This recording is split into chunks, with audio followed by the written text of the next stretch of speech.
Good morning. Hi. Buenos dias. Oh, look at you.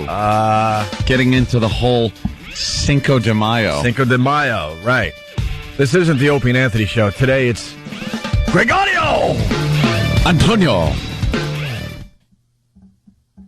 And You-hoo. And you are? You-hoo. What? I'm just reading this great thing. No, but... you just wrecked the whole open. I didn't hear what you All right, said. take two. Okay. It's Cinco de Mayo. Cinco de Mayo. I'm Gregorio! Antonio.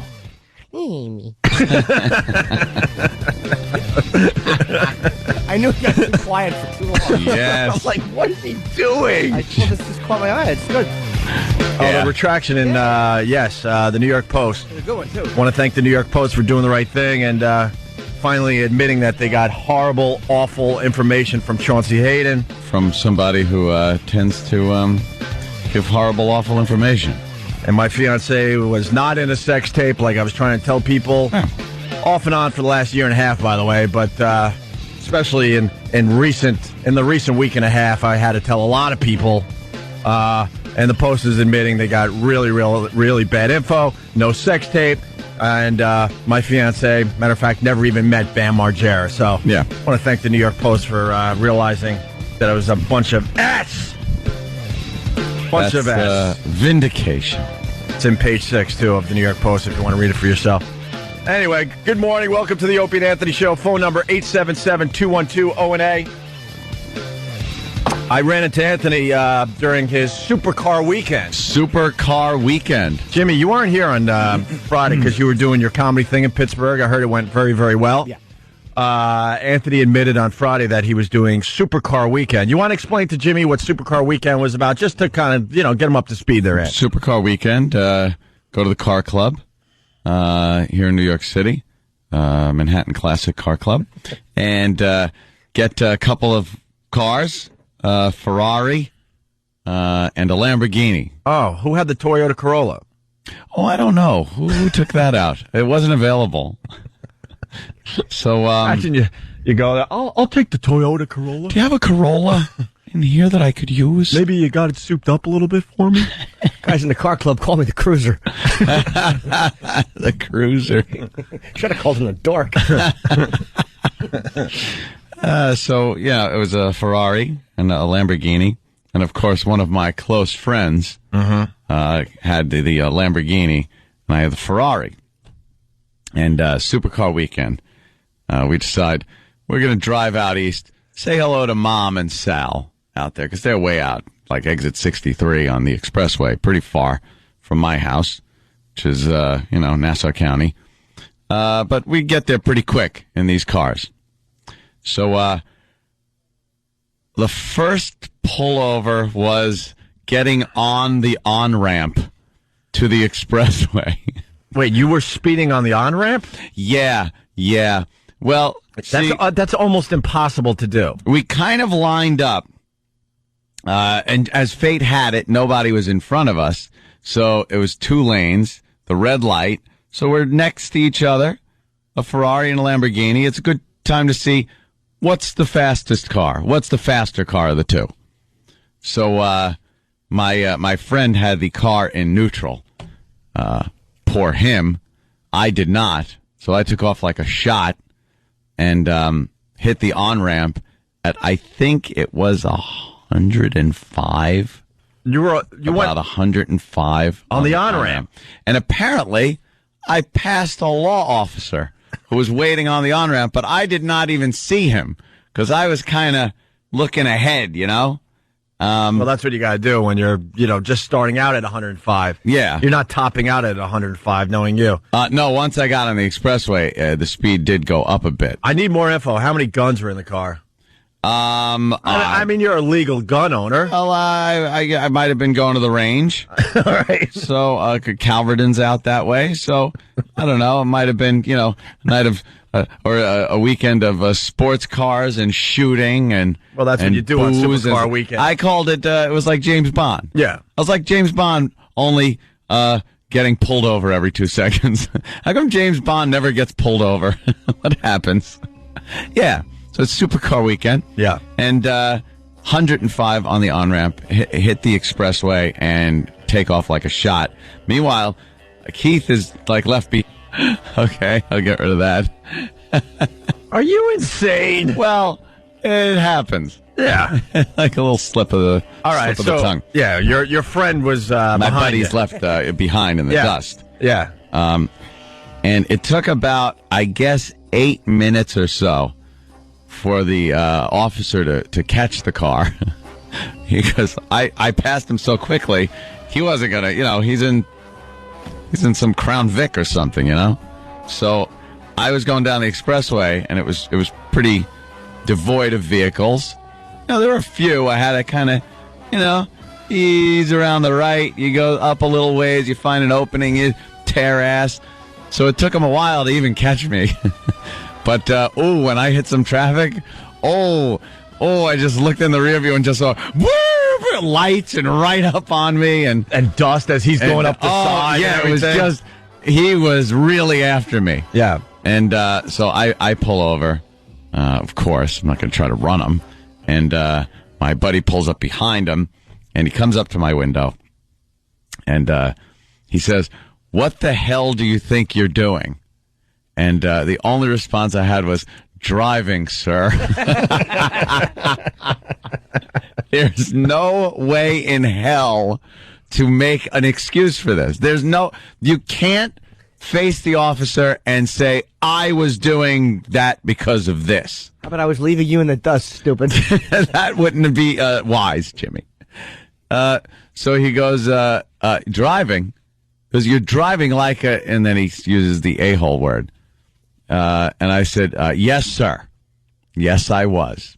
I understand. I apologize." It's a Ferrari. It's, you kind of want to open it up a little bit. See what it could do, right? Yeah, I go, but I have no excuse. So he says, he goes, "You were at some bar the other night drinking with my brother." I go, "Really?" He goes, "Yeah, you used to be on a paintball team with him. And you had a few beers with him the other night." I go, "Oh, yeah, that's your brother?" He goes, "Yeah." Like you care. He goes, "Yeah." But at that moment, you really did I'm care. going like, okay, maybe this might be an in. This is working out pretty good so far. Could work. Right. Could work. He goes, "Slow it down." He goes, and buy me a beer if I see you over there. I was like, "You got it, sir. Thank you very much. I'll buy all your beers." Yes. So got away from that one. And see, Jimmy, there was more than one. Then Supercar Weekend. Yeah, that's why he said I got away with it. Then Supercar that Weekend one. continues. Yeah. When we get into Suffolk County and are again tearing down the road now and doing the same shenanigans. And now we found a portion of the road where 2 lanes were open. So we decide, all right, now let's once again Ferrari versus Lamborghini. Let's just go for it. So we did. Obviously, learning your lesson that happened a few miles back. Yeah. So, we're tooling down the expressway. I won't even say the speed. Can I write down the speed? I'm not quite sure what it was because I didn't want to look away from the road. Can I guess long the enough. speed? You could guess. All right. Because I was guessing. I won't show any Pal Talk cameras. I'm just going to put you could say it because I'm not sure. Was it over 70? It's all. We probably topped out at 72. Here's my guess. Faster. What? Yeah. See what I'm holding up? Dude, this is... It was faster than that. Hold it on. was. I'm going to go. Do you have a suit on, too? Yes, I was wearing a tuxedo. All right, hold on. There's no way it was more than this. Yeah, there you go. It was this? Yeah, it was that. That, Jimmy. It was that. And and we blow past, and I look, and there is a cop right on behind those, those big wooden barriers they got to cut down on the sound? Yeah. He's sticking out from there. And I look and see it out of the corner of my eye and go, oh, crap. Done. So he comes tearing out. We have to slow down. And again, we're on the side of the road where I know everyone we passed at that ridiculous speed is now passing us, laughing their asses off. Say good. Giving you the finger. Good for ya. Pointing at you. Good for ya. See, honey? That's why the Prius is so much better. You'll never see me pulled over like that. Yeah, so again, we're pulled over, side of the road. He comes up to the window, and for some reason they always like to ask that, what the hell do you think you're doing thing? Wait, did they pull you over or your friend? Both. As a matter of fact, I was winning the race, so I was a lot further ahead. So he pulled over my friend first, and I kind of stopped way up. And then for a few seconds, I'm thinking, I could just leave and ditch him right here. And he's not coming after me. He's sticking with the Lamborghini. But I stopped, and I guess the officer waved my friend up to pull up behind me and have him follow the cop car up. So now it's me, the cop, and then the Lamborghini. And he gets out, asks what the hell I'm doing, tells me I'm driving, I see you. He goes, I don't even know. He goes, I don't even know how fast you were going. And I'm like, yeah, I'm sorry, sir. Again, I'm apologetic. He goes, where are you going? I go, well, I'm going to see my mother. Please tell me you said I'm going to see my mommy. I said, I'm going to see my mommy. Anthony does say mommy still, even though he's I go, mommy. Pushing whatever he's I'm pushing. going to see my mommy. Anthony's 40 flurf, and he still calls his mom mommy. What Mommy. excuse is there to be going that fast? I'm going to see my mother. She'll be dead in 3 minutes. Yeah, she better really have something very terminal. So, yeah, I said, I'm going to see my mother. He goes, oh, where does she live? So I kind of give the town. He goes, no, where? And I give the exact address. And he goes, oh, yeah, Rosemary, Sal's wife. And I go, yeah. And he goes, I live like 5 houses away from them. I've been to their parties. I've seen you there. I'm like, oh. He goes, and I'm going to call him and tell him you're driving like a craphead. But to use the other word. Sure. And I said, well, I'm on my way there now. I'm sure I'll tell them.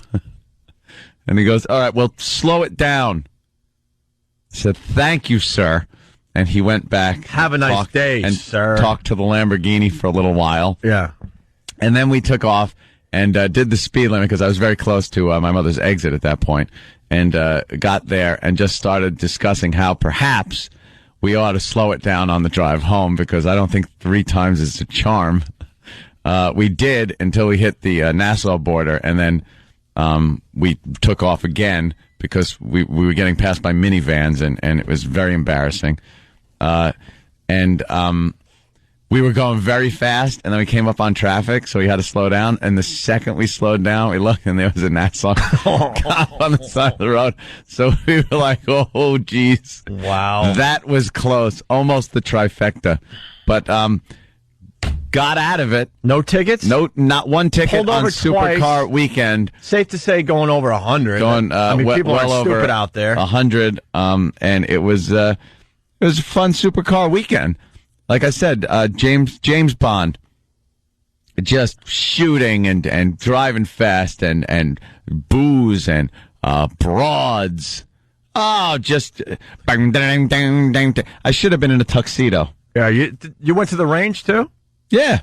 Wow. Fired off some shots. I got a little something I got to play for you. It's really real 5.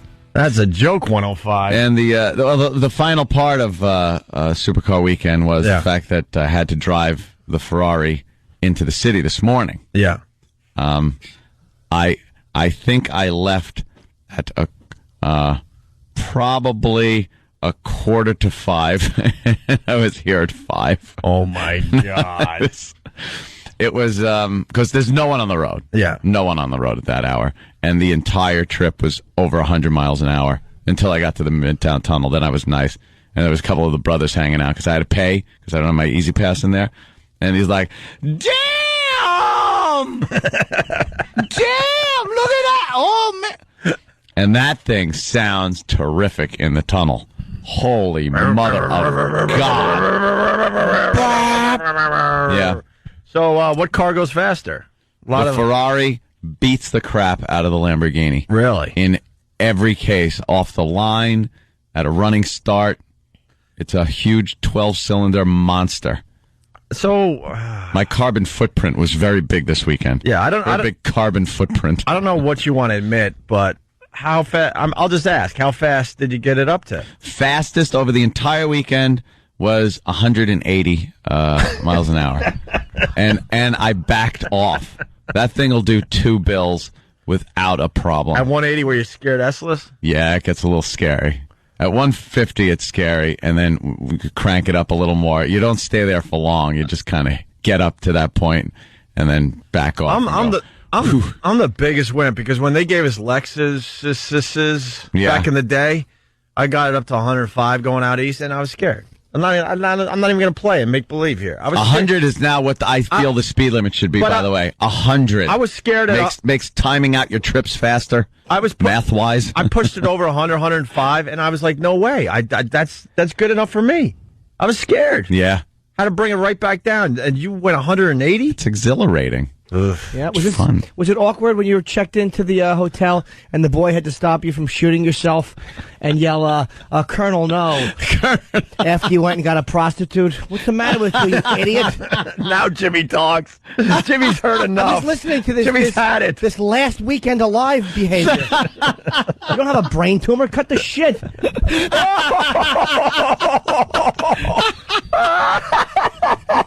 Well, Jimmy is upset. Jimmy's mad, but you know what, Jimmy? Perfect. Cursing. You know, you can't control your language when you have such passion for our pal here. Jimmy basically told Anthony to cut the S. Cut the crap. He's had it. He's heard enough. If this was sex, yeah, it would be like yelling at Jim Norton. That's why I feel like I'm watching a self-destruct. What are you doing? It's so much to live for. fun. So go to the arcade. Go fast. No, and that's another thing. I was home Friday when I got home. I figured, maybe I'll play a little GTA. Yeah. So I get on Grand Theft Auto and I'm playing, and then I'm like, I could just hop in a Ferrari and take my guns down to the range, and why am I playing this game when now? You could live it? When I could almost live it. Pretty much live it. I can't be killing people. You know how far you have to get into the game to get those cool cars? I know. And you just got one at your just go there, disposal. Load up. I went to the range. And your guns are way cooler than what they have in GTA 4 in the beginning. Oh, I had going to the range. At one point, I had probably one strap to each hip. So I was sporting like 2, and then 2 more in my bag. Just, checking it out at the range. How many rounds did you shoot this weekend? Probably about 400. 400? Yeah. Does that get expensive? Yeah, they're pretty expensive, when you're blowing off 400 at a time. But the guys down there, Coliseum gun traders, I got to thank them. They're good. They hooked me up with ammo. And like Jimmy said, when they're giving you free ammo down at the gun store, there's a problem. Here, kook. Here's a box of bullets. I heard there's more to Supercar Weekend, too. Because I ran into Anthony at F.H. Riley's, that fine restaurant my brother runs in Huntington Village, 400 New York Avenue. The Pest's pretty much there every weekend now. And Ant was telling more stories. Maybe you could continue after the break. Ah. Like the neighbors think you have moved at this point. Oh, there's some... I didn't forget. Well, see, my personal assistant is spreading rumors about me. Well, and then I heard that Did you tell the painting story yet? No, I haven't. Oh, you were just... Ant was holding court at F.H. Riley's, and he had a lot of people laughing really hard because the painter saw something... Yes. And now Anthony got to pretty much explain himself. Explain myself to me, the neighbors. Yeah. Everything. It's just... Oh, no. Oh, yeah. That's something I cut out of boy's life. I didn't take those photos myself. All right, we'll get into more of Supercar Weekend with Anthony Cumia after the break. Phone number 877-212-0&A. We have lots to do today, too. We got to talk about the Kentucky Derby. Horse goes down. Oh, yeah. Oh, my God. Look out. And poor Travis, he must be in mourning. His Canadians, or his wife's Canadians, are out of it. His wife's team. The Flyers move on. The Penguins move on. They eliminated the Rangers. Celtics move on in basketball. Yeah, we got lots to do. We're just getting warmed up here. It's Opie and Anthony going to break with this, and we'll continue. Morning, guys. I write an apology from the New York Post for his page 6 story about a sex tape involving the fiancé of radio personality Greg Opie Hughes. The Post is now saying it was wrong when it reported that Opie's fiancé was involved in an X-rated video with Bam Margera. The paper now claims that there is no sex tape and the radio host's fiancé never even met the MTV star.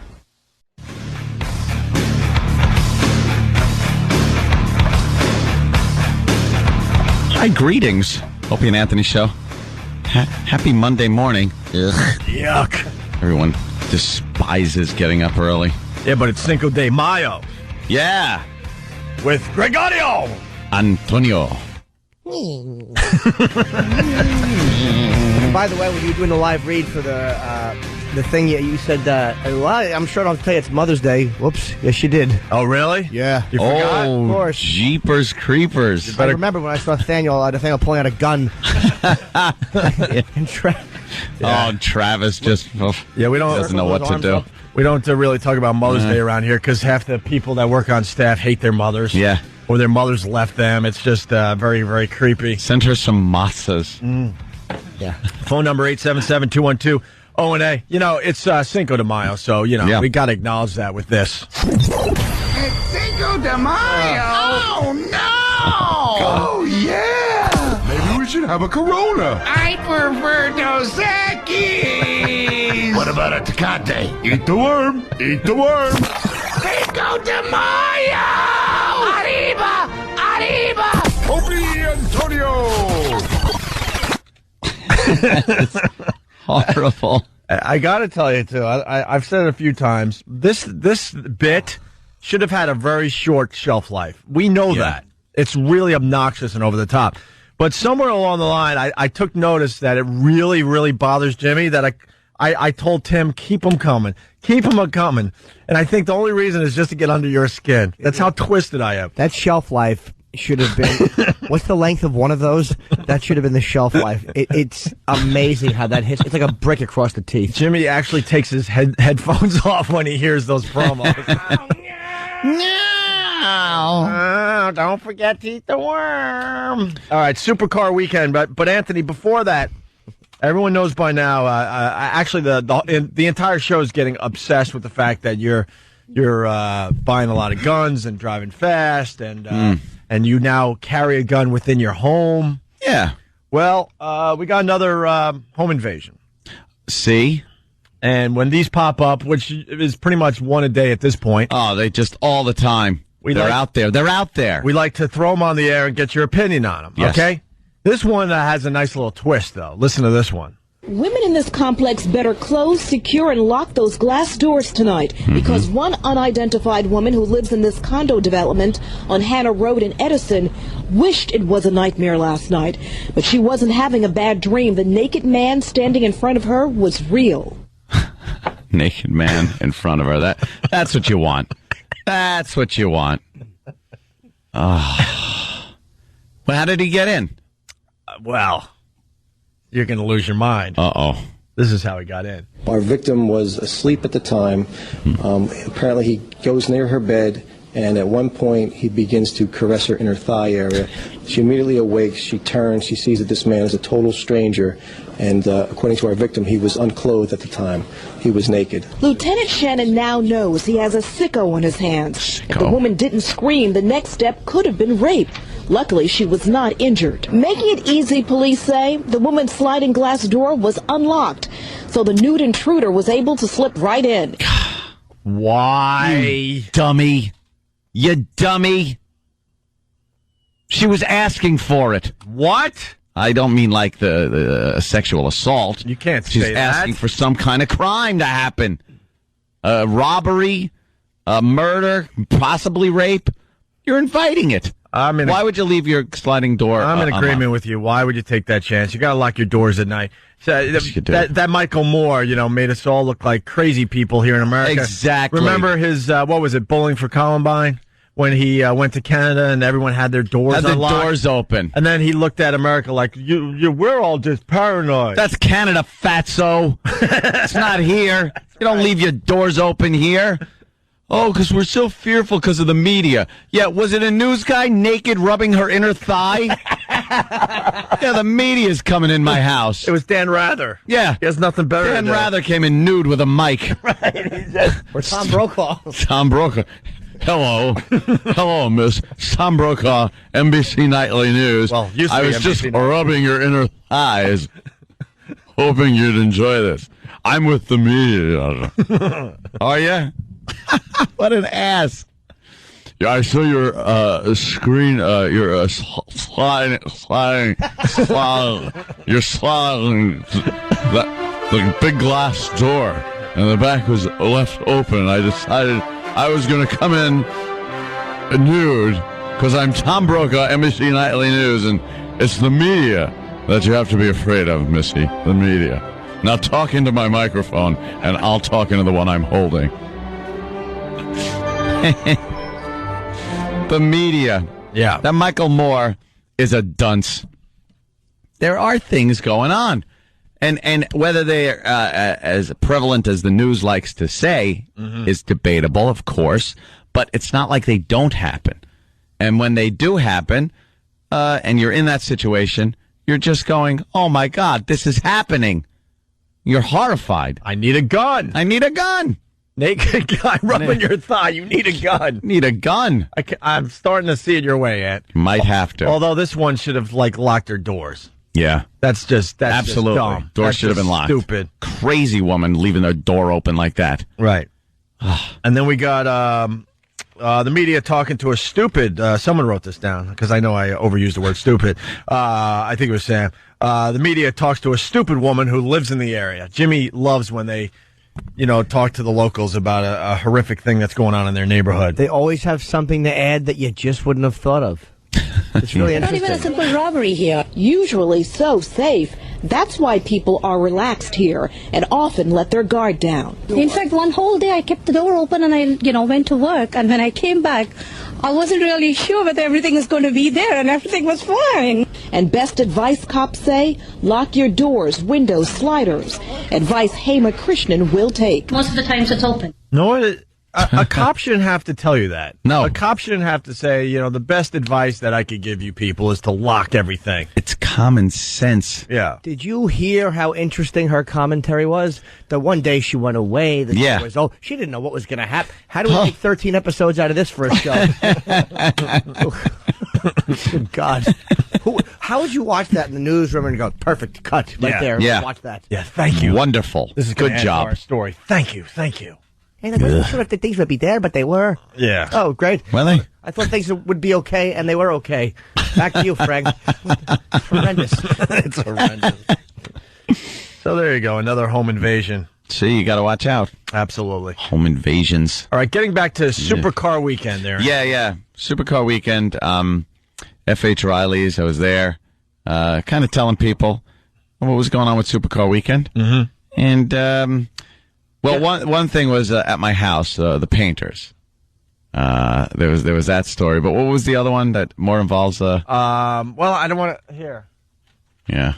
Hold on a minute. Sorry, guys. I'll just write this down. Wow. Wait, which one? Hold on. Oh my God. Why am I? Yeah, I know. This is your story. I have to remind you. Sorry. We'll be right back. I'm actually drinking a little bit of wine this weekend. It's very nice. Very, very nice. Yeah. Well, my personal assistant at the house that's taking care of a lot of the construction stuff, Keith. Your PA. You got to call him a PA. Keith and his lovely wife are taking care of things at the house because I'm much too busy. I noticed. Lazy. I noticed you're adding and his lovely wife a lot lately. Yes. You're hearing the chatter in the Own Because there's community. the chatter going on where they call him Keith the Top. Well, it used to just be, me and Keith, but then the chatter's getting a little louder, and now you're like, and his wife. His lovely wife she's in charge of decorating the house. Right. She knows a lot of decorators, so she's been in there doing the decorating, picking out the paints and curtains, all that happy horse crap. And then Keith is there, I guess, to sleep. It's and do my laundry, which he yelled at me, by the way. Why did he yell? He yelled at me because there was too much laundry in the laundry bin for the amount of time that went by. Well, on Friday's show, he said that he counted 13 pairs of jeans in a 5-day period. Yeah. Which is, like, a lot of people will wear 2 pairs of pants a day. Not every day, but sometimes, maybe yeah. through the weekend or something. Mm-hmm. Did he yell out at you for the boxers? He's like, what's this white stuff in the back of all of them? Who have you been seeing? Well, he was very angry at that, and I told him I had unpacked a little suitcase thing and threw the dirty clothes in there. So what do you want me to tell you? He's now yelling at you. Yeah, he yelled at me. He's going to take over your house, you know. As you go more and more insane, he's going to just completely take over your house. And this is perfect music for this, by the way, because Anthony... I would be an Oscar Madison. Absolutely. Keith is kind of... Felix Unger. He's a neat freak. Yeah. And yesterday, of course, it was supposed to be the ultimate supercar weekend day where we were going to drive and, race the cars.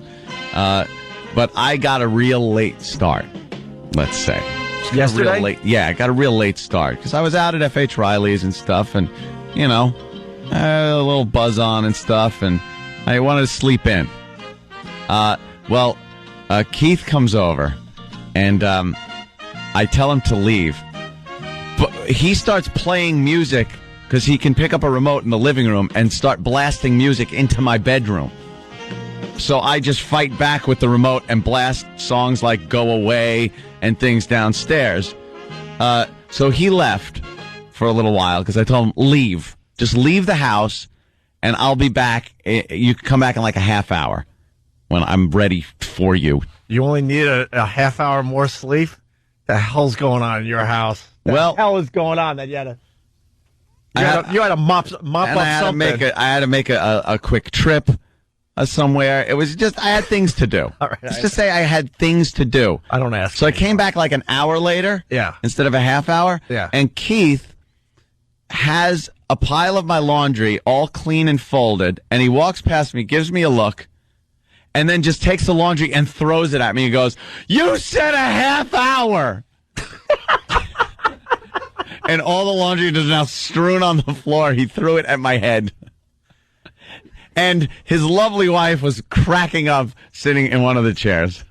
You got a married white male problem. Reworking single white female. You got a married white male problem. He threw the laundry at me. It was very funny. He's going to show up at your house and he's going to have your mustache soul patch. Is that what he's going to do, you think? I love myself I love my facial hair like this. Ugh. Well, all right. So, he's been in charge of making sure the workers are there and the builder, getting the builder back in to take care of some spackle work and stuff. So, one day he's there and I'm not.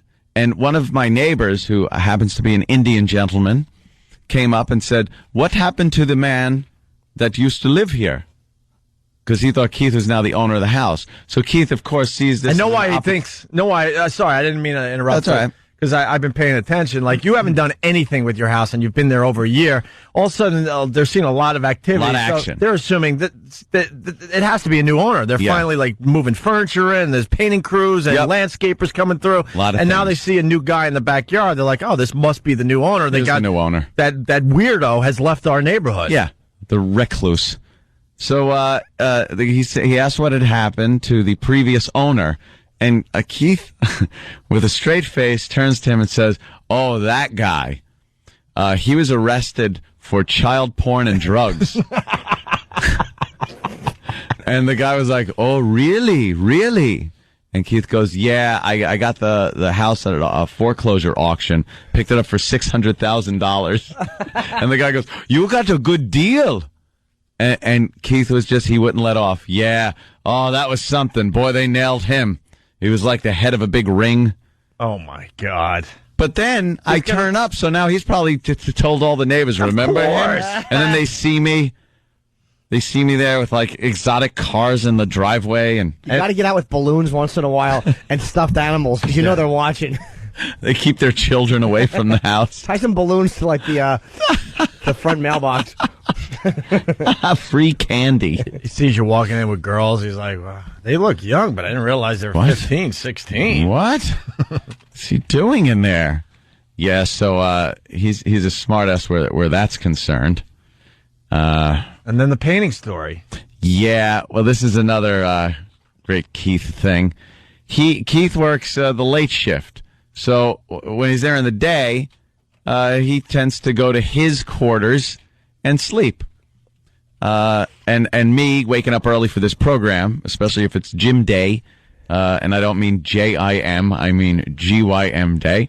I got to take a nap because we're pretty much shot right after the show. So the painters are working and the painter's helper is there. And I say, yeah, I got to go take a nap. I'll see you guys later. And Keith goes, yeah, I'm going to take one too. As he's walking around in his boxers. He's walking around in his boxers. So he's right behind me on the stairs as we're both walking upstairs saying we just needed to take a nap. And the painters don't understand, or at least the helper, that like his room is on the opposite side of my house from my room. But the guy didn't see that because he was downstairs. So he's a Spanish guy. So he turns to the painter and goes, maricon? Maricon? What does that mean? I mean, it means gay. Really? Like homosexual. Are they homosexual? And the painter's trying to explain, no, that's his wife that you see here. But he won't accept it. He insists that we are gay, that we are a gay couple living together. Getting the house painted. Yeah. And Keith didn't help when he left the other day and the painters are there and he goes, all right, sweetie, I'll see you soon. Call me later. You son of a bitch. Well, of course. Thinks I'm gay. Hold on, I got something for you. Oh. Let me tell you about my best friend. He's a warm-hearted person who loved me till the end.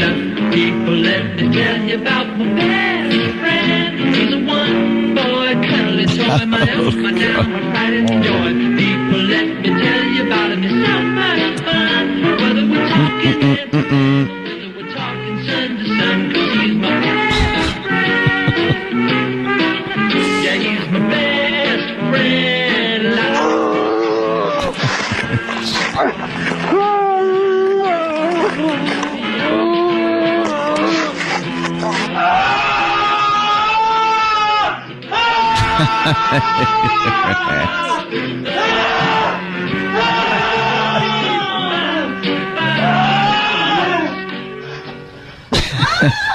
No, that's the wrong one. Come on.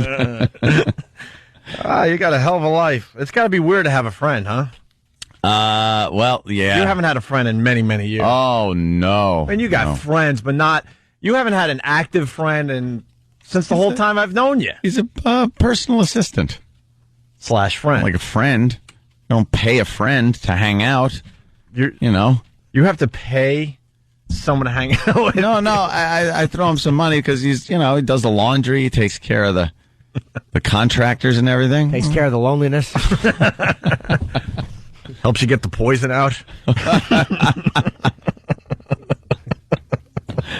You stop. That's disgusting and completely inaccurate. Poor Keith. I can't picture this.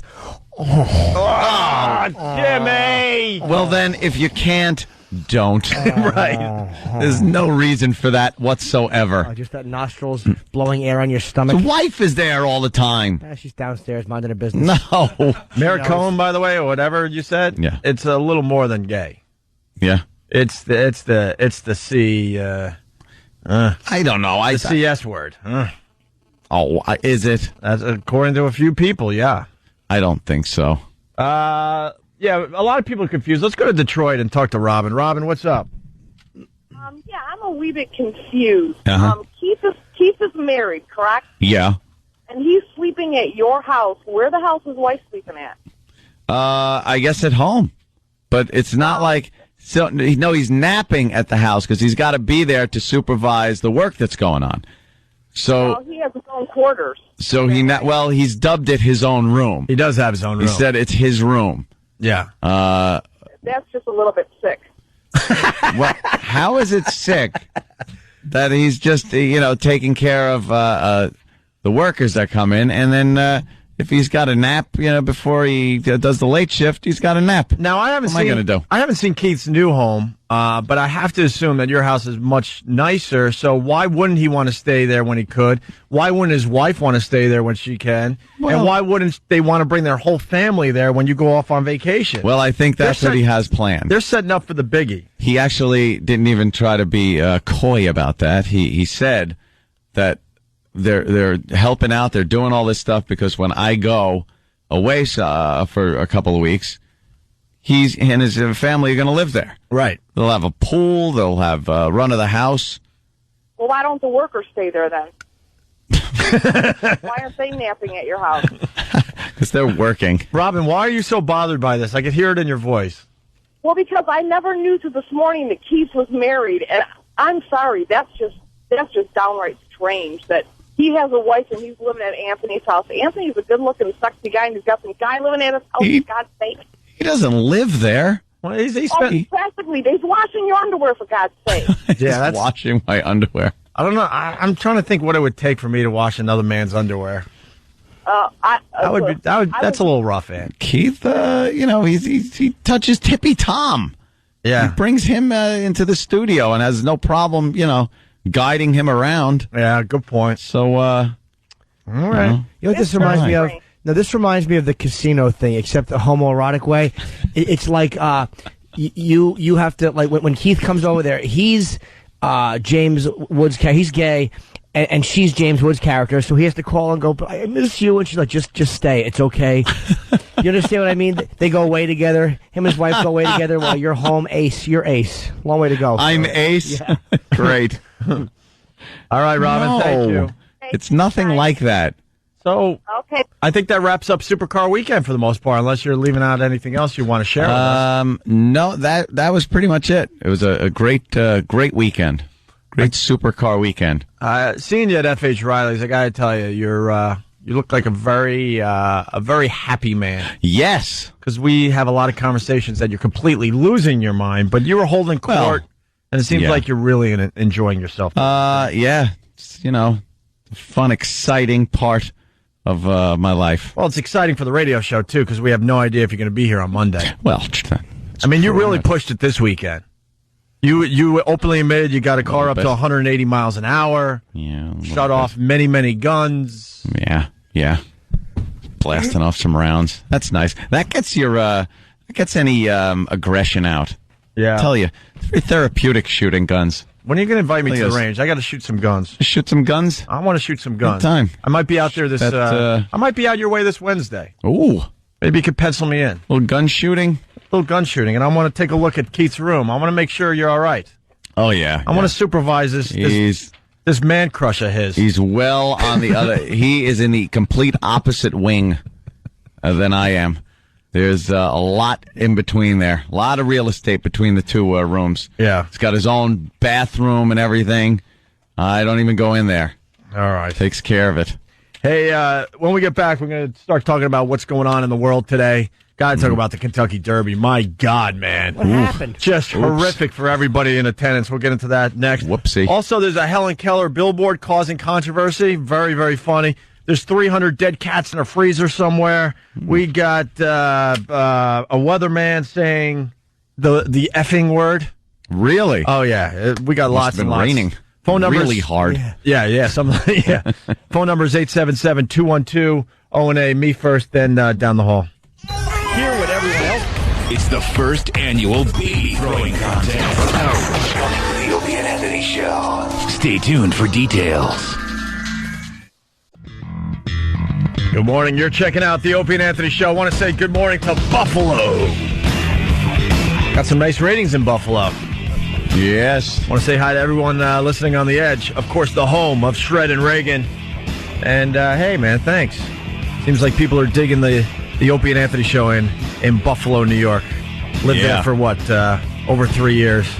Nice. Yeah. I got to get back there and see some old friends. Do you? Been way too long. Do you really? I liked my time in Western New York. Between Geneseo, Geneva, New York, Rochester, New York, went to Syracuse for concerts, and Buffalo. Spent a lot of time up there, well over 10 years. A little chilly. It's a little chilly in the winter. It's still snowing up there. Yeah, dead of winter. Or that's what we think down here in New York, that you're still getting snow. Now we got to say hi to New York City as well, because we have a red alert. Yeah. A red alert. This is our alert. It has nothing to do with the terrorist thing. Oh, good. Although it could be connected in a little bit of a way. Wednesday, do not go to work. Wednesday, do not go to work. Opie and Anthony are saying take the day off. What? Reverend Al has decided Wednesday's the day to shut down the city. Wednesday's the day he's attempting to shut down the city, although now he's softening that a little bit, saying, no, it's a day of prayer. It's shut down the city day. We're going to be around New York City just kind of praying. Mm-hmm. The Sean Bell thing didn't go his way, so now he's attempting to shut down New York City for a day. Because 3 o'clock on a Wednesday is a perfect time to protest. 3 o'clock on a Wednesday. Well, he could have picked a Friday, which would have really been bad. I don't think this is going to garner sympathy for anybody when you shut the city down. Is that what you're trying to do? Because it ain't going to work. People are just going to be angry. It's like the beginning of rush hour, and you're going to try to shut the city down? And by what? Is it going to be in the streets? It's like, what's his strategy, his little plan? Well, I don't think he could openly say we're going to be in the streets and stuff. I'm not really sure. He's basically calling it a pray-in. Sharpton announces pray-in to protest NYPD killing. Demonstrators plan to pray on their knees and be arrested for civil disobedience. I hope he's getting arrested, or is he going to let everyone else get arrested around him? He loves getting arrested. He doesn't get arrested these days, though. He lets everyone else get arrested. No. For civil disobedience to protest the acquittals of 3 police officers in the death of an unarmed man shot on his wedding day. Yeah. The civil rights activist who has promised to close this city down to protest last month's verdict said protesters would stage a pray-in Wednesday at half a dozen places in the city, including the police headquarters. Sharpton said participants would gather at 3 p.m. 3 p.m. That's when rush hour starts, like Anthony said. In at least 6 places around the city, and then fan out to undisclosed locations. Where we go from there is anybody's guess. Rachel Nordlinger, Sharpton's spokeswoman, said later, adding that wherever protesters end up, they'll be arrested praying. The pray-in is only the start of whatever actions are necessary to oppose the verdict. So I just say, take the day off if you got a day coming. Don't even bother yourself with the nightmare that's going to happen this week. Don't even bother, because, oh, God, to have to deal with that. I'm going to be long gone. That's good, so I don't care. Hey, have fun. Yeah, but they might start way before 3, Anthony. Uh-oh. And where is this going to be done? Like all over the city? Or who's doing the praying? You think they're going to be early? No. Oh.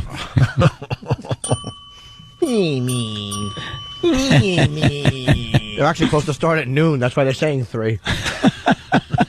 I'm very happy with myself after those last 2 jokes. All right, go back to eating. Jeez. Jim Norton, everyone. Also, it's Cinco de Mayo. Cinco de Mayo. And the boys down the hall came up with this thing. To honor this Mexican Independence Day, we bring you the following minuto in Mexican history. Minuto is Spanish for minute. Ave Maria, que gran pendejo. Former New York Mets second baseman Felix Millan, also known as El Gatito. We honor you on this Cinco de Mayo. Yes, you may be Puerto Rican, but your ability to choke way up on the bat earned you a whopping 22 home runs in your 12-year career in Major League Baseball. No record breaking for you, senor. Performing well enough just to stay employed was good enough. Your mediocre stats have earned you a permanent place in history, slugger.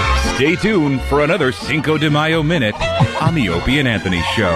Qué maldito bruto, lo siento que tenemos que escuchar a esta basura.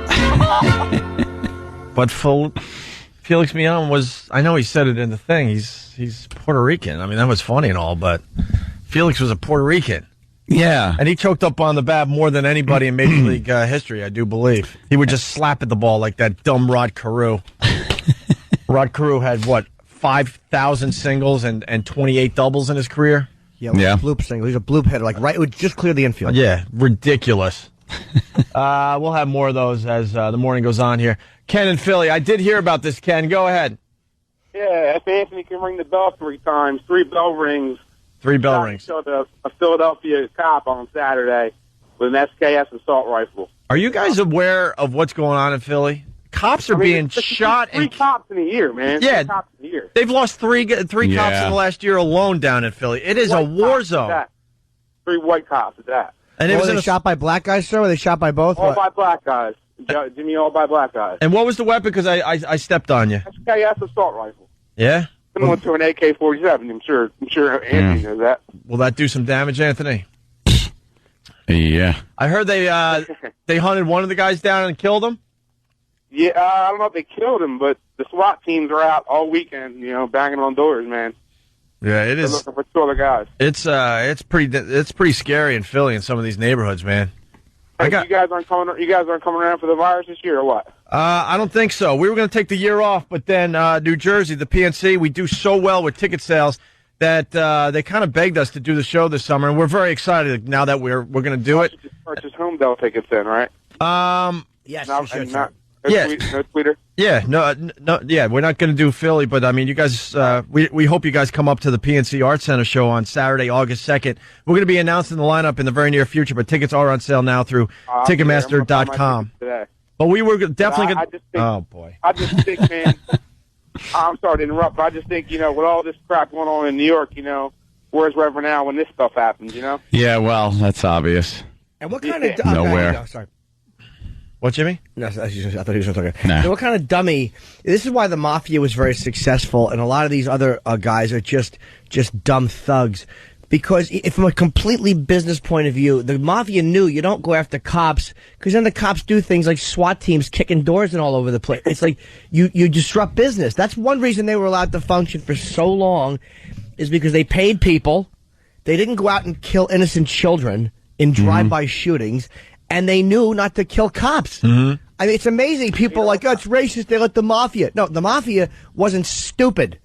They understood the things that were going to turn all citizens against them. Mm-hmm. They understood the things that were going to turn even Italians against them. People will put up with murder if it's done among guys who are in that life. Yeah. When's the last time you heard of a mob drive-by where innocent women and children were shot? I mean, I'm sure it's happened somewhere. But almost never. I'm a huge fan of the mafia. Huge fan. You like the mafia? Absolutely, always have. Not even joking. They knew how to take care of business. Yeah, I don't like the fact that they went after small business owner. I think they extorted a lot of innocent people. Strong arm tactics. Yeah, guys that didn't have. John Gotti made his neighborhood safe.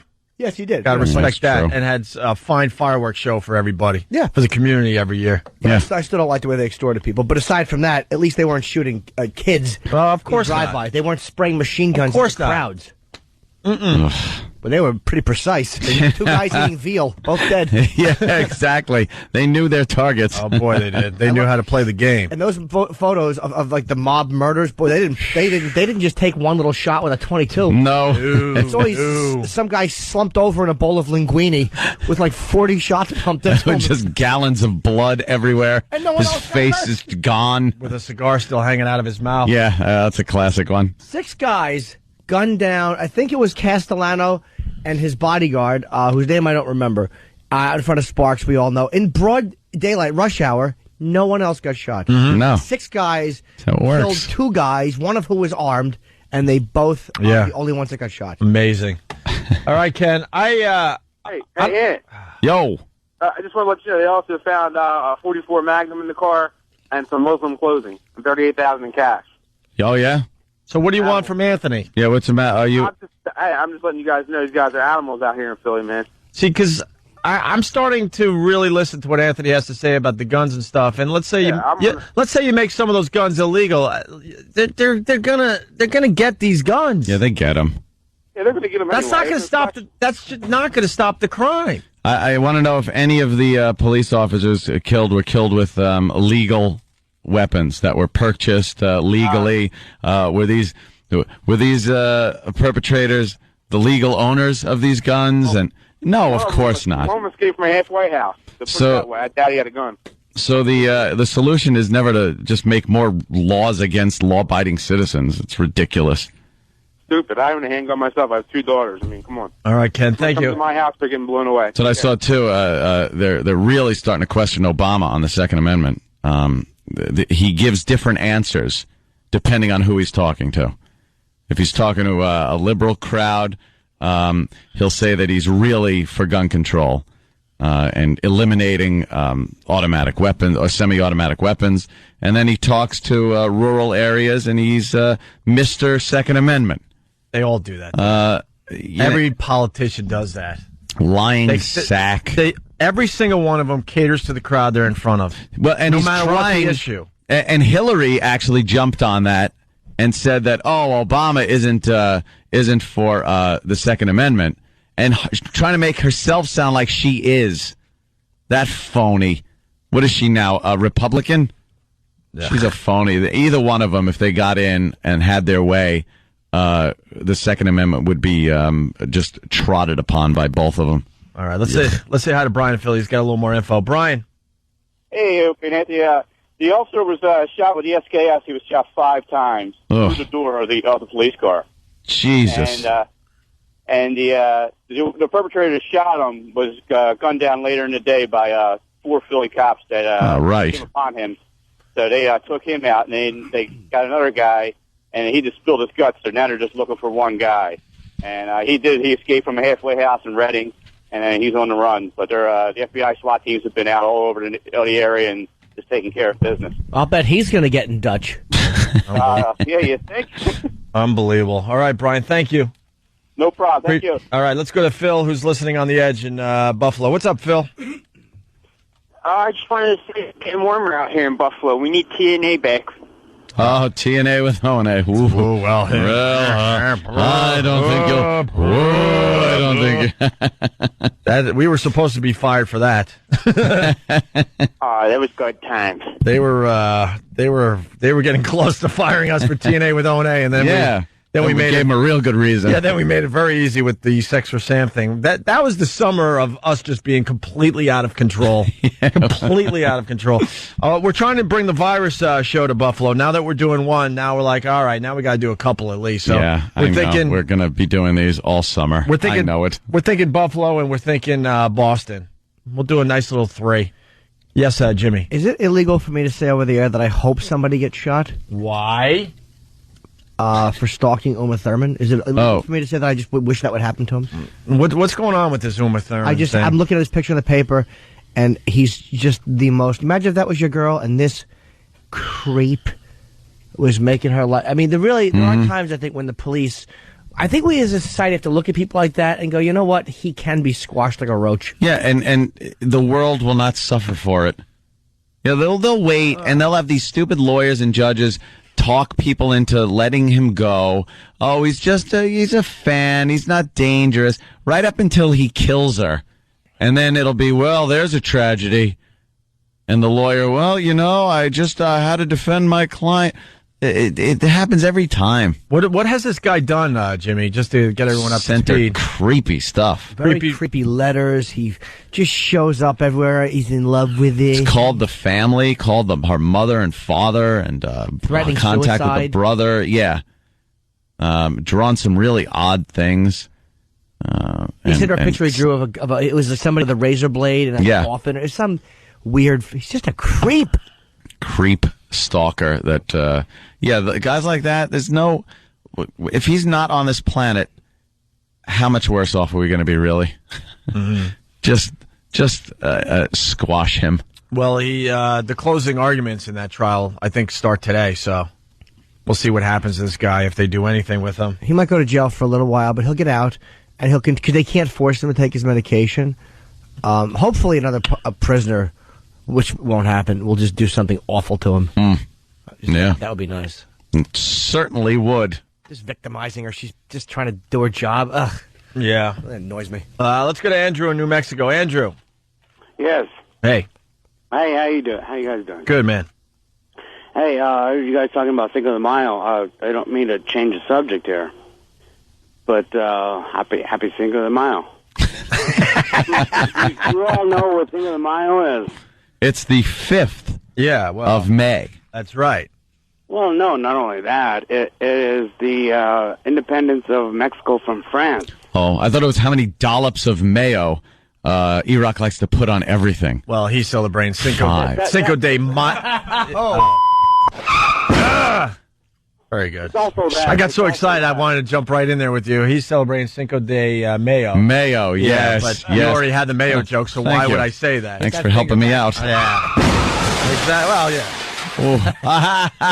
yeah. Travis just put a sombrero on Stupid E-Rock. There you go. Now you guys are celebrating. He's I knocking honestly it off. don't celebrate it myself, but a lot of... yes, go ahead. Well, why don't you give us more info on Cinco Yeah, a little history. de Mayo? Well, that's all I know. Down here in New Mexico, Then why would you keep everybody talking? gets drunk. If that's all I know, why would anything come after that? Why is I'm kidding, everyone... sir. I don't understand. Why is everyone celebrating Cinco de Mayo by hanging outside Home Depot today? I don't know what I mean. It's really weird. Why are they hanging out on every single corner? Because they want a job. Thank you, Captain Obvious. I know how much you love Home Depot. What? Wow. Yeah, we love Home Depot. I had such a good joke, too, he stepped on. I was going to say, it's Cinco de Mayo, where I drink decaf all my That's a good one, too. All right. This guy's call was Stinko de Mayo. Keep getting the beep. What's wrong with me? I don't know. Yeah, Andrew. It's endless with this guy. Andrew. Enough. Crack me up, man. All right, thank you. Thank you. Don't good night. all right, don't stalk us. Thanks. It's Cinco de Mayo. Oh, no. Oh, yeah. Maybe we should have a Corona. I prefer Dos Equis. What about a Tecate? Eat the worm. Eat the worm. Cinco de Mayo. Arriba. Arriba. Opie Antonio. Oh boy! Phone number 877-212-0-8. I think that one annoyed me, and I'm the one that's a big fan of that whole thing. But oh boy! Hey, before we take a break, I just want to read this one time here, Anthony. The New York Post, page 6. I hope everyone picks up the Post and reads page 6 today because it's a very, very good day for my girl. A victory. Yeah, a slight victory. More to come. But like we've been harassed for about a year and a half over alleged sex tape, a fake sex tape, and it all came to a head when the Post decided to go with this ridiculous rumor. And the Post did the right thing today. I'll say that much. And they printed a retraction on page 6 today.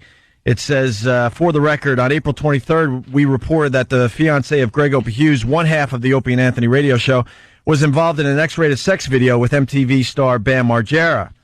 We reported that Hughes was taking legal actions against a disgruntled ex-employee of the radio duo who had acquired the rights to the video. We have since learned that this information supplied by Stepping Out's Chauncey Hayden was entirely incorrect.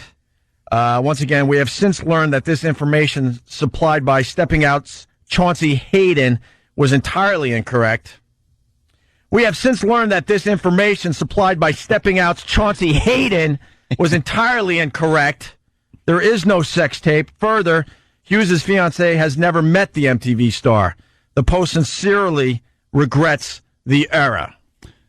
This is a very, very good day for my girl. We learned on Friday that this was going down, and for the first time in, I don't know, like 10, 11 days, she became happy. Well, and she decided to leave our apartment. Good. So things are turning around, and we couldn't be happier about that. So that certainly it covers a couple of things. It's vindication. It gets the truth out there, and it makes Chauncey look like the inaccurate journalist.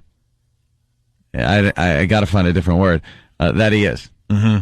Yeah, I got to be careful what I say. Oh, I understand. I Trust me on understand. that. I got to be very careful. But that was, as the Post printed, an inaccuracy that he came up with and gave the Post. Right. Well, and I know where the rumor came from, and I am going after that individual, and I know there's at least 2 more individuals involved, and I'm not playing, man. Obviously. I am not playing. This is going to get ugly. This is not the end of this. I can say that much. I could say that much. Good. And then Dave writes, Don't bug Opie. He's having a moment. So it's a very good day. And I do want to thank the past and the real listeners of this radio show that knew from the beginning what this whole deal was about. And I really appreciate all the support you guys have given in emails, on message boards, in person. Actually, people have been mailing me cards the last week and a half. Really, really, really nice. And I greatly appreciate that. And my girl greatly appreciates that, okay? Cool. All right. We're going to take a quick break. We'll continue. We got to talk about Kentucky Derby Day. Yeah, wow, what a fun day that must have been down there. And you know what horse Hillary picked, right? Yes. And you know what horse Obama picked, right? Yes. All right, we'll get into it next. It's a pretty interesting story. Opie and Anthony, stay there. You're checking out the Opie and Anthony Show. 877-212-0-A. Getting back into the swing of things after a long weekend. I forgot to tell you, I had 35 women in my place on Saturday. The Philly crew came up on a party bus, and I had to entertain 35 women in my apartment for 2 hours before they went off to see Wicked. Jimmy's just shaking his head. To say that. Huh? Why? Well, it's real life crap, Jimmy. 35. You guys have figured out a way to avoid real life crap, and I respect that. So, dealing with 35 women in your place was being at F.H. Riley's. What do you mean? You were at F.H. Riley's. Oh, I bailed. You're right. Yeah, exactly. Yeah. So that's how you dealt with it, by leaving. No, I had to entertain them in my apartment to get them. They took a party bus up. Did you dress like a cop, but then have Velcro pants? How were you entertaining them?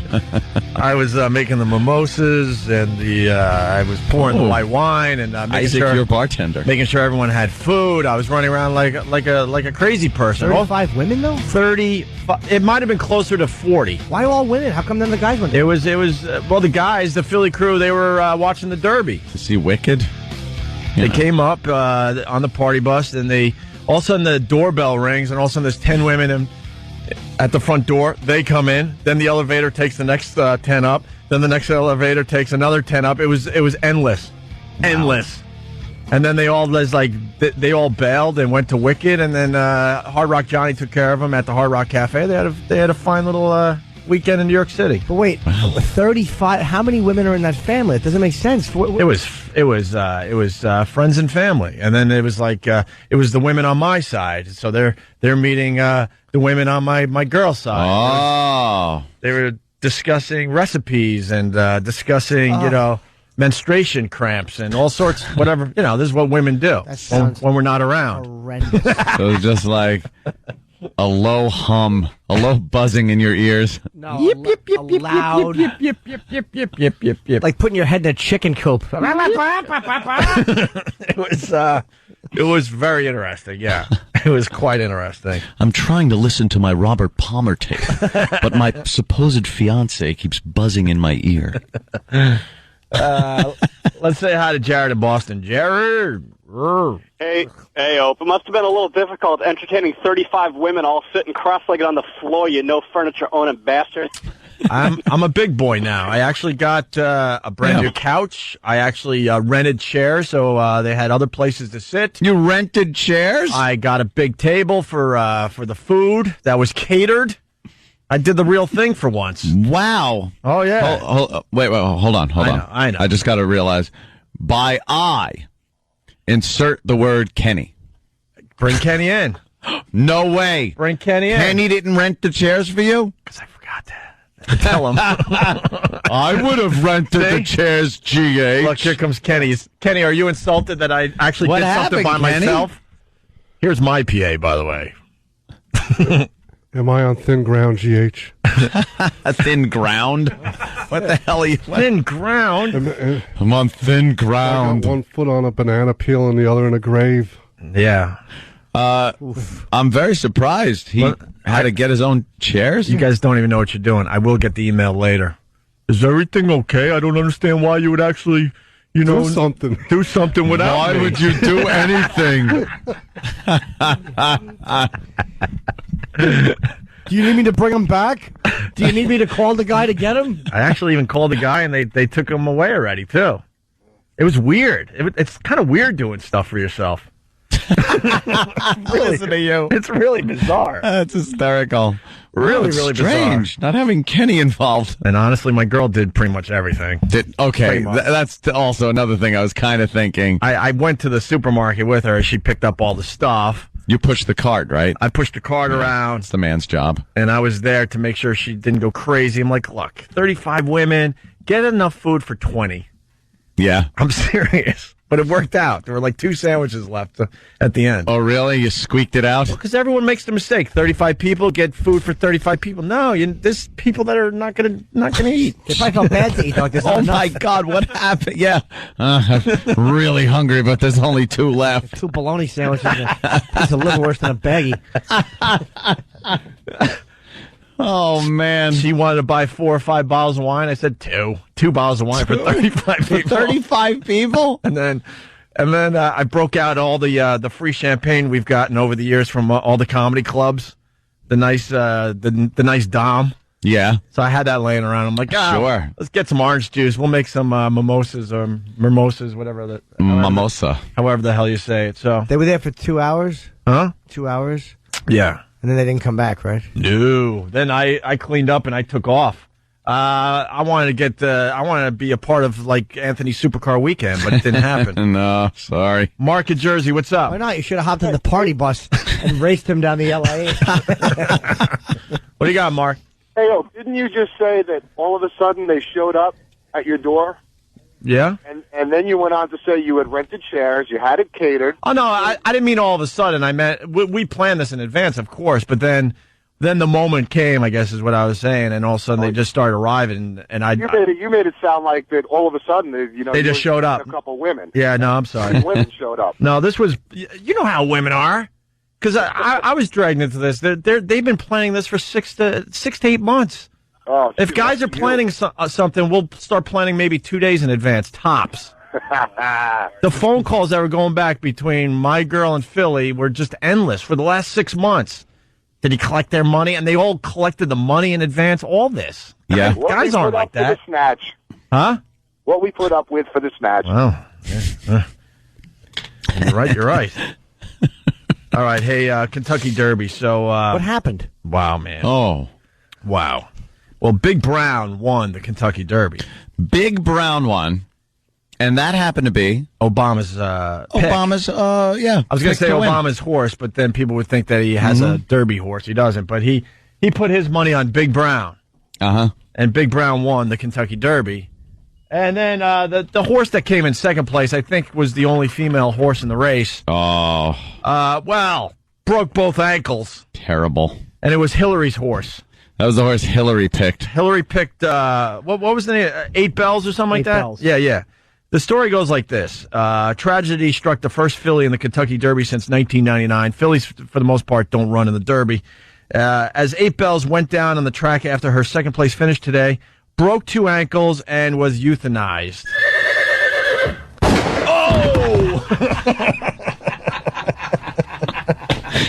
Oh! Poor thing. Wait, Hillary picked a horse, and it had to be killed. Yes. If only the situation were reversed. Horse went to vote for her. Bad news, horse. Yeah. How great is this story? Showing a sisterhood with the female horse. Senator Hillary Clinton, during a trip to Louisville this week, had said she was going to bet on 8 Bells to win, place, and show. ABC News' Karen Travers reports that Clinton told supporters in Jefferson, Indiana earlier this week, "I hope that everybody will go to the Derby on Saturday and place just a little money on the filly for me. I won't be able to be there this year. My daughter's going to be there, and so she has strict instructions to bet on 8 Bells." All right.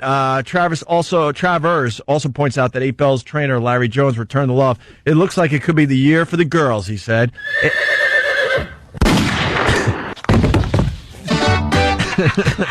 8 Bells, I'm sure, would want to endorse. The horse Senator Barack Obama picked to show.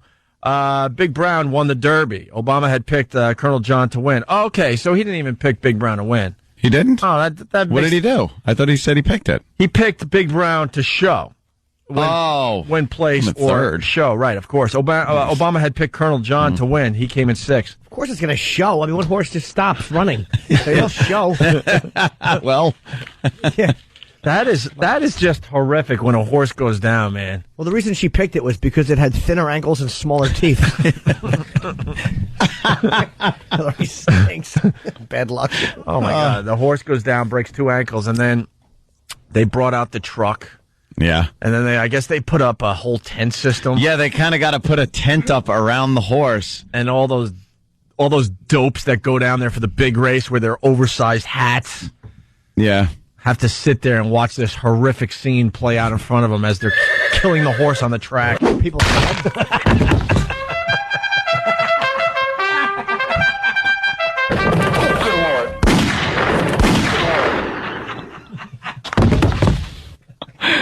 Good Lord.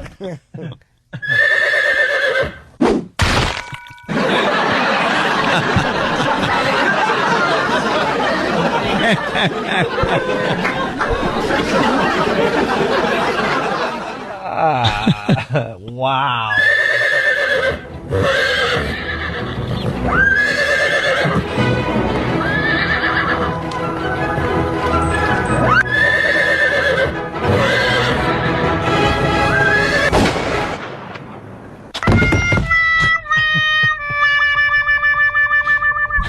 I like the fact that the whole time the horse was running in that clip, it was whinnying. Yeah, like they do that. And putting its front little hooves up. Oh, you know. Horse didn't run, it just went.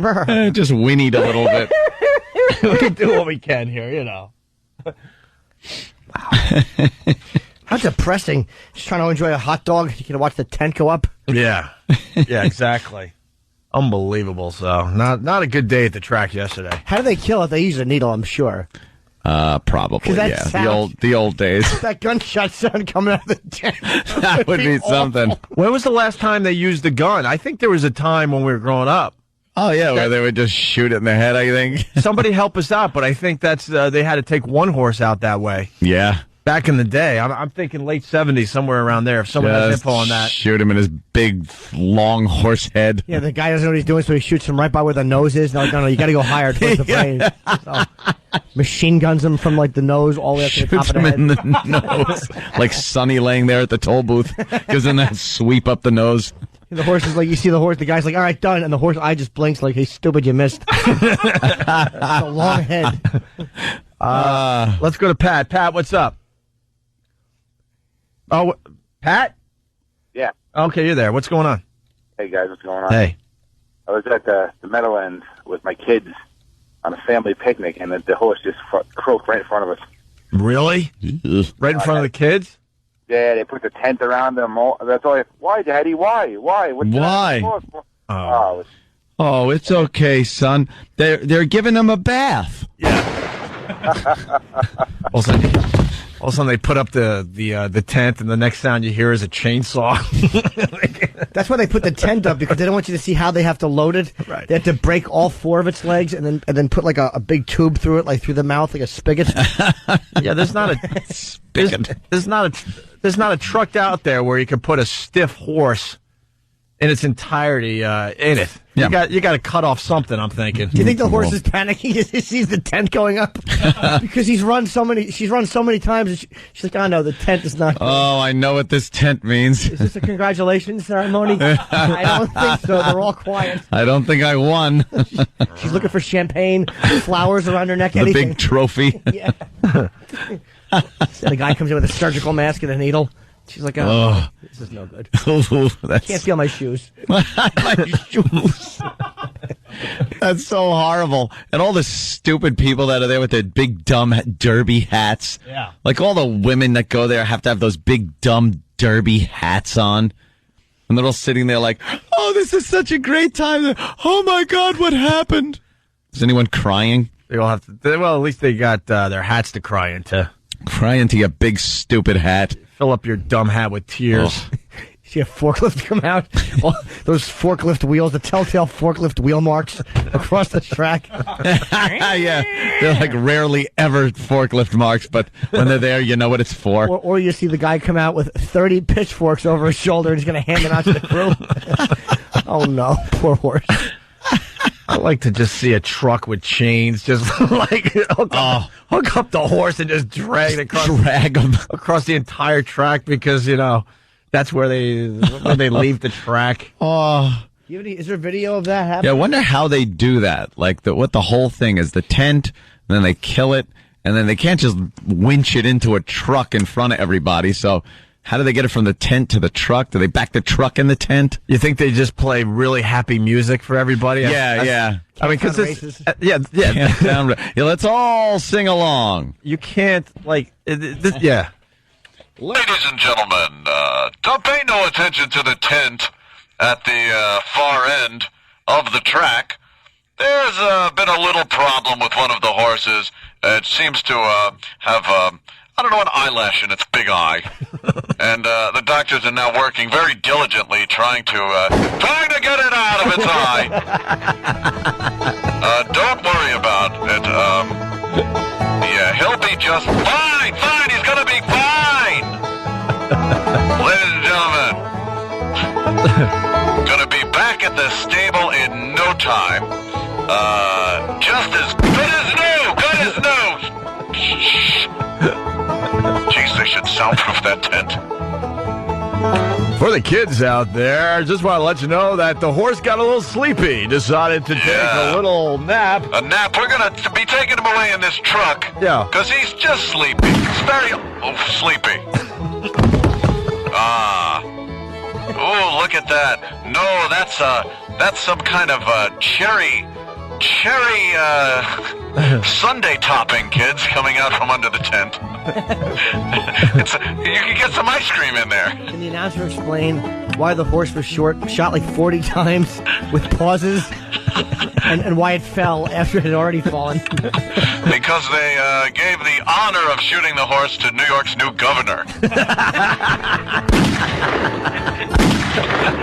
Oh, wow. No, sir, that was the winner. Oh, no, there's a happy fan. Oh, my goodness, that was a jockey. Gov, you just took a lady's hat off. The horse is over here. Oh, boy. And now he's having sex with the other horse and not telling his wife. Okay, now he's doing cocaine with one of the horses. Let's say hi to Travis in New Hampshire. Travis, what's up? I assume you're listening on BCN. How are you, buddy? What's up, mother huckers? Yeah. It's Catchphrase Monday. Digger. What do you got, Travis? I was reading the front of MSNBC.com, and I guess PETA wrote a long letter to the Kentucky Derby, outraged because apparently the ankles of the horse were broken before the finish line. Did you guys, E-Rock, pull that up? Oh, really? I like how the audience is giving E-Rock orders. Yeah, E-Rock, pull that up, dummy. Put down the garlic butter sauce and pull that up. So garlic they want butter, I hear they want you were saying they want the jockey suspended because the jockey knew that this horse was in trouble with a possible fracture or a broken ankle? Hey, you're there to win. Wow, yeah. I mean, exactly. What good are they if they're not winning this damn thing? If you're almost by the finish line in NASCAR and you blow a front tire, keep going. All right, we're going to look that up. Craig on Long Island. Craig. Hey, what's going on, boys? Hey, man. See, the winning horse should be able to drag the dead horse's carcass off the field.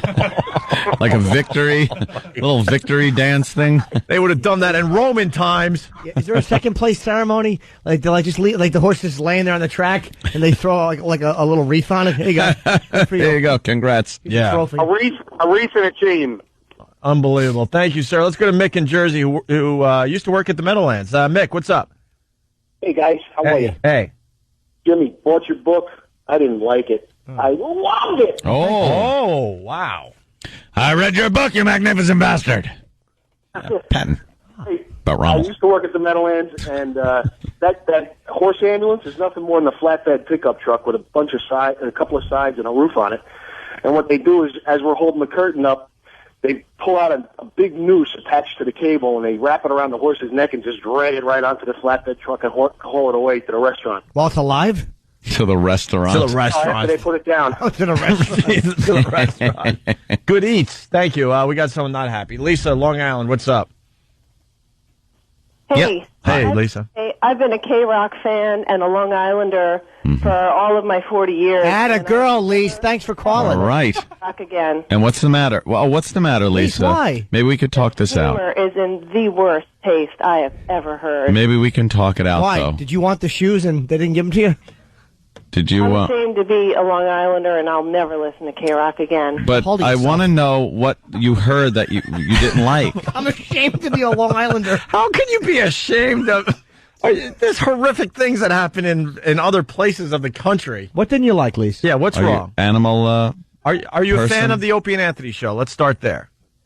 I can't believe the choice of humor. Do you think that's funny? Yes. You think that's intelligent? Or I'm actually disappointed. I'm actually disappointed in us. I thought we could have done an even better job with the humor. Well, what part of the humor didn't if you you really like, want to know the Lisa? truth? Yeah, what didn't you like? What part didn't the you like? sound effects are particularly insulting. Which line? What's How old are you? Was it this one? Was it this one? Or was it this one? Come on, guys. Or this one? That's brilliant. Oh, the horse stayed up after that. My personal favorite. Yeah. Like that. Can I ask why you're ashamed to be a Long Islander? Yeah. Like, first of all, when were you proud of that? And there were plenty of reasons before this. Yeah, and Colin Ferguson didn't do it for you. Yeah. But the jokes on this show make you... I was born and raised on Long Island. Well, actually, born in Queens, moved out to Long Island, if you want to be very specific. And I've been ashamed of Long Island way before this. Of course. Yeah, why, Lise? And you know what? You should do us all a favor and move somewhere else, buddy. Hey, Pally. Should we, Lisa? Talk to the hand. Should we? You go, girl. You dummy. She hung up. Why? She hung Boy, up, of course she did. She got us. Keep listening, Lisa. Oh, yeah, look at Steve from Bayside Shore. Oh, this Lisa, a sassy one. What'd she say? She's been a Long Islander her whole life? Her whole life. And a K-Rock listener? That's all of my embarrassing. 40 years. All of my 40 years. It's great. 40, and she's all upset at the sound effects. Shut up. Go watch Regis then. Well, obviously, the naked billboards are attracting some new listeners to this fine radio station here in New York City. I saw those naked billboards all weekend long when I was driving around. They got the backs of some hot women on those things. You know that they had to airbrush the boobage, the side boobage out? Yeah. These billboards, Jimmy, they had it these girls were very well endowed, and they had to actually brush out the side boobage. Yeah, because the side boob was showing. The advertising here in New York, the Rock of New York is back, and then it has girls completely naked, and the Rock of New York is back is right over their butts, so you don't see their butts. And then on their backs it says Pink Floyd, Ozzy, Nirvana, Linkin Park, Green Day, Guns N' Roses, Zeppelin, AC/DC, Pearl Jam, Red Hot Chili Peppers. It goes on, and they're all over New York. So it's attracting new listeners to this radio show. Yeah, and this radio station. Her poor husband. Oh, that poor emasculated douche. Oh. I have an instant feedback. A lot of Z's. Z. Cool. And then this guy writes, it's Dan from Sayreville. He writes, I agree with her. You guys should move on. Stop beating a dead horse. Did you hear that, Lisa? Very nice. Let's say hi to Brian in Chicago. Brian. Hey, good morning, boys. Hey. Well, something that you guys haven't hit on yet, it was so rare for a Philly to be in the Derby that when a Philly actually came in second, the owners and the family were just going bananas in the crowd, going crazy, jumping up and down, and then they look over and say, wait, what's going on with our horse? Yeah. Why are there ambulances around our horse? I'd give anything to see. Well, I think they figured it out before the ambulance arrived. Like, yeah. What do they just like? They would. I would love to see them jumping up and down, and then watch as the jump slowly stopped and the arms and the smiles go away and the look of And who picked that straw at the track? Do they got dead horse guy that just sits there waiting for his opportunity? Like, hey, I'm on. It's me. All this right. is great. They know because the horse stood up on its hind legs, going ow, ow, ow, with the front hooves. Ow. Its wrists were bent. They thought it was doing a gay impression, like a swishy gay impression that you did in grammar school. Like, the horse is funny. That's a funny horse. Crack up. Let's go to Nate in Brooklyn. Nate, what's up? Hey, guys. Good morning, Nate. Yeah, so Lisa from Long Island draws the line at the horse thing. I guess she wasn't listening on Remove Your Hat Day. Lisa from Long Island's a boob. Keep that under your hat. I'm ashamed to be a Long. All right, why don't you just put some perspective on it? Yeah, how great it was. Why, you're from Mastic? How great was she? I'm ashamed to be a Long Islander. So am I. Like she'd go somewhere and they'd go, where are you from? And she'd go, oh my God, I can't say. All right. I'm from Long Island. Oh, ugh. Those boys made that joke. I'm ashamed. You mean that place where those guys that did the radio show are from? That did the sound effects of the horses? Yes! Up. Right now. She just blew up our spot. All we were my having fun with 40 this. years. More fun now. You friggin' fuddy-duddy. Make a pie, broad. Look at Jimmy cracking himself up. so misogynistic. Make a pie broad. That covered a few areas. I think it's funnier that he just openly laughed at his own jokes. That's great. Make a pie.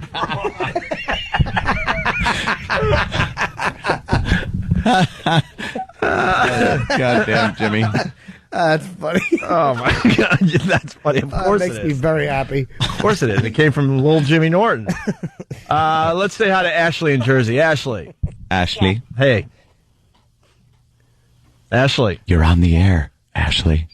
Yeah, I can tell. Okay. What's up, Ashley? So what do you want to say?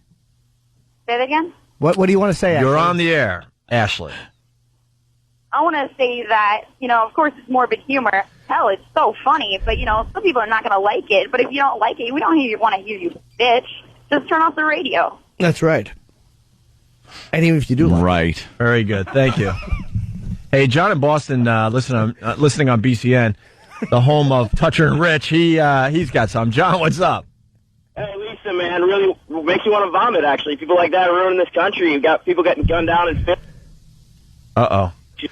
Oh, your phone's crapping out, but he does make a good point. It sounds like Lisa's been listening all morning. She wasn't outraged when we were talking about another cop being killed in Philly. Yeah, how about that? There are a lot of people out there that care more about animals than human beings. I'm assuming Lisa's one of those people. I hope she calls back. Can I say, by the way, just speaking of caring more about animals than people, I saw a documentary on Virginia Newkirk. I think her name is Virginia, from PETA, who started PETA. Uh-huh. All right. It's great. I love her. Really? I love her. Really? Yeah, you can't not. Why? She's just great. Why? Is she? Yeah. Like because she cares so much about animals, or because she's a crazy woman? She's both. Yeah? Yeah. I got to see that then. I love her. She was sterilized when she was 22. She doesn't believe in God. Why was she sterilized? She didn't want to pump one out. At 22? Or 23, yeah, she was very Something young. like that? Wow. Yeah. Jeez. Where did you see this? Went in there with a cake blender. One of those. Yeah, it was years ago. Oh, boy. Be careful, guys. That's right. Lisa's listening somewhere. Because those type of people don't turn off the radio, by the way. She's still out there listening. It's on In Demand on HBO. And Really? I'm going to go check that out. I cried through the whole thing. I can't handle animal stuff that much. I can't either. I bawled like a sissy. You kidding me? No. Like Bob Kelly. I know I am. I'm that way too, man. I got to be honest. I mean, I could find the humor in a derby horse going down, absolutely, but like just the average. But like a chicken? You were looking at a chicken and getting all choked up? Turkey. Well, I'll tell you why. Because she's not allowed. She's Choke chicken. That's a joke, son. She's annoying. Just like she's annoying. On some level, she is. But then there's one point in the documentary where she's talking about why, and I got it. Yeah, she's this and yeah, she's that, but she really is for real. But they were talking about the Butterball Turkey Factory. Oh, boy, that turkey, must be delicious. But just how nasty they were to the animals. And what are they supposed to do? Friggin' dress them up and take them out? I think there's a balance between don't punch the animal in the face and violate his genitals and taking him for a night at the town before you eat it. I think there's a happy medium in there somewhere. Do they punch him? They were just awful. Yeah, it's like what, the workers? Yeah, it's like okay. Then they have these people probably are not very educated and they have some issues and they treat the animals like crap. That should obviously be taken care of. You can't have a moron like that around. There's no reason to punch the turkey in the face. So maybe they need better people unless it gobbles while you're talking. Yeah, then there's a reason. Hey, if you're making a point, quiet you. Pop. The only way to balance. Seems like that would hurt your fist if you hit him in the beak. But they saved one of the turkeys. Like one of them gets out, and they kept it. Oh, yeah. You just feel bad for the dumb turkey because it's like it was scared. I gotta see this. It was it's awful. Walking food. I know. Jimmy, they are all just walking. Well, watch the food. damn thing and see if you got an emotion in your body. I don't have emotions for things that are edible. Yeah. I like I like little kittens and puppies. Well, dogs are edible in some countries. Seeing them get hurt. Cats are edible in some countries. Dogs. What about poor Jack Jack? You remember Jack Jack? Yeah, my little cat Jack. That's the reason I have a $4,000 rug underneath my cars in the garage now. Jack Jack ripped up the rug. Really? Yeah. So I had to get new rugs, and now the rug is residing underneath the Escalade and the Mustang in the garage because Jack Jack wrecked it. Where's the cat? It's a cat, I know. Hey, you like Jack Jack. Don't turn on Jack Jack. I liked Jack Jack. All right. There's a scene, real quick. There's a scene where they show people taking fur, and I've seen how trappers do that, but where they beat the animal and they just hang it upside down and they rip the fur off it while it's alive, and it's the worst. Alive? Yeah, you saw it. You see it breathing after panting, and most of them are in Asian countries, and you literally want to pick up a rifle and just start pumping rounds into people. Yeah, that stuff's just They're reprehensible. ripping the skin down, and the animal is alive, and they just Oh they're God, what a savage. nightmare that would be. What animal? I don't know. Somebody who might see, I didn't recognize. Supposedly they have to do that because if you kill them first, they release some kind of chemical that messes up the furs. I've only heard or that something like that. Oh, they knock. I've only heard that's for food. Like that's one reason they don't kill. Like I won't eat lobster because they have to cook it alive. Like why can't they just clunk it on the dumb prehistoric head? Prehistoric head, huh? I mean, it does look like it's very hot and uncomfortable. Big bug. Then again, they live at the bottom of the ocean with 50,000 pounds with their big salt water and their dumb eyes.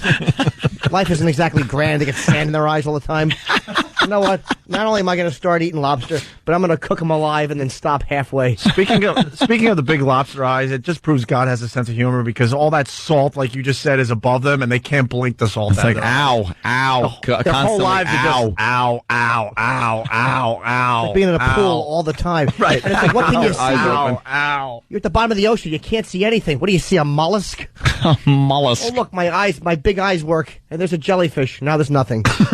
Lobsters suck. All right, we're late for a break. 877-2120. Hey, got the phones lit, though. We'll see what you guys are talking about next year. Drew Boogie, what's up? You all right, Drew? Why are you here? I bring gifts. Ooh. Gifts. All right, we'll see what you brought next. I like gifts. I got gifts, too, by the way. For us? For the lucky staff. What? It's called Giveaway Christmas Shirt Day. You want to do that next? Couple things Mother gave me for Christmas, but God darn it, I love it. It just won't have a chance. And you're gonna just give it to the staff, and they have Van Heusen, and they have no choice. They got to wear their gift tomorrow. Oh my God, that's horrible. If they want to continue working for the Opie and Anthony show, the lovely gift that Jim's going to give you after the break, you're going to have to wear tomorrow. Well, I don't have enough for everybody, so they're going to have to fight for it. Well, you're going to have to decide who gets the lucky Christmas shirt. Hey, we're going to play this before break. Morning, guys. I write an apology from the New York Post for its page 6 story about a sex tape involving the fiancé of radio personality Greg Opie Hughes. The Post is now saying it was wrong when it reported that Opie's fiancé was involved in an X-rated video with Bam Margera. The paper now claims that there is no sex tape and the radio host's fiancé never even met the MTV star.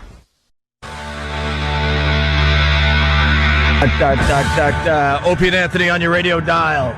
Cinco de Mayo. Yeah.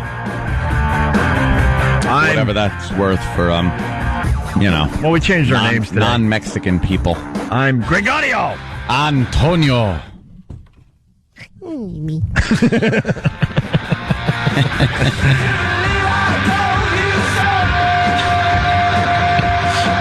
Now it's all out in you. Nice. Drew Boogie in studio. And Drew had a busy weekend working on The Sounds of Steve. Yes, sir. So what do you got for us today, Drew? Well, every time Steve does some new warm-up, I get forwarded the audio, and I get a burst of inspiration. By the way, the Animation Festival is coming up June 5th, Roseland Ballroom. It's a sold-out event, and we're keeping all the animations under wraps. And then after the Animation Festival, we're going to get them all out there for everybody else that wasn't lucky enough to get a ticket for the Animation Festival. Mm-hmm. And I'm telling you, someone took your Steve remix. So I heard. And made an animation. It's hilarious. I want to see this. It's going to be right up there.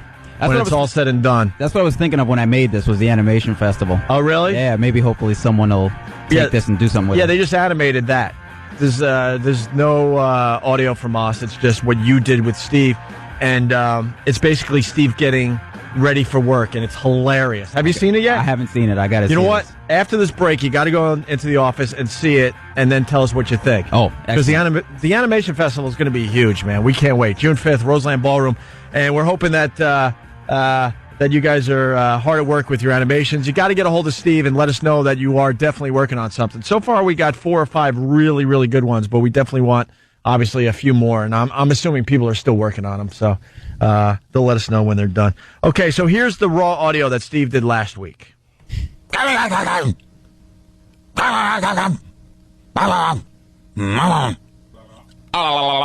I know what's going on here. Tim is also involved with this. I think that's Tim warming up as well, and then I think what happened was Tim started warming up his voice, and then Steve decided to warm up his voice. Oh, I didn't even know These that. production people are just really strange. Crazy.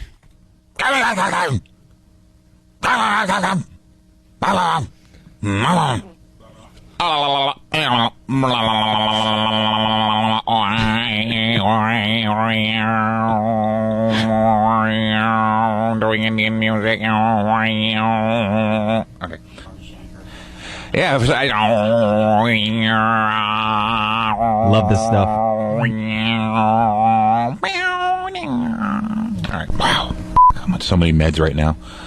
You know what's weird? Like, to me, that's just nonsense. But when Drew hears stuff like that, He hears magic. he hears hear like music. rhythms and stuff, right? And Yeah. beats. Can I say that's the most helpful thing Steve has said in a long time? What, the meds part? No, before that. Oh, just all that babble? Well, Drew took that and came up with this.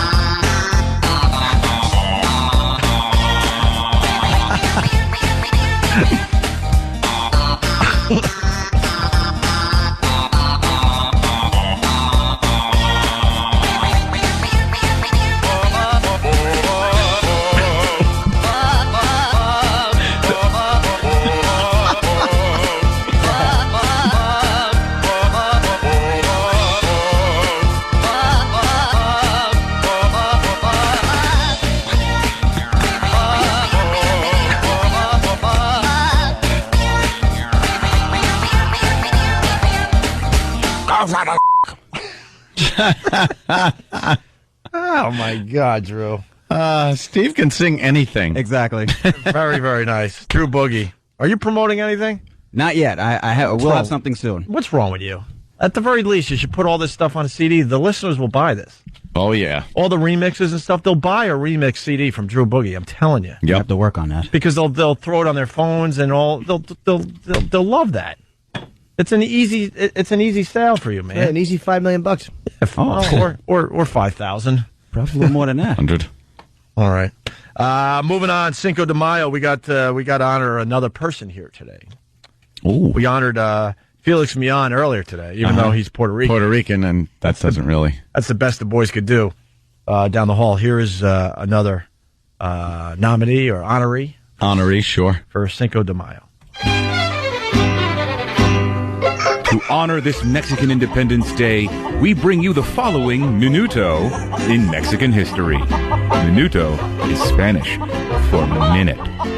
Ave Maria, que gran pendejo. To the over 100,000 Mexicans who try to cross over to the United States every year only to get shipped back, we say to you, keep trying. Your aspirations of living the American dream will never die. Unless you do, in the desert, while the buzzards pick your bones clean. Stay tuned for another Cinco de Mayo Minute on the Opie and Anthony Show. Qué maldito bruto, lo siento que tenemos que escuchar a esta basura. Okay, terrific. Well, thanks, Steve.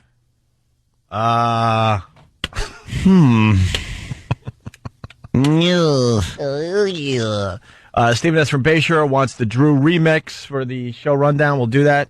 Oh, show rundown's on onaradio.com. This just in from that last little bit. Yep. One flag. One flag. One flag.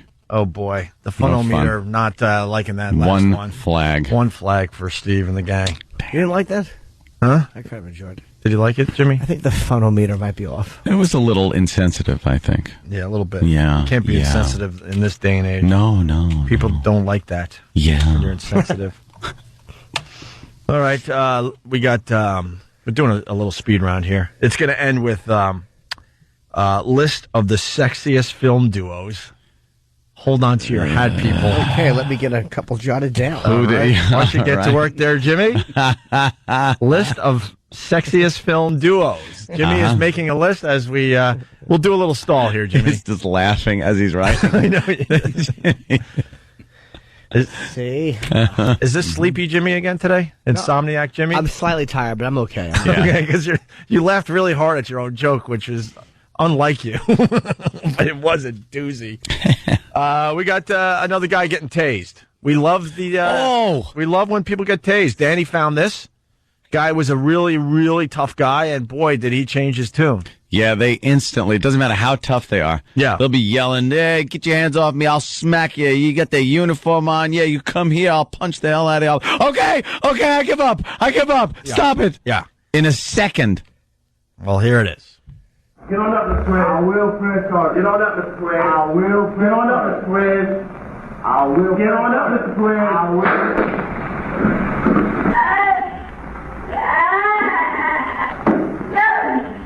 Get on up, Mr. Fred. Get on up. Told you what would happen. Stand on up. So I'm going to call you and that's out. Have a seat on the chair. Have a seat. Crying like a bitch. Wow. That went from like, I ain't got to spread. I ain't got to. Little whiny crybaby. Tasers. Yeah. What a great invention. Let's go to Cape Cod. We rarely hear from Cape Cod. It's Jared. I'm on, dude. Jared. Hey, what's going on, guys? Baby. Are you driving to work? I am at work right now. All right. Just want to comment on that C that called from Long Island. Mm-hmm. Oh, Lisa the C, yeah. Yeah, I mean, I hate to bring it back after you guys are off the topic and all. I wanted to make that beating a dead horse joke, but somebody already beat me to it. Yeah. Yeah. Yeah, I mean, if she's going to bitch about you guys making fun of it, like, why not just complain about the whole sport in general? I mean, it's been going on for, I don't know how many years, but, I mean, it's been 10, 20 years, probably. Perhaps more than that, Ant. Well, what else are you going to do with horses? There's a video in Seattle you may be interested in. When it comes down to it, some of these animals, what else are you supposed to do with them? You can't, like... Blew out of them, I guess. It's really tough to have a horse as a pet. Well, you ride them. Those kind of jokes on Looney Tunes and stuff when you're a kid, and it's hilarious. How about you just slap its face? What I like to do to a horse is like when it's hanging that big dumb face outside the barn. Yeah. I just I yell at it for political reasons and slap it and get my aggression out. He looks all puzzled. Yeah. Those big eyes. You can slap 30 times and never hit the same spot twice. Hell, they're big heads. My new book, The Fun of Slapping a Horse Face. And the horse is never going to put up its dukes. It can't. Yeah, he's just going to have to take it. Occasionally you hear this. That's the horse's way of going, what's going on? All right, Jared. Good point. Let's go to Amanda on Long Island. Amanda. Hey, Hey, Amanda. what's going on, guys? Just doing our thing, you know? That's cool. Can I have your jobs? Why? Uh-oh. Sounds like our boss. I'll have your jobs. Yeah. Oh, How many times have we heard that over mean here? it differently. Why do you want our jobs? I want to get paid to talk all day And just say dumb stuff? and make fun of people. Yeah, that is like the fun thing to do. Oh yeah, because not many people. You know what? In this day and age, not many people get to do this. No, We're just hang around and make fun of people. We realize how lucky we are to be able to do this every morning. So. We make fun of the weak, the underprivileged, the people that it makes us feel better about ourselves. Absolutely, we definitely make fun of people that can't fight back. Can't fight back. Yeah, Tough job. Yeah. You know what? Very few people can handle the rigors of this job. The rigors. Cops and firemen are sissy. Gonna ring the bell. They have fun running out, meeting the public. Yeah, a little fire. You put a hose on it. So what? Try doing this. This is a man's job. Tough, manly job. Absolutely. All right, Amanda. All right. Thank you. There's a billboard causing some controversy. This is Hello, pretty, Bill. This is pretty good.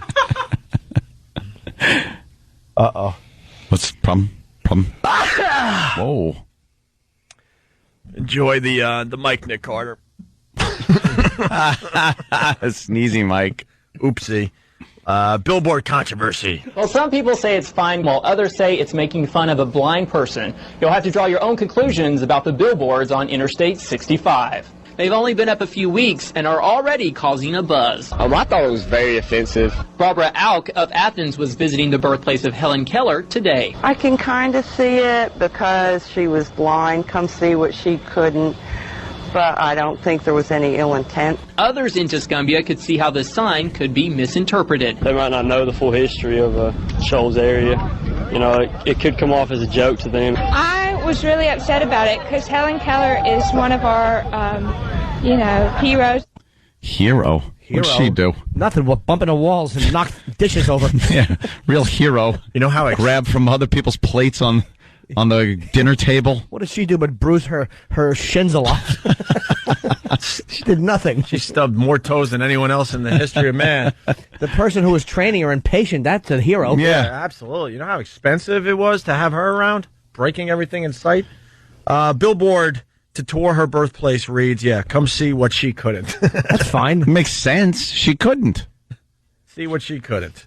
Helen Keller's birthplace is one of the largest tourist attractions here in the Shoals. Twyla Hyde just moved to the Shoals area a few years ago. When she saw the billboard, she thought it was insightful. It shows that we can see what she couldn't, but at the same time, I believe that she could see in her mind's eye. Helen Keller's birthplace brings more than 60,000 visitors a year to the Shoals. Catchy advertising is key in bringing new tourists to the area. I didn't really have much of a reaction. I knew it was an ad. She was an extremely intelligent woman, and I don't believe she herself would be bothered by that.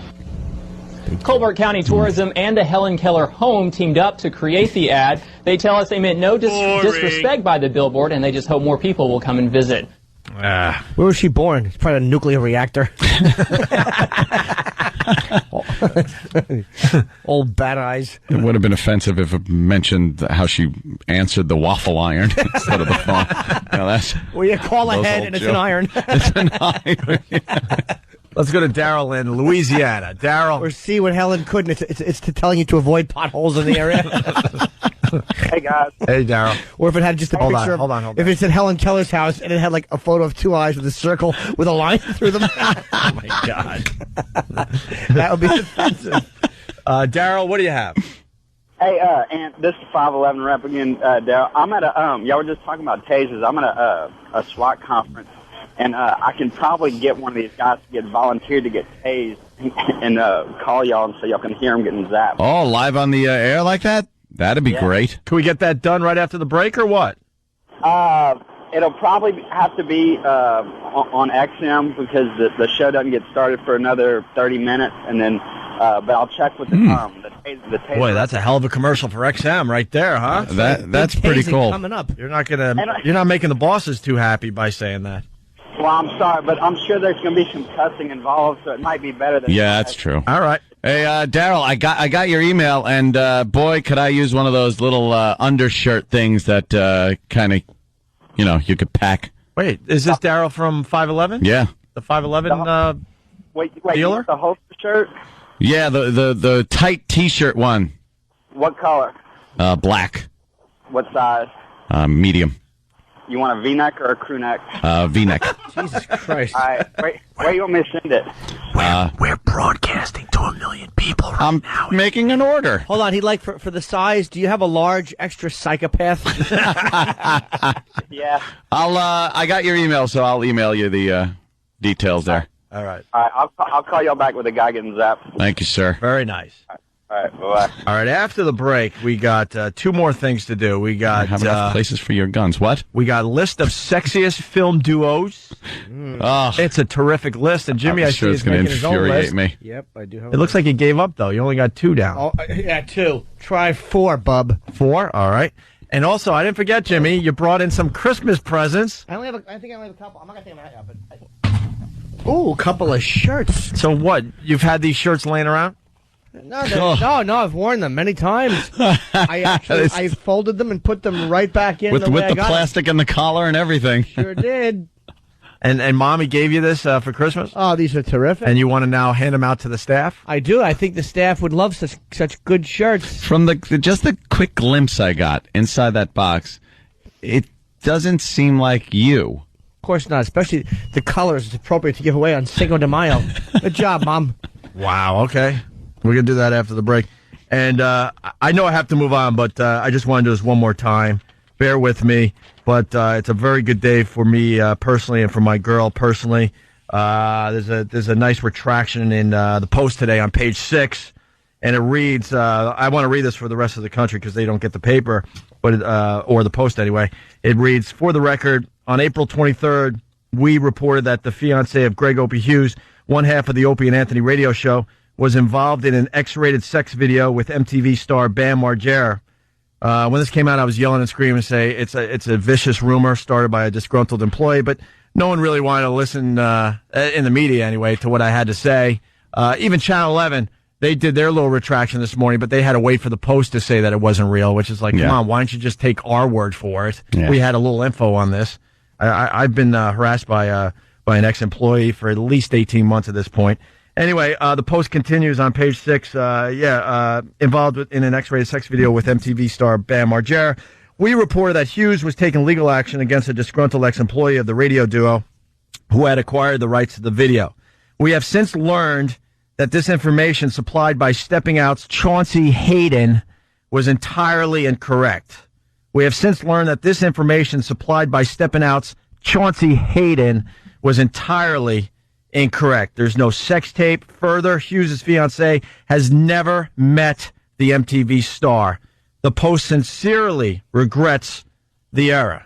They rarely do this, by the way. Sincerely. And I just want to thank the listeners that have been supporting us through this crap. And I'll finally just stop. It's just a good day for us, though, today, and I just needed to say that, okay? Very good. We'll get back to the jokes next. It's Opie and I've got a Lulu. Good. Opie and Anthony on your radio dial. We got to get to Jimmy, but first, Drew Boogie went into the office, saw the animation of one of the remixes you did. Unbelievable. The Steve remix, and this person animated it and made it Steve getting ready for his day, where it shows him waking up as a bear. He is a true fan. He picked up on every nuance of Steve just from what's talked about on this show. It was unbelievable. He went into kind of like a tornado spin with a razor and then became Steve. Don't give it away. Well, yeah, you're giving it away. But I'm trying to, hype up this animation festival. It was really good, though. Huh? Yes, it was. I can't even talk. Yeah. June 5th at Roseland Ballroom is a sold-out show, and we're really excited. We want to make this an annual event. And I think it's going to be a huge success. Get some more animations in, too, because there's a lot of money up. A lot of money. $10,000, Jimmy. And $10,000. Benji's. I think we're going to add other stuff as well. Other prizes and all sorts of things. So I was saving it, but I'll say it now. One of my CDs. Wow. Really, Jimmy? Really? That's right. People say, forget about that 10 G's. I want Jimmy's. What? That should be for me for mentioning it. And if you animators want some more inspiration, go to myspace.com/thegreatdrewboogie, and you can, use some of my stuff as well. Why the Great Drew Boogie? That's what Opie called me before he started calling everybody the Great. You were the first, the Great? I think so. Oh, I'm sorry. I'm going to leave up your spot. So MySpace, somebody might have had the mediocre Drew Boogie taken. Right, and you had to go with the Great. Jimmy, are you psyched for the O&A Traveling Virus Comedy Tour? Of course. We were going to take a year off. What happened? They pulled us back in. I know. What's that famous line? They roped us back. They dragged us back in. It's from The Godfather 3. The problem with Boston, if we want to go up there, it's going to be very hard to get a venue, man. It's really hard for us to get venues in Boston. Well, when you make fun of the mayor over and over again, it causes problems when you're trying to go up there and do the right thing. Yeah, we'll have to do the whole show in a pian. Maybe we could find a field in New Hampshire. Yeah. Why not? Just set up some dumb speakers and go at it. Woodstock, man. Yeah. We have one date so far, August 2nd at the PNC Arts Center in Homedale, New Jersey. Get the word out. I don't think we're coming to Philly this year, so the Philly people are going to have to come up. I don't think we're doing Long Island this year, so the Long Islanders are going to have to go to PNC. I think we're going to try to get something done for Buffalo. That means the Cleveland people will go up to Buffalo. We've never done Buffalo before. And the Rochester people will go west. And then we're hoping for Boston. We're hoping maybe 3, that's it. No Detroit, none of those faraway places this year. Faraway lands. Right, exactly. Jimmy, you got a big Macy's box there. Oh, well, I have a couple of shirts for a couple of the lucky guys. I don't have many, so boys, you may have to fight. Oh, man. They are really going to be some disappointed people when they don't get it. The staff is probably afraid to come in. They're too Yeah, shy. that's what it is. Who do you need to come in for a fine gift? Travis. All right, Travis. Danny, of course. And young Sam. I think Than, I'm going to have to regretfully leave Nathaniel out because he's too big. Now, Jimmy, these are gifts from your mom that you decided to kind of just to hand share. over? Sure. Not that I didn't wear them, of course, but I carefully put them back in the box. Okay. I saved the pins they came with. Yes, and you've pressed them even. Yes, I have. And I don't gotten the creases all back. That's right. Oh, God. And then you farted on them. Oh, my God, I see the first one. That's a winner. Now, which one of the Wait, staff? hold on, Jimmy. Now, the staff has to agree. If you get one of these fine shirts from Jimmy, you got to wear it tomorrow on the show. Oh, you have to agree. Here's what you have to agree to only wearing it tomorrow. You can't wear it all week, boys. It'll look silly. All right, Jimmy. Okay, so now be honest. Now, of course, Danny and Travis and Sam, who wants this one? Hey, it looks like a very nice blue button-up shirt there, Jimmy. Blue, who makes that? Alfani. Who wants the blue Alfani? I'm gonna take the blue because I don't want to see a worse shirt come out of there. Wow. Travis is smart. Yeah, I'll go with You blue. probably couldn't. Travis, I'm not going in order, actually. I just figured out that strategy. I was like, damn, I should have went for that blue thing. That's a good one. I'm actually only going in the order. I have, honest to God, just peeked in here. I haven't really looked through these. But your mom picked out that shirt for you, Jimmy. Why wouldn't you wear it? Why would you? All right. Here's another shirt from Mom. This is not bad. This just doesn't fit me. This is okay. It's a big, wrinkled, long-sleeve T-shirt. Yeah, do you know how bad your man boobs would show in this? Oh, wow. It's a gray Cherokee. Cherokee. Cherokee being sure. This one may fit Than. There you go. There's your lucky day, Than. Wow. That one's not bad. I mean, we're trying to make good radio out of this, but it's just a great. Care. Okay, this one's bad. This is nice. How about the Puerto Rican in court shirt? Oh, Jesus. You want to explain that one, Jimmy, for the radio audience? Well, this is, of course, from the Alfani collection. And I can't see what color it is. It's signature cotton. And it's a kind of got some stripes on it. Yes, it is striped. Yeah. Sort of a, what color would you call that? Gray and gray and gray. Gray.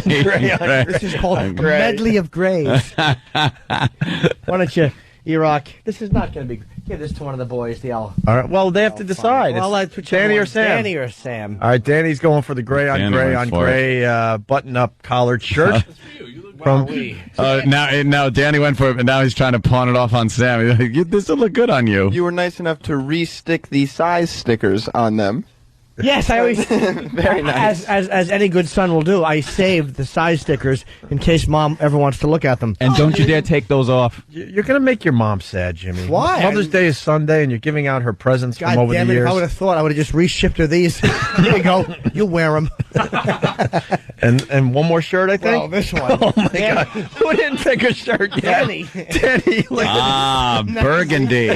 It's a bright burgundy button-up collared shirt. That's real. I wish I didn't use that Puerto Rican line until this one came out. Wow. All right, well, give that to Danny. It's going to look good on me tomorrow. That's terrific. What's the brand name? Alfani. Alfani. Please, the Nortons are an Alfani people. Your mom loves Alfani. Sure does. That's a prestigious J.C. Penney brand. Yeah. Is it? My shirt is an extra large.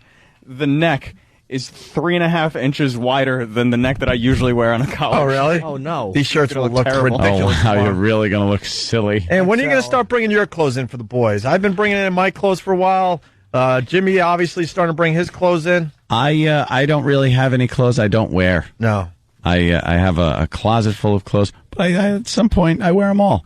Bring them in for T-shirts for like all my GTA T-shirts and the shirts that the police departments and various law enforcement agencies give me. I wear those around the house when you put on your sleepy little flannel pants and walk around the house. And then I have my dress shirts but now, of course, I'm also getting into sort of a tactical wear. 5'11", baby. Which is a lot of fun. Good, a lot of pockets, I'll tell you that. Yeah. Boy, never had a need for pockets. And, other than that, I don't have anything really to give these guys. Sorry. I don't have a great shirt like that one. This is a very nice shirt. Sam, is that going to fit you? No. No? No. All right. Well, I should have waited until Christmas to break out the Alfani collection because I wouldn't have had to buy gifts for the boys. You guys ready for the top? The top, what is this again? The top 20 sexiest couples? Yeah, the list of sexiest film duos. Sexiest film duos. And I bet the only reason we're doing this because number one is something that drives Anthony nuts. Yeah, because they never get it right. Because this is like pretty much like who cares type radio. But Mickey Rourke and Kim Basinger, who steamed up the screen in the 1986 movie 9.5 Weeks, are the sexiest movie couple of all time. Stop it already with the friggin' food. That's the scene that, for some reason, people feel they have to say that is one of the hottest sex scenes. Yeah, they're outside of the refrigerator, and they're like kissing and touching each other, and then all of a sudden they open up the fridge and they pull the food out and start eating it off of each other.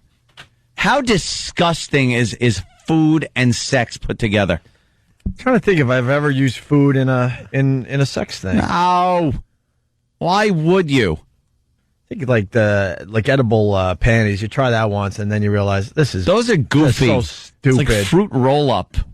It's like a fruit roll up. They don't even. That's what you want. Yeah, let me eat that. You'd be sitting there going the whole time, all night long. Trying to floss things out of your teeth. Stop with the food. There's nothing sexy about it. Take what did they take? Like condiments and just mustard. Yeah, just putting mustard on her breast. They just emptied out the fridge right in front. It was so stupid. Like strawberries. Yeah. You take out a strawberry and slowly feed it to somebody, and then run it up and down their body, and they're supposed to go, "Oh, it's a strawberry." Just stop. That doesn't work. A lot of this stuff looks better when you see it in movies, and then you try it out, and it's ridiculous. It's not practical. Because the next one is ridiculous too. So if you want to look at this list, I don't know why you would. Go to the Movie Phone website.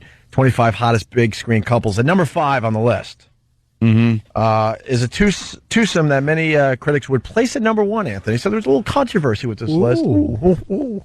Burt Lancaster and Deborah Kerr in the 1953 winner of 8 Academy Awards, From Here to Eternity.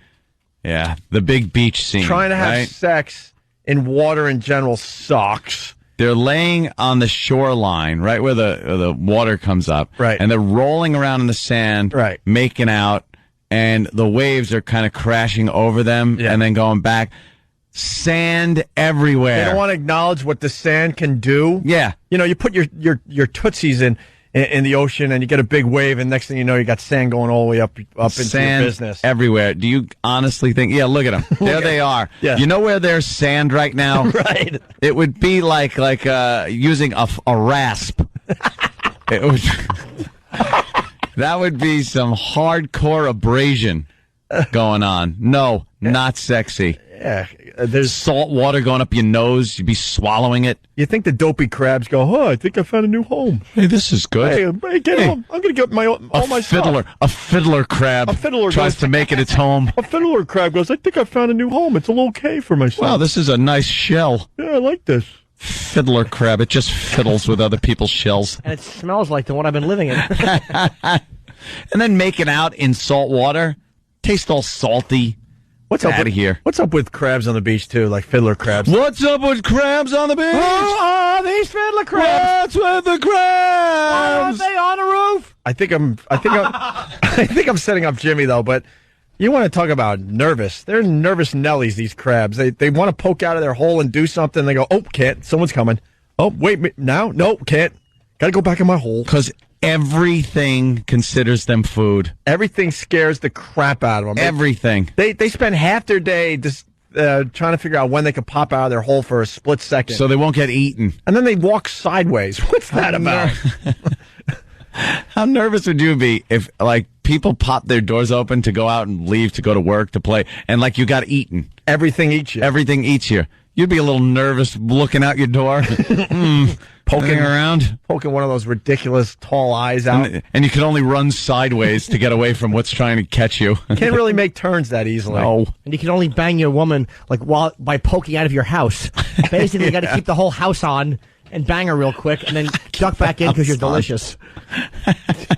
And they only walk sideways, by the way. They did a study. It's because they all enjoy Cab Calloway singing Minnie the Moocher. Glad that got something. Come on, that's funny, and it's classic. Sure is. Second on the list, Humphrey Bogart and Lauren Bacall. To Have and Have Not from 1944. That had the famous line where Bacall asked Bogart, "You know how to whistle, don't you? You just put your lips together and blow." Yeah. Speaking of blow. He said, I also know how to get cancer, is to put my lips like that and smoke. Brad Pitt and Angelina made the list for Mr. and Mrs. Smith. I didn't have any of these on my list. How am I so wrong? What? George Clooney and Jennifer Lopez for Out of Sight. What? William Hurt and Kathleen Turner in Body Heat. What? Body Heat. My neighbor. Yeah, a little known fact. When she was considered hot. Clark Gable and Vivian Leigh in Gone with the Wind. Goes on and on. What was that Dykey movie? That should have been on this. Oh, Thelma and Louise. Well, not. Oh. Nev Campbell and Denise Richards. What? Yeah, why isn't Wild Things in this? Or that movie, what was it, Bound, I think? Yeah. Had a nice lesbian scene. Those scenes are way hotter than this crap. What do you got, Jimmy? You make your own list over there? I got. How did I get this so wrong? I don't know. What happened, Jimmy? I had Harold and Kumar. Harold and Kumar? Yes. All right. B.J. McKay and Bear. James Caan and Kathy Bates in Misery. That's a good one. Carl and Lucas in Sling Blade. Jodie Foster and that gaggle of bar-goers. Nothing? I thought that was... That's all right. Yes. Dakota Fanning and Wooden's Boy and Hound Dog. Yeah. Shirley Temple and the Old Negro. And Heath Ledger and the other Mo in Brokeback. The other Mo. A much better list. You should make your own. Get that list up there. It'll get more views from their dumb list. Hey, we didn't do the weather for Haiti today, Anthony. I don't know what was going on. Oh, what's wrong with you? Very, very busy today. We didn't get to do the weather for Haiti, so let's squeeze it in before we get out of here. Much everywhere, it's going to be hot. Saw that? Then I don't need a jacket. Thanks, Arthur. That is some laugh. Yeah, man. I don't need a jacket, although I do need a door that I can leave this country on. And this is called the mop-up portion of the Opie and Anthony Show. One more time for Cinco de Mayo. It's Cinco de Mayo! Oh, no! Oh, yeah! Maybe we should have a Corona. I prefer Dos Equis. What about a Tecate? Eat the worm. Eat the worm. Cinco de Mayo! Arriba! Arriba! Opie Antonio! Can I ask? Why the Jackie impression, by the way? I got to acknowledge that there's a little Jackie in there. Oh, yeah! But why? Oh, yeah! Why does, when he says, it's Cinco de Mayo, why does the guy go, oh, no? Like, why is it a source for panic? Wait, why? Because that guy is I don't get it. Because that guy's the grumpy character. You got to know the personalities of all the voices. That guy doesn't like anything. How does that hurt him? Yeah, it's irrelevant. If you knew the answer, you could solve that guy's problem. Oh, no. Like he forgot something. Yeah. Well, Tim ran in with the last Cinco de Mayo minute, too. Good. Two in a row. Well, no, that was just like the fine promo to bring it all together, and then we're like featuring people today. God. To honor this Mexican Independence Day, we bring you the following minuto in Mexican history. Minuto is Spanish for minute. Ave Maria, que gran pendejo. No Mexican holiday would be complete without a few sips of tequila, the fantastic beverage made from the blue agave, which is responsible for countless one-night stands, topless college co-eds, and giving Sammy Hagar a career after his tenure in Van Halen. So raise your glasses and throw back some Jose Cuervo, and then go lurk inside of a truck stop men's room with your mouth plastered against a glory hole. Stay tuned for another Cinco de Mayo minute on the Opie and Anthony Show. Qué maldito bruto, lo siento que tenemos que escuchar a esta basura. Why the glory hole? Well, because it's Steve. You know, What's that got to do with anything? It's just got to do with Steve. He loves him. That was actually a real suggestion for a good day. If you wanted to feel good. Yes. All right. We got to head over to XM Satellite Radio. He's a one-trick fairy. Yeah. The great Drew Boogie on MySpace. Yes, sir. Anything else, Drew? That is it. MySpace.com/thegreatdrewboogie. Hit me up, people. Yeah, I'll put the new Steve remix up there later. I forgot to do it yesterday. I'm an ass. And I'm telling you, it's about time you make a little money from all this. I'm telling you, the faithful will buy like a Drew Boogie remix. I CD. shall put one together. All the great remixes you've put together over the years, they would buy that. Sure. All right? All right, guys. We'll see you tomorrow.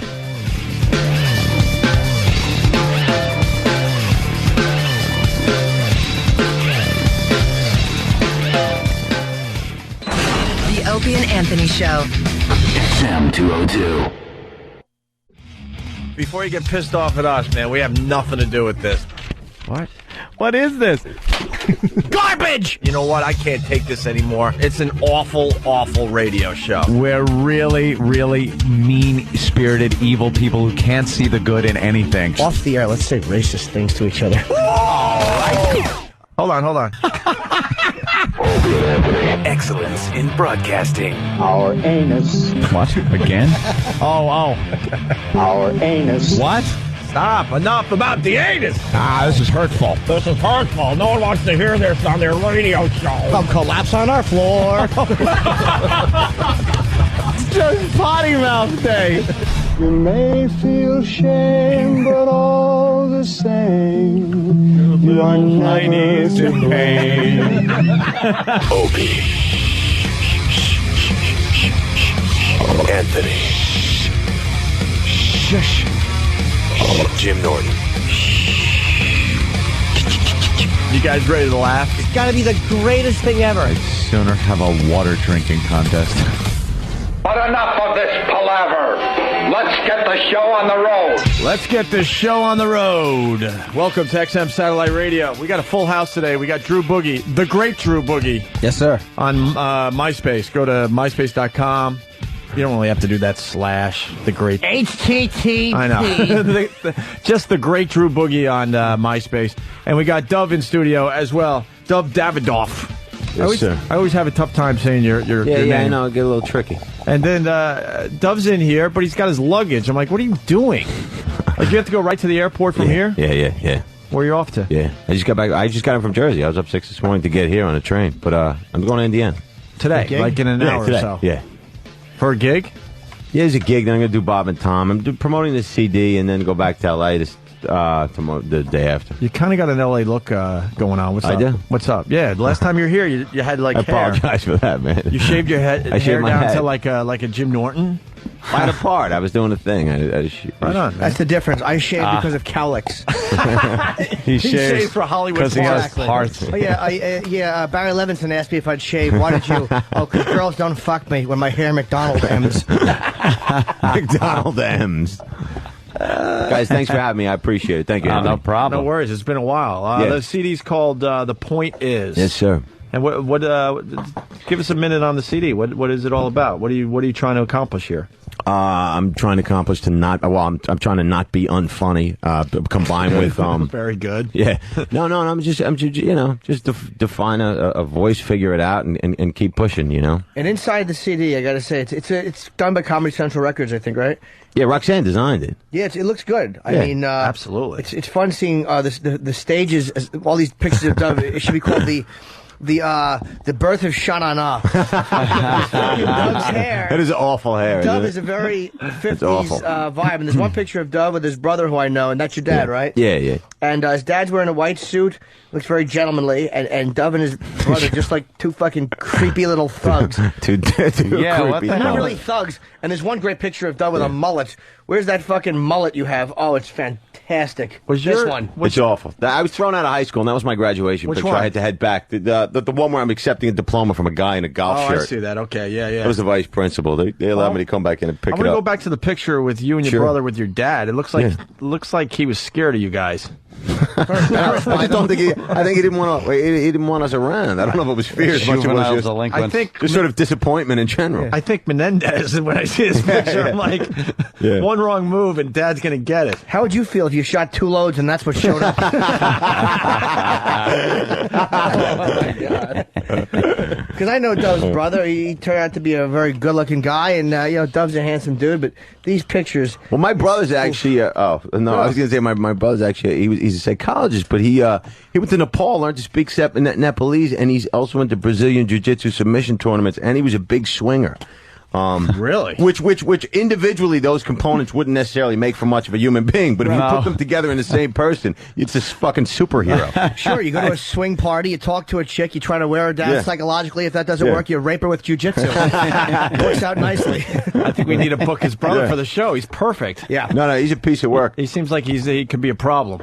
Well, it was next level stuff when I found he called me poolside at noon, and he was banging this chick in a lawn chair, and there was a girl next to her also waiting, and you could see her she was saying, hurry up. And then I knew my brother had reached the next level when he turned around at noon and said, don't overcook the chicken. I mean, literally, I was on the phone. That's, anyway, if you're that divorced from the experience that you're worried about the chicken, somebody's reached the next level. That's next level shit. That is true. I never think that when I'm getting my dick sucked. I think, oh God, this is a chicken. Don't overcook it.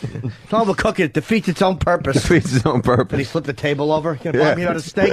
Yeah. Defeats its own purpose. Remember that? Yeah. That's a great line. And then he goes, do you call those carrots? Like there's a problem with the carrots that they don't even address until he's fucking yelling at her. He's talking about Raging Bull, by the way. Yeah.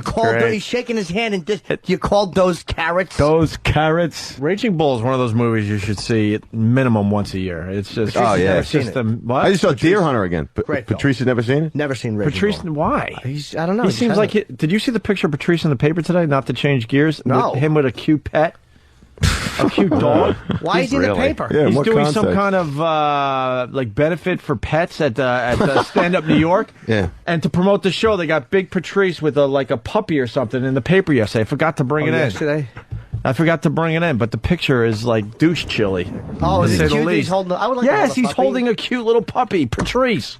Adam, Who doesn't like anything? Speaking of your friends, anybody heard from Kelly? Did he get back from Yeah, Guatemala. He went to doesn't Guatemala know. For the weekend. For the weekend, no, but not just to visit. He went relic hunting. Yeah, because somebody gave him a 2,000-year-old whistle, and he really got into the whole idea. And so he said he was going to head over there to do some relic Jimmy, hunting. this was our whole show Friday when he was sitting in for you. He was talking about how he's going to Guatemala for the weekend. and we were reading all the State Department letters that say, don't go there. This is what can happen to you. This is what happens to American tourists. They get killed, What's he robbed. looking for? I don't know. What is he looking sexuality? for? That's, A If 2,000-year-old. you're quick. a whistle, if you're kidnapping somebody looking for ransom, that ain't your guy. Not at Oh, all. my God. They would be so disappointed. They'd be like, all right, look, would you fly him back on miles? Can you let him go? Take him, please. He's costing us an arm and a leg in food. They're not going to confuse Bobby with a foreign dignitary. He's in no danger whatsoever. He actually said he was growing his goatee in such a way so he could blend in with the Guatemalans. Dude, you don't recognize me. Just a tip. It's in stores now. They do horrific things. They have fake roadblocks that they set up to carjack you. They carjack you as you're leaving the airport with your rental car. It's really, really bad. Is he back yet? I don't think. Haven't heard from him. I hope he was. Well, he fucking left Saturday, kidnapped. so I'm thinking he's probably coming back today. I hope right now that fucking asshole's waking up in a tub of ice. With the note? Yeah. His kidneys No, not missing. his kidneys. They took his feet and legs. Or they took his legs and left the feet. His bad leg, though. This one's knee's broken. We'll get a Bob Kelly update, I think, tomorrow. I don't think he's back yet. We could try his phone and see if he's around, but I hope he finds out that whistle is made from a monkey's asshole. He doesn't even know it's a whistle. He's assuming it's a whistle. Fucking dope he is. So, yeah. I didn't know you knew that. I was on Pete's, the Corey thing, and Bobby's just talking about relic hunting. Yeah. I didn't realize. I had no idea Bobby was into hunting for relics. I knew Relic like cell hunting. phones and shit. I walked with a 2,000-year-old whistle. You went relic hunting. The ability to read. No, dude, I like it on hot dogs. You fucking fat idiot. Oh, it's relic. I like it on hot dogs. He comes back with Colin in a bag. I walked with him after Friday's show, and I go, all right, look, the show's over. Why? He goes, dude, you got to live your life. It makes you a better stand-up, dude. What's he looking for in Guatemala? A miracle?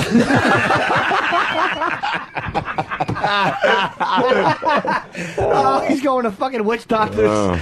He has to tell a joke at the clouds. And the gods will smile on him if they throw fucking pig's blood / his own blood on himself. Never a dull moment. You gotta live Never a your dull life. moment. Right. So you might as well eat and fucking ruin your heart by the time you're 40. Dad, you gotta live your life. Blow a whistle on a truck scale. A whistle on a truck Fucking scale. asshole. Hope you flew coach, fat boy. He thought it would give him better material for his stand-up. That's what he told me. Oh, that's hilarious. Why not just go to a fucking museum or something in New York? Why do you have to go to Guatemala? Exactly. Guatemala. I can't wait to hear his Guatemala. Did you know in Guatemala? No. Nor do we think it's funny now that we do know. That's what he's going to be, too. Fucking dude, I'm in guarantee he has to curse. He'll have no confidence in him. Yeah, I'm in fucking Guatemala. All right. What happened? All right. Who wants to see the picture first? I'd love, just hold it up. I'd love to see it. All right, here's from yesterday's New York Post.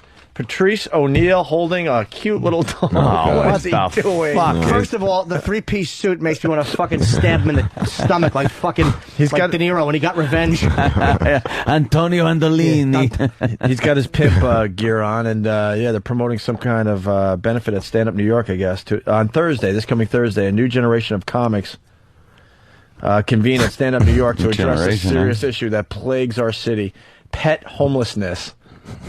Do you know there's homeless people out there? Right. He's sensitive to animals. That's one thing that Patrice is very, very. Is he really? I didn't know that. Oh about him. yeah. He's a big fucking baby with animals, man. He can't handle anything mean animals. Hey, it's a really good lineup too. You got David Tell, Patrice, Rich Voss, Pete Corielli, Big J Okerson, and I don't know Will Sylvance. I love Will. Yeah, it was a good guy. He's a Haitian dude, and he used to live with Patrice. He lived with Patrice when Patrice brought back that fat bitch. Oh yeah. And Will was standing there with his hand on his hip, like when Patrice brought this 400-pound girl down. And he said, Will just was like, hi, and like really nice to her. Me and Patrice had the biggest laugh of our lives at Will's expense. We were standing there in his apartment. He's the one that had the bone sticking out of his foot. Like he had such bunions. And this is years ago. We're in his Jersey City apartment. And I look down at Will's feet. And I look at Patrice, and he looks at me, and we look at the feet together. And we laugh so hard looking at Will's feet. Ask Patrice when he comes in. It's in the top 5 biggest laughs I've ever had. He agrees. It was like where you can't breathe. It's like, oh my God, I forgot that you can laugh like this. And Will stood there awkwardly with his fucking Haitian feet. He actually got them operated on. Feet. It was so bad. Wow, that must have looked disgusting. Like boomerang. He had boomerangs on his feet. Dad, you gotta live your life, dude. So eat and smoke like there's no tomorrow. That's called living your life, dude. Pump cigarettes into your mouth. Just pontificating to his captors until they let him go. Right, shut this guy up already. That fucking fat bald head. I bet you half the people in Guatemala worship him. he's mountain walking. I think he's a sign of something. David Allen Philly writes, Jimmy's line should have got more. Bobby's going to come back with Colin in a bag. Just want to acknowledge that really was a good line. And the Patrice thing, this benefit, Stand Up New York is a tiny place. These tickets are going to go fast, so if you want them. That's a great show, man. This Thursday, and you can go to standupnewyork.com for ticket info, I do believe. Hey, Than, did you ever get back? From what? Than was going to start working in Stand Up New York, and him and the guy Wayne were going back and forth this week. Still going back and forth. Oh, but you have called, and he's called? Yeah. Okay, cool. Hey, I got to bring Sam in here. On the Ron and Fez show on Friday, he performed a dick move, man. and we got audio of it too. Really? Oh, and his chick is pissed. We went out to dinner Friday, and man, she is not happy with young Sam. Really? Oh yeah. Let Sam explain. Sam came in to the Ron and Fez show on Friday to do wrestling trivia. It was the rematch with Fez, right? Yeah. And why don't you take it from there and explain to Anthony what you did? Well, yeah, it was a very cold weekend. There was no physical contact between me and Jess at all this weekend because we were So there. you're trying to play it off at dinner, but you could tell. Yeah, no. Whoa. It's something that you just don't do to a woman. Apparently not. Well, because the bet was if I lost to Fez at wrestling trivia, Jess was going to have to wear a bathing suit, a lingerie, and like a dominatrix outfit. But if I won, then Fez would wear it. Fuck, go Fez. So obviously Jess was there in studio. I won, of course, and Fez was, but Jess was there. And so Ron goes, it was a year ago today that Dave proposed to Casey. And he's like, yeah, I didn't know where he was going, whatever. And then he looked at Jess and he was like, you don't think you're here for a trivia contest, do you? And she was like, what's going on? And she turned all red. And didn't Ronnie give a look like this is it? Yeah, he stood up. This is it. He stood up, and she kind of looked at him like, she was like, no, and she had her hands on her face, and she looked at him, and he was just looking at her right in the eyes and nodding and smiling like, yep, this is it. Oh, no. And I was like, Jess? Didn't you get down on a knee? No, I was like sitting in the chair, but leaning off the chair as if I was about to get down on a knee. And I was like, I was like, Jess, are you sure you're okay with the trivia bet? Because if you're not... And she just starts like laughing and crying and covering her face. And dude, do you realize that to a girl, that is like the pinnacle of their fucking life? That's like that whole proposal, from the proposal to the fucking honeymoon and everything in between. That is what 90% of women look forward to since they're kids. That's what they want. See, like, I would have thought that she would be relieved that I don't want to get married. But apparently I was wrong. Apparently she wants to get married. Yeah. Or even just the fact that is the biggest thing in their lives. She actually, like, when we were leaving, she was trying to explain how important it was. And she was like, it would be like if I told you were going to WrestleMania and said you couldn't go. She's got to put it in those terms for this simpleton. Yeah. You want to hear the audio? Oh, yeah. From the Ron and Fez show on Friday, this is Sam fake proposing to his lovely girlfriend, She's just Jess. great. All right, 1 year ago, we did the engagement bit. And Jess, you don't think that we're going to do some silly contest here, do you? No, I think you guys are going to do straight contest. Honey, there's no contest. No. Sam, I wouldn't agree to this again. Sam has a question for you. Oh, stop. Yeah. Stop. Oh, she sounds excited. No, stop. You're just kidding. You sure you're okay with the wrestling trivia? Is that going to be cool? Would that have been great, though? Wouldn't that have been wonderful? Look at her. She's crying, you fucking asshole.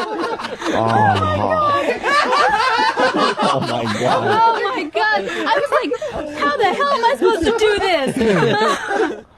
Oh God! You can hear her going, no, but like meaning like, Yes, oh my God, yes, this is the moment. Here it is. What I've been waiting my whole life My for. whole life I've been waiting for this. Fucking and Sam told half me mulatto motherfucker. That poor Linda Blair voiced girl. Yeah. She sounds just like Linda Blair. It's little Reagan. It really is. Sam told me at dinner that he was feeling the pressure from Ron.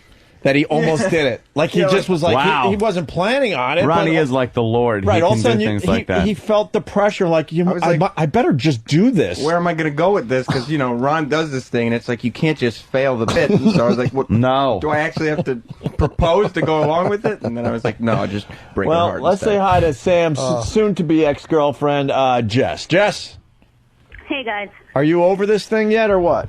Aren't they a bunch of assholes? Yes. Yeah, I was just explaining. I couldn't believe it. It's like the biggest moment in your life. It's supposed I to know. be. I was listening to what you were saying, Anthony. You're totally right. Just mocked. I just think he was so mean to have done that. Were you hurt? Were you really hurt? Yeah. I mean, you don't mess with a girl about that type of thing. What would you have said if he really meant it? I don't know. that's the thing. I was like, is he really putting me on the spot now? Am I really going to have to answer?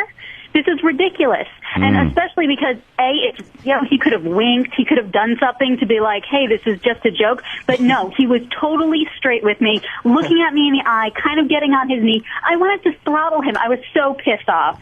Yeah, she did later point out to me that this is radio. All you had to do was, like, wink or shake your head no while you were pretending to ask me, so I would have been in on it. Then Ronnie would have been like, what are you doing there, Sam? You're ruining the bit there, Sam. Exactly. It's not my fault. If he asked you under the right circumstances and everything, do you have feelings for him enough that you would consider saying yes? Anthony, come on. I love him. Oh. Okay. But. That's a yes, right? That would be a yes. Yeah, that's a yes. So. Do you know what he said to me to try to make up for it? Have we a went fish to stick. a what? He doesn't eat fish sticks. Have a chicken nugget. He eats children's food all the time. Nothing but chicken lobster. nuggets. Yeah, it's a good time. How did Sam make it up to you this weekend? We went to a horror convention, and he says to me, I'll buy you a figure. He's just a kid. Sam's not ready for marriage. He's just a kid. He's not ready for high school.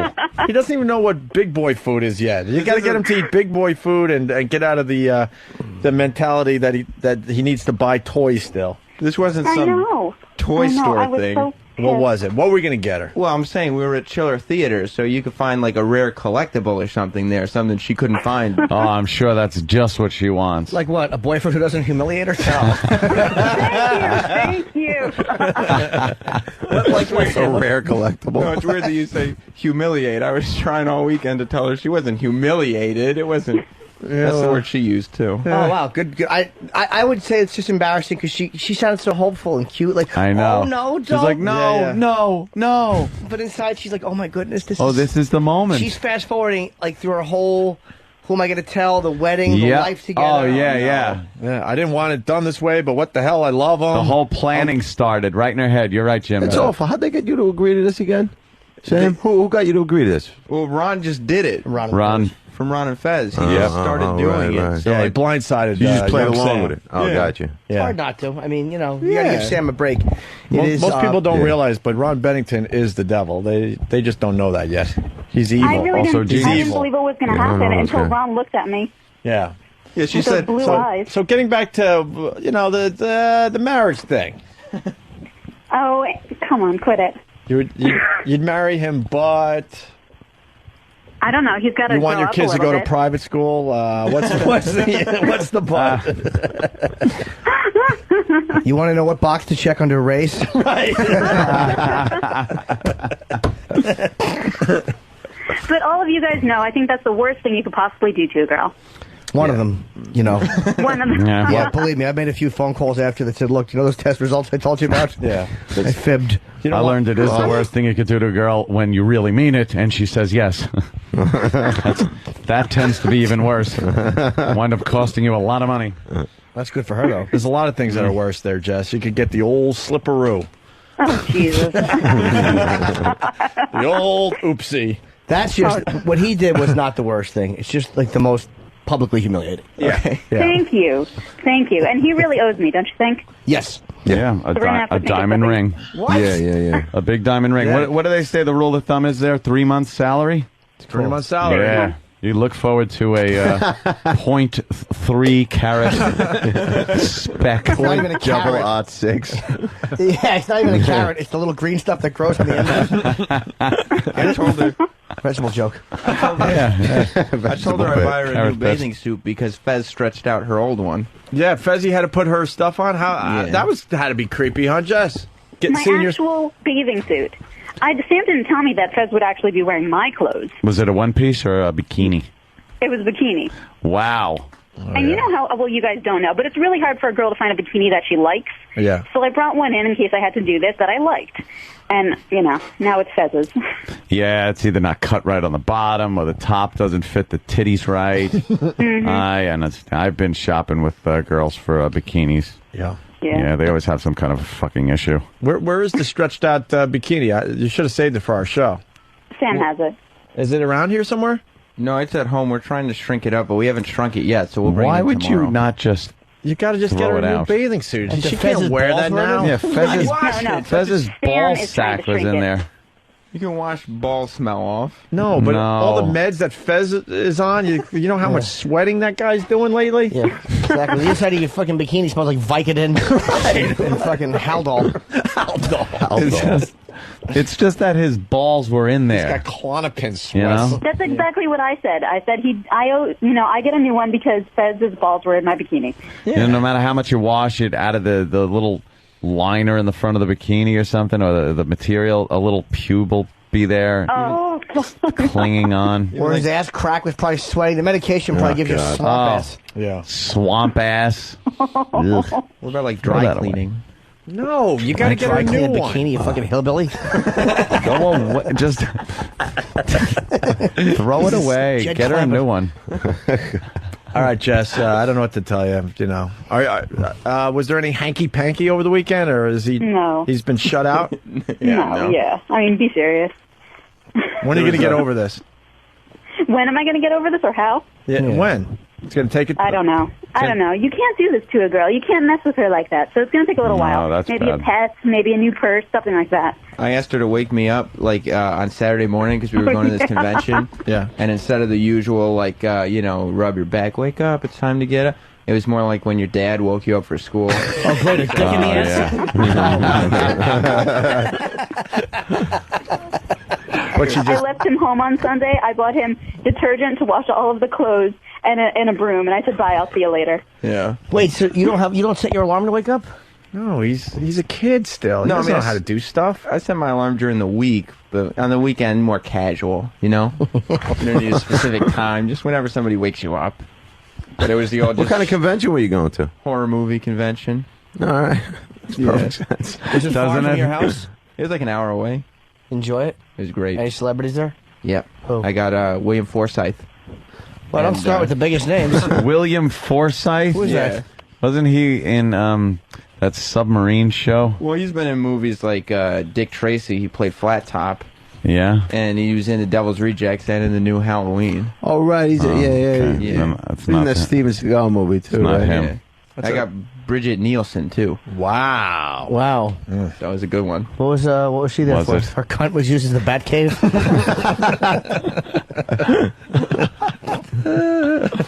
And Jeff's got to take a picture with superstar Billy Graham.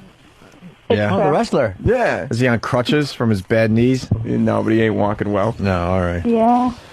All right, Jess. Well, I'm sorry to hear that you were Bamboozled so horribly, but at least you got a picture with Billy Graham and the promise of a monster I know. figurine. At the end, that's all that matters. Sam knows how to make good. I got to give that much though. That guy does it right. He does it right. Oh, sure. he sure does. All right.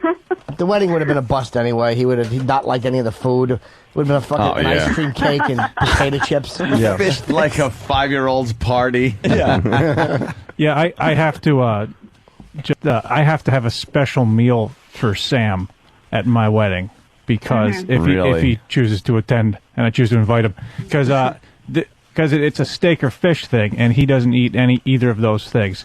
So I said neither. Steak, fish, or Gerber's. Tell him to bring his own food then. Yeah. I said don't feed me then. Yeah, just bring out Tupperware of food that mommy prepares for you. Chicken nuggets. Yeah. He eats like the credit sequence in Napoleon Dynamite. So what are you going to get, Sam? What kind of food do you want Than to get you for the biggest day of his life, but it's about you? I mean, some kind of chicken dish. Just something. No, it's not just something with you. Do you want a chicken Well, I mean, dish? I prefer it without any sauce or anything. Yeah, just of something course. plain and You're very picky. No spices, nothing. Just Fuck it. I'd like plain some pizza, grilled Than. chicken. Let's all put in our orders. Yeah. No, eat the fish. I want sushi. Ooh, Than's putting his fucking Sushi. big foot down. Well, the way Jim put it, it isn't your day. Yeah, Fucking- exactly. My fiance might That'd take be exception to selfish. that. All right, Sam. Thank you. Jess, thank you. Selfish Sam. Oh, it's my pleasure. Anything else you want to Take add? care. Nothing else to Sorry? add? Nothing else to add? Well, I did want to tell you that not only is he doing the food thing, but now he's doing this thing with a straw where he won't use it if the waitress has touched it, and if he knows that the waitress has touched it. just carrying around straws for a little while. Why? What's wrong? You carry around straws? I'm just saying, if it's not wrapped up and the waitress just used her dirty fingers to put the straw in your drink. She didn't carry it in her fucking clit hood. What's the matter with you? When did you start hanging out with Anthony? I like a good wrapped straw myself. Yeah. Right. You know. Was he part of Supercar Weekend, Ant? Are you teaching him? No. You're taking young Sam under your wing? You wouldn't put a cock in your mouth without a condom. Speak for your damn self. Am I rude? I'm implying that I would with a condom. That was my joke. Oh, okay. Hold on. We're both faggots. Oops, it's not working. Yeah, why aren't these working? Why aren't they working? That worked well. All right, Jessica. Thank you. Okay, take care, guys. Bye, Jess. There goes Bye. the soon-to-be ex-girlfriend of young Sam. Thank you, Sam. How long do you think it would take for her to get scooped up? Oh, If I you let her broke go, up, yeah. maybe Minutes. 2 hours. It depends where she was. If she was in Minutes. here, she'd have 30 seconds. Yeah. If by scooped up you mean came on. How long you been with her? 3 years almost. Who do you think would scoop her up here, though? I don't think any of your friends would hit on her. Any of them. Sure, we would. Everybody. Dan's got a girl. No, you can't hit on someone's chick. You can't do Dan it. would ruin his marriage. Oh, yeah. Ron would do it. Ron. You might have to throw Kenny in there, too. Yeah, of course Although Kenny Kenny's a very faithful married man, but, you know. I'm sorry he did that to you. Yeah.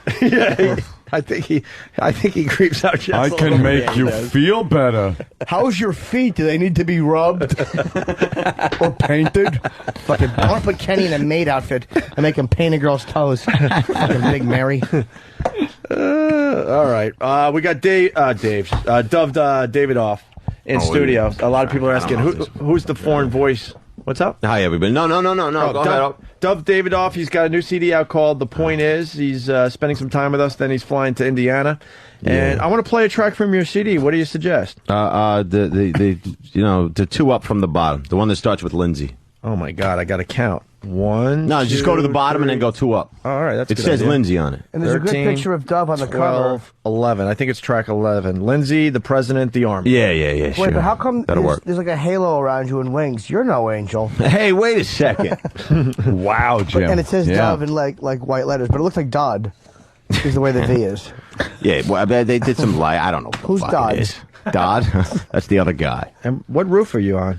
It's the roof of my building in L.A., downtown. I live downtown. I'm the only person who lives down there. Yeah, why do you live downtown? There's nothing going on. Because I can't stand Hollywood. I don't Can't want live to where be all, there. where all the people, the movers and the shakers live. No. That's what I do.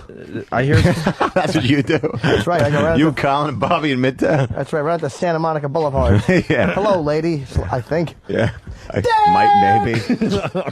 I asked my girl to marry me, dude. You don't do that to a girl, dude. Live your life. Dude, you gotta live your life. Fucking asshole. Why don't you ask Ted Nugent to take you bear hunting? Dude, I'm like a Make-A-Wish kid, but I'm old and fat. Dude, you don't want to kill me, dude. He's trying to negotiate his way out of a beheading in Guatemala somewhere right now. I wonder if that asshole flew first class. He did. He did. He got first class. First class to his death. That's nice. Guatemala. He really thinks that's living his life? Taking a weekend fucking... relic hunting? Yeah, Relic hunting. in Guatemala. Relic hunting. Amazing, Fucking right? douchebag. All right. When he flies first class, the luggage carriers sigh and put all the bags in the back of the plane. They're like, fuck. I know, it's kind of... The fucking plane takes off like on a weird angle with the nose pointed down. A unicycle. Yeah. The other people look at Bobby and like, wealth isn't what it's cracked up to be. They have to use a pulley system to get the drink cart from the front of the plane all the way back to the coach. People want to go to the bathroom. They keep rolling back down towards the cockpit. Dude, how many fat jokes in a row, dude? A lot more. You gotta live your life. ... Fat and stupid. You gotta live your life. I like the idea. I could see if he took a 10-day fucking jaunt to Europe.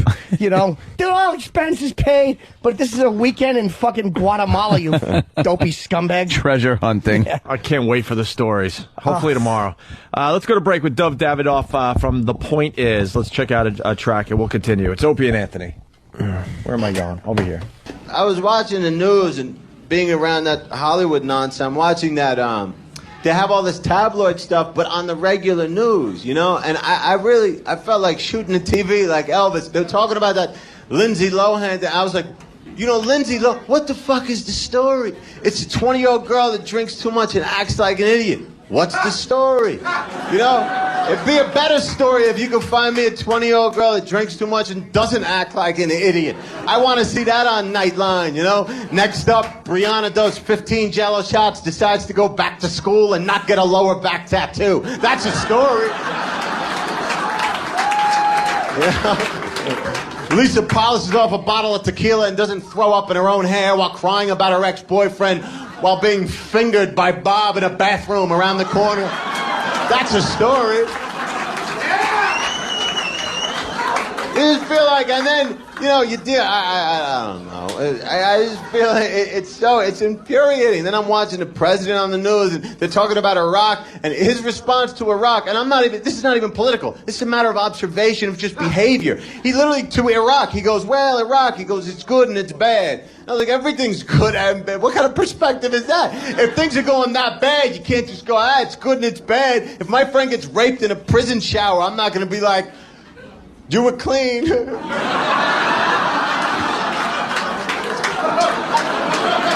That's good and bad, man. You could have gotten raped early in the day before you took a shower, and then you got to walk around that rape all over you. That'd have been bad, man. That's good and bad. What are you complaining about? I don't know. I just feel like the whole thing, and now we need people to join the military, and I would never knock the military, but have you seen the new commercial to get people to join? It's insane. It's literally insane. I don't know who would watch this and say, yeah, I'm in. There's 2 American snipers on a hill, and they're looking at these terrorists, and then the voiceover comes on just challenging you. It goes, you had enough supplies for 5 days. It's day 12. Do you have what it takes? And I was like, no.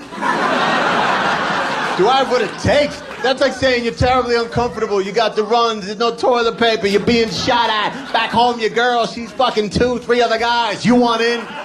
Yeah. Sign me up, man. I'm on my way.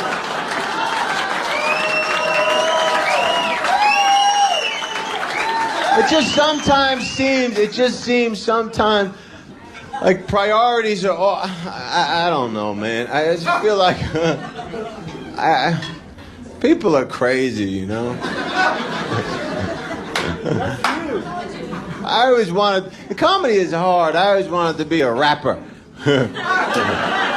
I wouldn't be a good rapper, but I could be one of these guys just with a lot of gold and new stuff, you know, just talk about stuff they have, you know. Like if there was a beat, yeah, I'd be like, you know, you see these sneakers, that shit is brand new.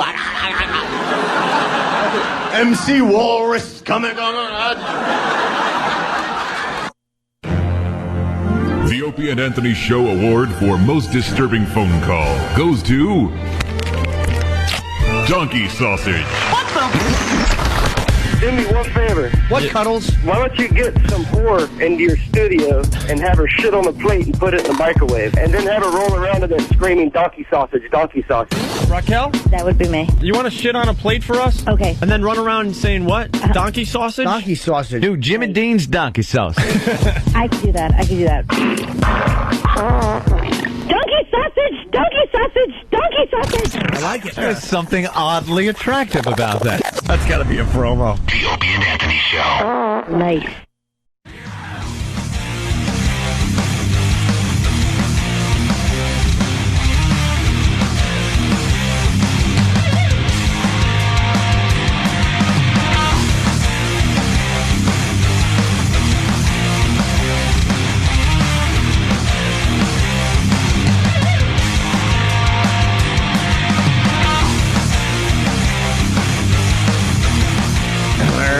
Opie and Anthony, XM Satellite Radio, Davidoff. Yes, sir. By the way, I don't know the correct pronunciation. You don't know. You've been living with that name your whole life. I know, but you know, they're crazy people. My people. Maybe the cigar people probably know the correct pronunciation. And the CD is The Point Is. The Point Is. And I had that same problem growing up. My last name. Cumia. No, never Cumia. It was either.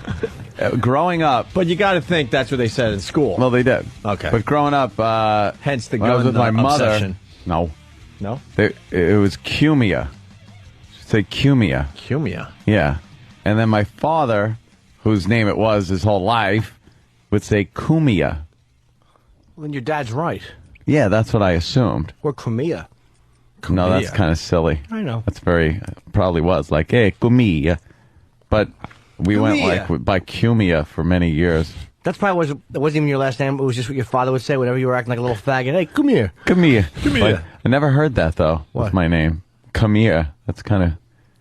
Probably a reason for that. It's witless. And I just... No. I heard it 80 billion times, you asshole.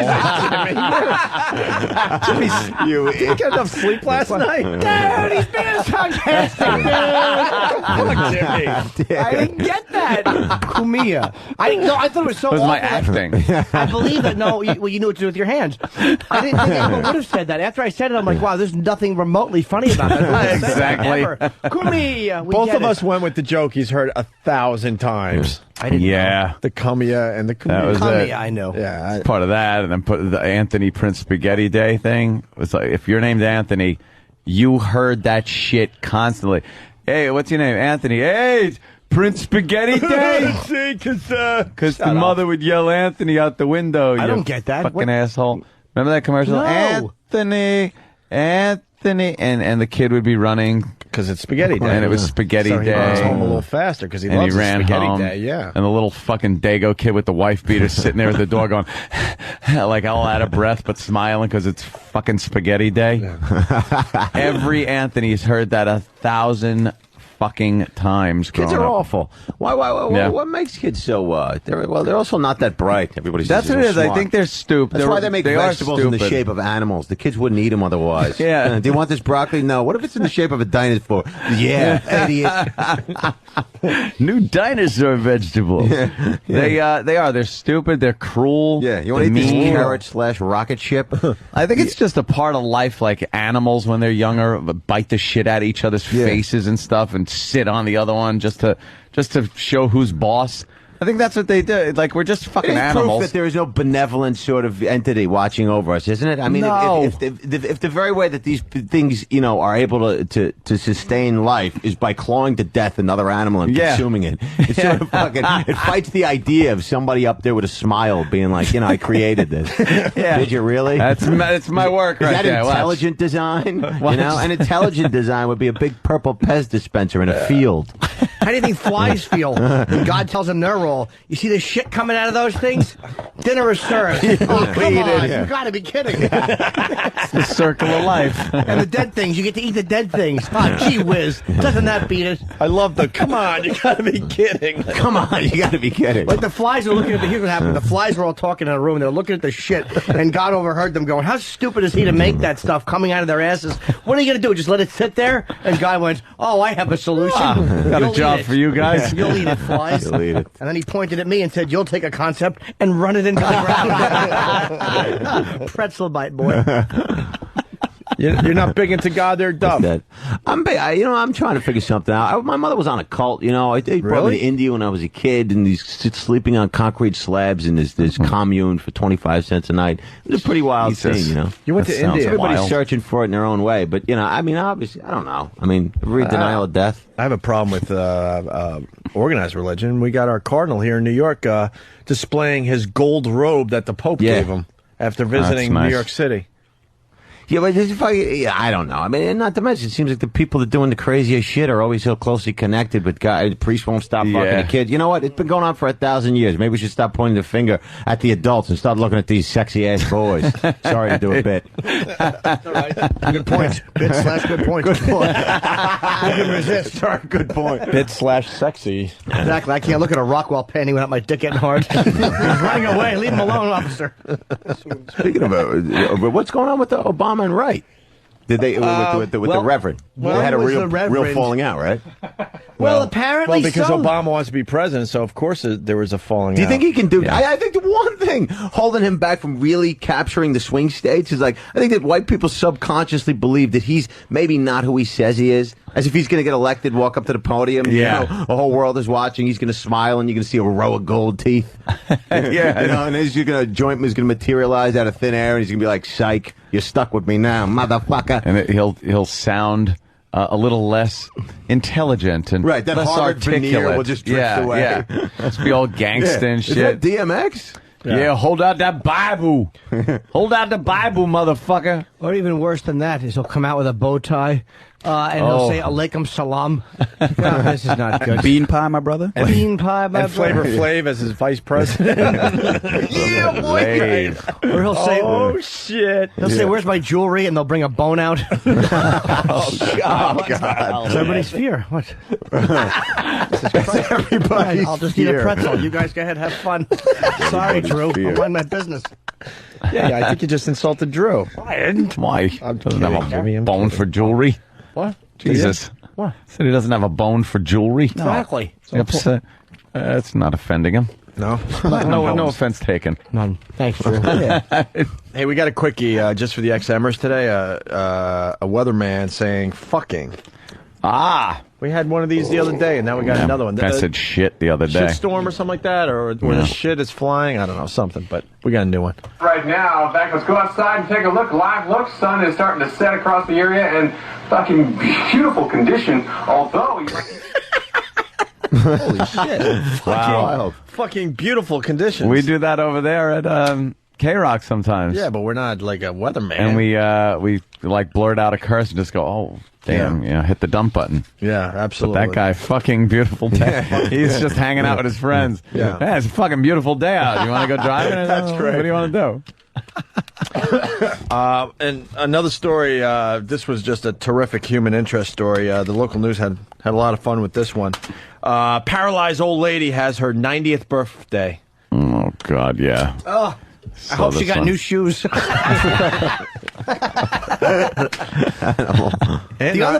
the other ones aren't even scuffed. Well, you've had them since 1973. Yeah, it's time for some new ones. Let's fucking pry these off. Scuffed. I'd like to get her a hat removal lesson. Hat removal. No. We Come showed on. Doug at least once. You got to say it at least once. Yes. We won't go through the whole This thing. will reinforce your faith in mankind. Yeah. It's Then we'll get the video up. Yeah, for we you. won't go over it for the listener. I just want Doug to look at the video. He might probably have seen it. What is it? Because this lady was so Can I rude. at least say? Wait, wait. It's so rude. Before we do the same bit for the 12th time, can I at least say this? When this story first hit the news, you two were quite outraged by the situation. I would love to hear the tape of that. Until I realized that fucking Miss I Have No Manners deserved it. What happened was, you're going to see this. There's a lady, and she's obviously fucking a problem, and she's rude, and she wears her hat indoors. And a gentleman helps her remove her hat. He taught her that you shouldn't wear a hat like that indoors. Absolutely. No, but I'm going to feel bad. No, you're not. You're going to learn not to wear hats when you're old. What's indoors. what's the search on YouTube again? Remove your hat. Remove your hat? Yeah. All right. It's Remove your It's from the hat removal service. Oh, I love remove your Yeah, hat. the hat removal. all right. Oh, God. So bad. Oh, that's awful. No, it ain't over yet. Yeah. What's going She on? leans And he's over. also showing her that she needs to use Breck because her hair doesn't have enough bounce. Watch. That's all you got, honey? Watch. Oh, God. Wait for it. Oh, that's awful. What the hell is wrong with you guys? Oh, you animals. Thank you, Tom. Thank Jimmy you. can't get enough. You're animals. I can't. Just another day on the job, lady. I saw that. You didn't see her rudeness. I saw- Why? Look how rude she is. She was being rude. Wait, can you stop the tape? Hold on. I gotta challenge you a little bit, Jimmy. so rude. You say you didn't see the rudeness. Where is the rudeness in this Look, video? she's indoors with a hat on. That's Be polite. the rude. Look, look, the maitre d' comes so Here comes The maitre d'. I said reservations. The hat goes flying. Oh, that's how improperly did That's she have that on awful. her? What did she just lay it on sideways? And now look at how her hair puffs out when he clocks her, Oh, that's and awful. how clumsily she falls. That's terrible. Oh, Look at that this. cartoon She music. leans forward, calls him the N-word, and there he goes. And look at the wheel just going on her walker. Oh my God, she looks like Newt. Animals. You can't get enough of that. Jimmy can't get enough of that. Dove, help me out here. will you? This could be some help. What am I gonna do? 20 shows. You can't internalize your sense of decency in 30 seconds. What the fuck am I going to do? Look at Jimmy. We've done probably done 2 or 3 hours on this video. Easily. She's so rude. She really is rude. Take that hat off. You're inside. Where were you raised? Oh, it's awful. Duff, she's 101. I know. She's got a walker. She's just She should trying. have learned manners years ago. She could take a punch. She's just trying to leave her apartment, get some fresh air, and go to the store. You guys are twisted. Thank you, Duff. Yes. No. All right. Look at old cotton candy head go down. Oh, That is a horrible video. Oh, he's trying to get that Leslie Nielsen wig off. And down goes old Captain Kangaroo. They just go to another place, though. Just sit back. It'll be over soon. Dude, I left I'll wait it out. I know. My stomach is killing me now again. You really ever see Jimmy. Acknowledge that. You don't want to acknowledge when you first saw this, you were outraged by the I perpetrator. was outraged. Absolutely. I wanted him dead. Until I remembered my upbringing and what mother told me about what happens when one is in door. And then I suddenly understood the plight of this gentleman. He's educating her in the fun art of take off your hat. Absolutely. What if she lives to be 110? She'll have 9 years of good manners left. What the hell, dude? Oh, all right, you can stop showing it, man. We can't do another 20 minutes and bore listeners, but. Oh. How long ago did that happen? Well, not long enough. Enough ago where we should be making fun of it. Yeah, exactly. Not enough time has passed. I'm trying to play the other side of Are you this. sure that wasn't shot in Guatemala the day Bobby arrived? Dude, look at my hat, dude. I'm trying to play the other side of this bit. You just drag me right in, and I start laughing just as hard. It's so hard not to laugh, and it's so horrible. But I don't. What am I going to do? Don't you see the rudeness? Where's the rudeness? Because she has a hat on. And at first, with her hair, he thought it was Taylor Hicks. She probably put the hat on in the elevator. Is that all right? Oh. No, she didn't. She left the apartment. He'd been watching her. I bet he'd been watching her, and he saw her with that hat in the lobby. And he probably asked her on other occasions, "Madam, could you remove your hat while indoors?" Oh, my God. She yells out a racial epithet. He should have given her an uppercut and given her a Mary Tyler Moore moment where the hat goes straight up in the air. Who can turn the world on with her fall? Oh, God. Wish I knew that whole song. Who can turn the world on? I do want the audio of the first time we saw that. It's a very different tone from you guys. Yeah, we were outraged. People are forgetting that, but I don't know when it that's turned okay. around and became the funniest comedy I've ever seen. That's an easy find. Bob Kelly's in Guatemala, and I think he's going to come back tomorrow. We should have some stories. He went down there for the weekend to do some relic hunting, and someone just handed us, who was it? Travis. Because they all need credit. 8 fun facts about Guatemala. And he said he was going down for doubloons. Doubloons? Oh, really? He didn't even say doubloons.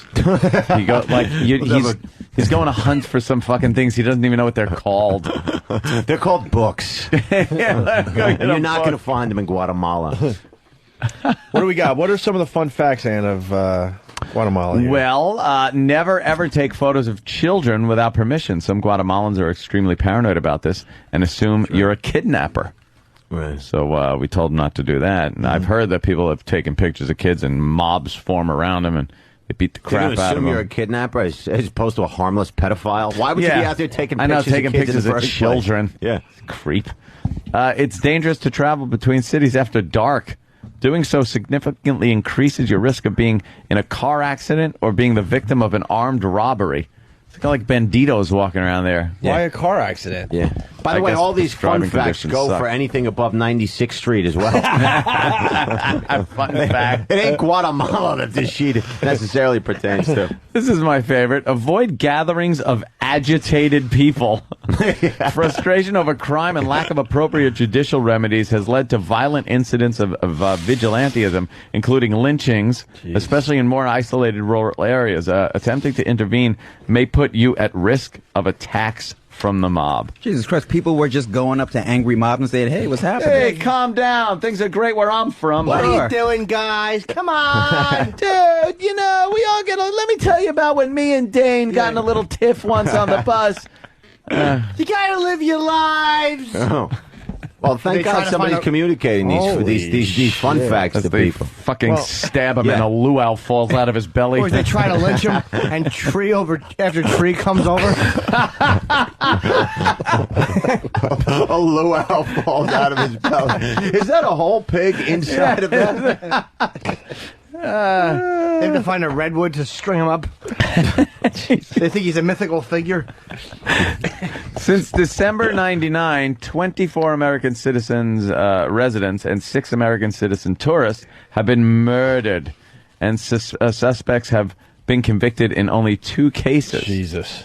According to Guatemalan authorities, 1,188 women and girls were murdered between 2001 and 2004. That's not a lot.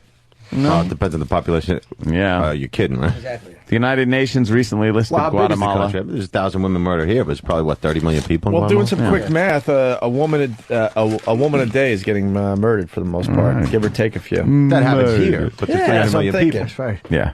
That's right. They found refried beans in her underwear, Sam. It's Jim C. Murdered. Jim C. Murdered. He does a great Jack Klugman as Quincy. He does all those old characters. I don't. Yeah. Well, I do old imitations. Yeah. Remember this show? They're esoteric. Quincy. Dun, dun, dun, dun, dun, dun. And they were murdered between 2001 and 2004. 1,188 women. Yeah, but nobody talks about what they did. You know? It's a good point. Whores. Yeah. Yeah. The United Nations recently listed Guatemala as the 5th most dangerous country in Latin America, with 44 homicides for every 100,000 people. That's a lot. What is it here? What is it here? What is it in New Orleans? Yeah, 44 per 100 grand. Than will probably look that up. This is good news. Of every 100 homicides, 93 are left unsolved. Wow. Oh my that God. is 7 stupid murderers. Right. Oh. Who's a police captain? Clouseau? Idiots. That sounds like a great place to go to. Yeah. There's pages of warnings you could pull off of anywhere. We have to go backwards because the whole remove your hat started because we were getting into this paralyzed old lady has her 90th birthday. Right. And the footage on TV was so it just sucks to get old. Aunt and I were noticing like they did a little thing in her apartment and everything around her's rotting because she doesn't have enough money to like update anything. Buy anything new. Like her chairs and her everything in the apartment's like 50 years old at this point. Although the upside to getting old is that, if you're 80, you can kind of do whatever you want. I mean, you could literally steal stuff in a store. What are they going to say? Yeah, they ain't going to fuck with you anymore. Yeah, you got to pay for that? Yeah. I can't hear you. I'm a veteran. Yeah, all right. Let him go. We should have chipped in as a show and done something for her. Like I can't even look at you. Like what, Jimmy? Like maybe got her shoulder pads. So the next time she had to be rudely put down, she'd fall in quite as hard. Animal. Give her boxing lessons. Sent her a trainer. They showed a picture of her when she was 16, I guess at the beach or something. Mm-hmm. She kind of looked like Britney Spears with darker hair, right? Yeah, she was like really hot. Really? And then they just show her now rotting away, holding a telephone with those bony, transparent fucking fingers. You could see her pulse. Oh, God. Oh. Yeah. What happens? What are you doing? Are you just farting over there in the corner? 85 years later. From when 16. Yeah. I mean, it was 85 years later. 74 years later. Was it? 74 years later. Yeah. 100 years later. I don't know. Fucking mathematicians. All I know is she looked really She's hot. 90. And then you mix time and gravity and all that other happy horse shit, and she was just this big fucking chimpanzee ears. oh. No, she's 101. Happens to old people. Oh, you're going back to the other story. Oh, I thought you were going to her. Oh, I was confused. No, the paralyzed old lady has her 90th birthday. With the, I'm talking. Oh, you talking this lady? I'm sorry. Yes. I think you meant hat This lady. is what started the remove No. your hat. I started this story, and then you had to go to remove your hat. So now we're going back. And Mayor Bloomberg wishes her a happy 90th. Oh, what a guy. It's a nice human interest story. Let's take a listen. It was a special birthday honor for a local woman who defied the odds. Mayor Bloomberg called Leonora Tomasulo to offer her best wishes on her 90th birthday. Always the sexiest names. Tomasulo was just 16 years old when she was caught in the crossfire between 3 armed robbers and an NYPD officer. She was paralyzed from the waist down when she was struck by a stray bullet, she says, came from the officer's gun. Used to be sad at first. Now no more. It's happy. Oh, yeah, she sounds so happy. Used to be sad, but wow. I didn't know that even happened to her. I thought they were just doing like a fun little birthday story or something. Right. Oh, boy. Animal rights group calls for suspension of 8 Bells jockey. What are they? Oh, there's the dead horse in the track. Why did they have to put him down? Didn't they had to euthanize the horse? Yeah, we did the whole bit this morning. I don't know, 'cause he was Two really- broken ankles. I didn't know what happened. Two broken front ankles. broken ankles. And he basically didn't win. I mean, she came in second. What should you do with a horse that comes in second? that's right. Reward it? You gotta make an example out of her. Now you gotta make an example. Yeah. Here you go, fucking crooked feet. Take your fucking no milk drinking bones and fucking hit the back of the fucking ambulance truck. She's taking no milk drinking bones. That's You're an right. Two animal. big pretzel rods in his legs. Exactly. Or whatever. Whatever. Couldn't they fucking use a pulley system or something and let the horse walk on its back legs and make like cute videos? Teedly deedly dee. They should have walked it off the fucking track, like hoisting it up by its front armpits and played teedly deedly dee. Everybody clapped and thought it was part of the show. Yeah, when the second place horse collapses and they teetly dee him, they'll be like, it's just part of the show. It would've been I've funny seen this before. If the trainer was out kicking it, yelling, "Get up, lazy!" Whipping it.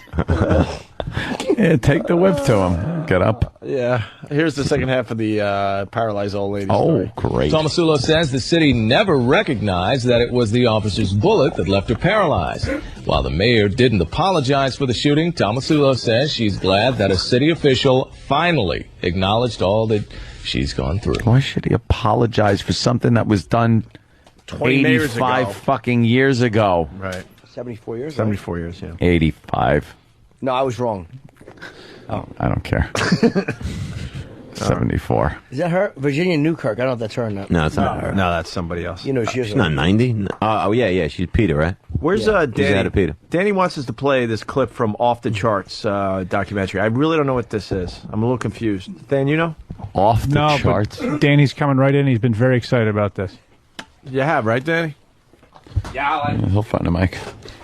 It's from a PBS documentary. Oh, sorry. It's from a PBS documentary. And apparently, what you could do is, if you're a poet or you just write, And I am. You can send your poetry into this service, and they'll write a song around it. And so this is a clip of just a small clip of this documentary where this gentleman sent in some of his poetry and paid the money that you have to pay, and then was returned a song.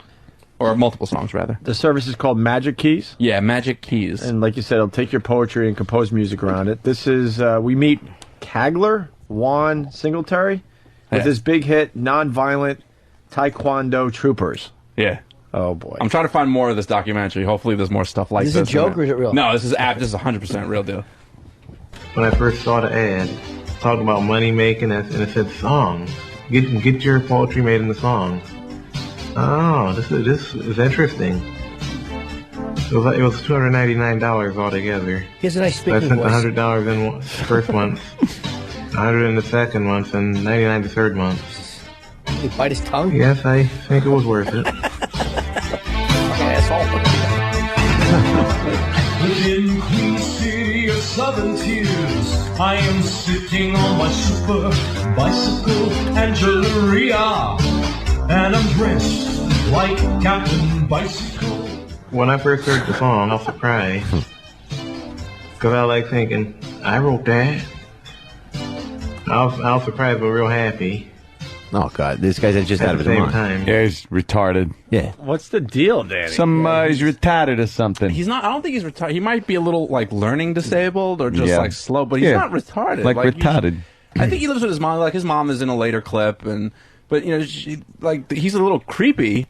But No nothing shit. about him strikes me as like like mentally disabled. Nothing about him except Listen for to the- everything he yeah. said, his voice, Listen to and everything what he's he's doing with saying. the song. So you send the poetry and they come back with a song and you get it. Well, that was $300 that he spent on that particular Well one. worth it. Nonviolent He Taekwondo. continues. He talks Which was- about what he writes about.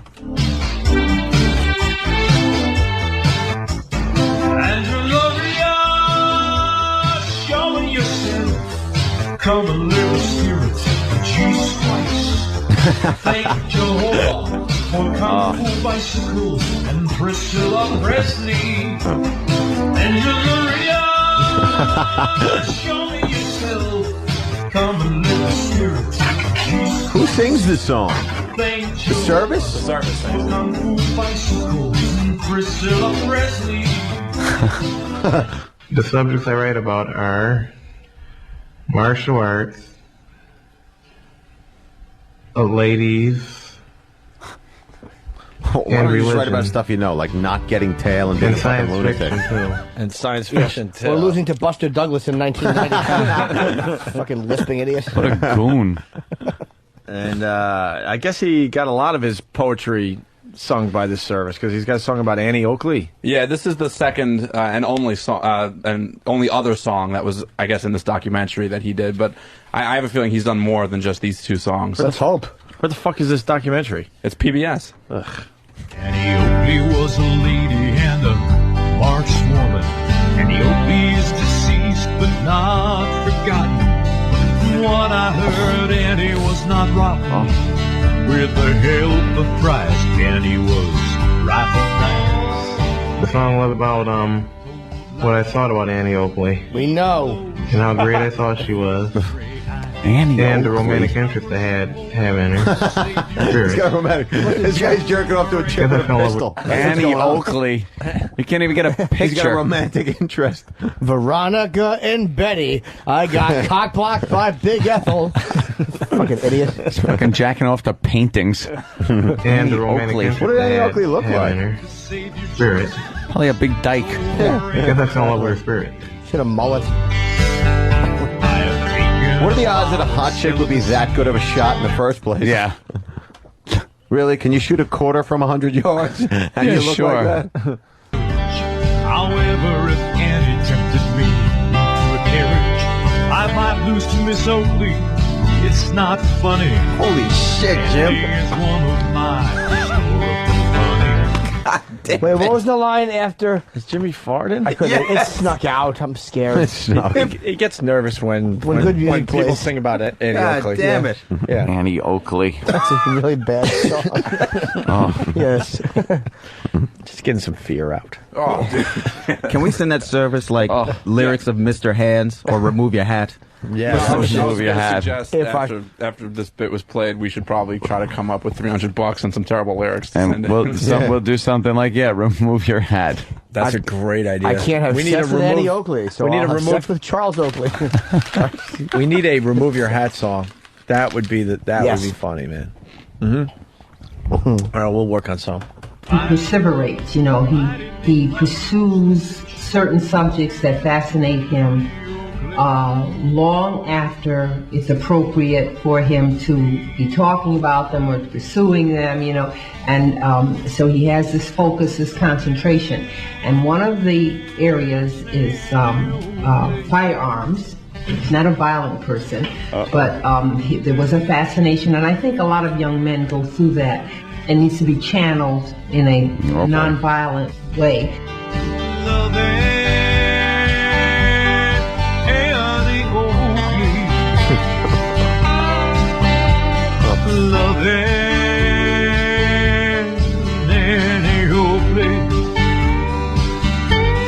That's bad.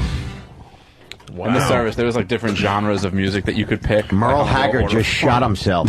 Yeah, like you could pick country or pop or funk or R&B and stuff. So And they'll write the song out for you, huh? That's We need a remove your hat song. I agree. It's in two very different obvious. genres. Yeah. We should have it like in Country, definitely. and country and then fucking heavy metal pop. or something. Well, pop is funny. Pop. Yeah. Yeah, 'cause it's so happy and upbeat. Wasn't there a list that came out the top 25 worst heavy metal bands? Didn't I see that today? Mm-hmm. Who's on that list? Thank you, Danny. y'all. We got Dov Davidoff in studio going to Indiana after this to promote his CD. The point is, Yes, sir. Thank you, Hope. Need some all the way May lyrics. hey, That's true. hey, Haven't done that in a while. the way May. hey. know what we're going to play as like a filler here. Drew Boogie came in. We got the XM version of what you did earlier. Yes. He loves take Steve's sounds when he's warming up in the old production room and make remixes. And he brought in his latest work of art. You could get his stuff on the great Drew Boogie on MySpace. Yes. Yeah.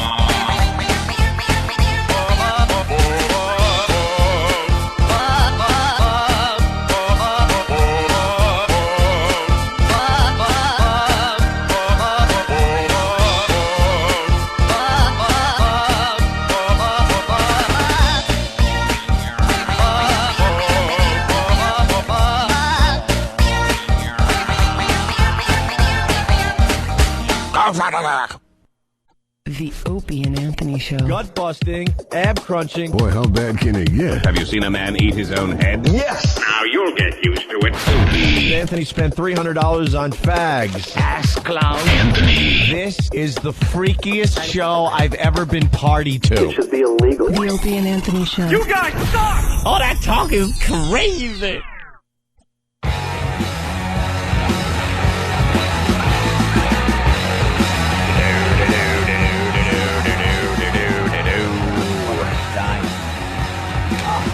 Hanging with Dove Davidoff. What's up? The point is the CD that's out there. You guys should check it out. Can you get it online, Dove? Oh, you can buy it. Whoa, what happened? What was this? I got an issue with the mic. You can buy it anywhere. It's Comedy Central Records, so you can get it on Amazon, iTunes. But get the whole CD. I mean, if you're gonna buy it, get it because it's a cool design. Roxanne design. Oh, you guys don't know Roxanne? No, is she good? No, Roxanne was, she's wonderful. Roxanne's my ex-girlfriend, who I still love, by the way. But she, I met her when she came to see Jimmy. So she's a huge O&A fan. Is that long ago? She had a oh my sticker. God. Wait, you're not with Roxanne yeah, it was anymore? that long ago. She broke up with me. How long ago? On Thanksgiving. Or right before Thanksgiving. Sorry to hear that. Yeah, no, but I mean, I don't know. Yeah, we were having a little chat about it in the shitter. Relationship. I don't know. Relationship thing. It's maddening. You know, when you hear like a guy like Van Gogh cut off his ear, and people are like, how could you do that? I don't know. Why are more people not walking around with their fucking ears cut off? I mean, it's just maddening. That's why crime of passion is a legitimate defense strategy in a court of law, right? I mean, like, you do some shit that you never otherwise would have done during the course of a relationship because it makes you that fucking crazy. Prosecutors are like, did you not kill your wife? She wouldn't shut the fuck up. Wow. What happened? Do you want to share? What happened? I could talk about it. I mean, I don't know. I don't. Yeah. I mean, when the shrink was like, you have to make active steps if you want to maintain this relationship, and it didn't come organically to me. Like, shrink, that's what I heard. The fucking shrink thing again. I don't believe in couples counseling. Yeah. Sorry. I think it can help some people. I think for some people it works. At that point, I'm like, there's too many problems. Just go find someone new. But if two damaged people, this is what I disagree with you, because if two damaged people, like, I'm a problem in every relationship. Yeah. I'm a fucked up. I know it's hard to imagine. So, like, if two damaged people who do love each other, it's almost like if you bring in so much baggage that you're always doing the same shit, it's like you could be fucking up a good thing by doing shit that you don't even know you're doing. You also increase the probability of sustaining some sort of relationship scenario if you choose somebody who has grown up with some, sense of, with some real love, some sort of confidence in themselves, because then they don't respond to situations in this reactionary, whacked out, stripper-like way. Yeah, exactly. Yeah, I mean, I know, really. I mean, that's why, like, if you meet somebody who can make things, nice people make things. You never been out with a stripper and she's like, nah, I don't want any more coke, but if you got some yarn, I'll knit you a mitten. Nice people make things. It's not the truth. That's a great way to look at it, man. No, really, but if they grew up with love, I mean, I feel like, I mean, I don't know, for me, it's like the ability to compromise is really different. Last time I said yes to some shit I didn't want to do, I ended up in, like, the middle of a lake in a two-person paddle boat, you know, and I feel my soul atrophying as I paddle. I think I heard a duck yell faggot. Was there an incident? There were a number of incidents. I don't know that there was one. It was more just a cumulative kind of response to a scenario that she didn't feel. After we broke up, I was like, well, why didn't you seem more upset? She was like, well, you didn't organically, like, you didn't hang out with my friends. We didn't make a lot of eye contact. We didn't have a great sex. I mean, what the fuck was I staying in it for? I'm like, yeah, you got a reasonable point. I mean, but I love it, and that's the maddening part. It's like, you're here with this human being. Shut up. You guys had a nice connection. What's that? You guys had a nice connection. I thought you guys were making all the time. You had a nice connection. How the hell would you know? You would always talk about it. Like, you would always say, like, no, you guys seem very wonderful. good together. Oh, no, Roxanne was, yeah, because she's a wonderful human being, and she deserves better than me. But at the same time, it's like, I don't know. But it wasn't. It didn't come organically, But that's the ironic part of love, I guess. I mean, I don't want to get too Freudian, but it's like, the fact that you could really care about somebody, want to be with them, and they seem like an ideal candidate for a sustainable relationship, yet you're not organically involved in it. It's maddening. It's a conundrum, Anthony. It is a conundrum. I don't think I was attentive enough. I wasn't attentive enough, and my job was all consuming, and then there was this kind of overall resentment that my job was the most important thing in my life, which it isn't. Right. But it gives me the ability to do the things that are important to me. So it kind of gets pushed up to the top. I have to wake up every morning. Right. I have to be here and do this. Hallelujah. Hallelujah. Hallelujah. Hallelujah, brother. Hallelujah. Hallelujah. I had the same. But then it's about the moderating part of it, like a personality dysfunction. Like, it's always a matter of degrees, right? I mean, if you're so self-involved that it's narcissistic, and you don't seem like you are, not at all. Right. Then somebody's got to deal with it. And nailed it, though, because you're like, how do you think we pay for all this shit? It's not, but then there'll even be a card thrown at you sometimes where it's not the money, it's not the material things, it's not, I could live in a log cabin with you, and so he's like, no, you know something? No. We couldn't. No, we couldn't. You'd be fucking, believe me, I've been in enough relationships where I couldn't pay for fucking chewing gum. Yeah. And they don't last very long. Yeah. Money becomes quite a fucking issue very quickly. Yeah, it become an issue. If you're living in a log cabin, that's going to become an issue. Yeah, that's definitely going to become an issue. Where are we going tonight? To the birch tree. Yeah, that becomes a real issue. So that's like an issue. And then there are just things like, and it kind of just like fizzled out. But like you said, I looked and I was like, I didn't say it, but I was thinking, she don't seem very upset about this whole thing. Just kind of, I know, but now I find myself, and then it's like you're excited about being single, but then that loneliness factor kicks in. It's the whole border lonely, but at the same time, it's like now I'm, trying to fuck some 21-year-old stripper who's drunk, like some girl at the show, and it's not going to be some self-possessed, dignified woman that's attracted to me. It's going to be some chick that hates herself enough to get in my Camaro. I don't even have a Camaro, but the point is, if it's some 22-year-old chick you're talking to, and then you can't communicate because it's a drunk 21-year-old girl. And it's well, I don't even know what this. It's like a helicopter just landing in the distance. All you hear is and then you make out a word. It's like religion, American Idol. Anthony can teach you how to communicate with 21-year-olds. But no, I got a glazed over look at mine. She's like, "Are you too old for me?" I was like, "Am I too old to put this in there? No, am I too old to pretend I give a fuck about what's going on here? Yeah, Moses old. I'm King Tut old for this shit. We could do this in a fucking pyramid. I'm really old for this." By the way, you can't spin it. Up. There's no way to spin it. Look who woke up. There's no way to spin it and make sounding fucking a 21-year-old stripper sound shitty. Like, you mean you can't talk? Gee whiz. But he's also looking for work. He's also looking for some kind of relationship that you could kind of like nurture. Look at you're ripping the microphone. I'm ripping the fucking. I get excited. We finally, but then you get them back. I don't know. It's like you communicate the truth. You're fucking killing. I don't have to keep going. It's just that you get them back, and it's like what's going on. You just saw the act. I mean, it's fucking. And then why don't? There was one chick pulls back and goes, "Why don't we just be friends?" I was like, "What the fuck are you two?"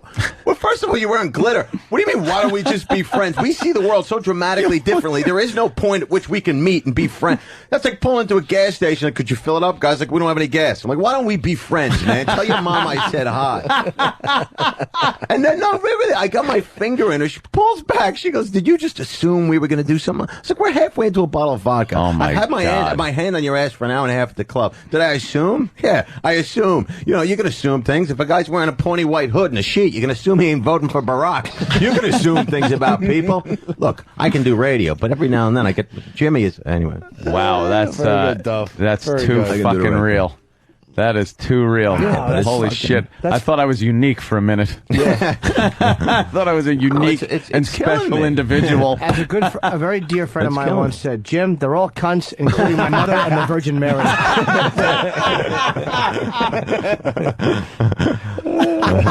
An older Scottish man told me that. An elderly Scottish man. Sober man in a Coors Light shirt. A very good guy. I got an older Scottish. Liam Neeson told you that? Oh, they're all cunts, Jim. I got the dump in Atlantic City.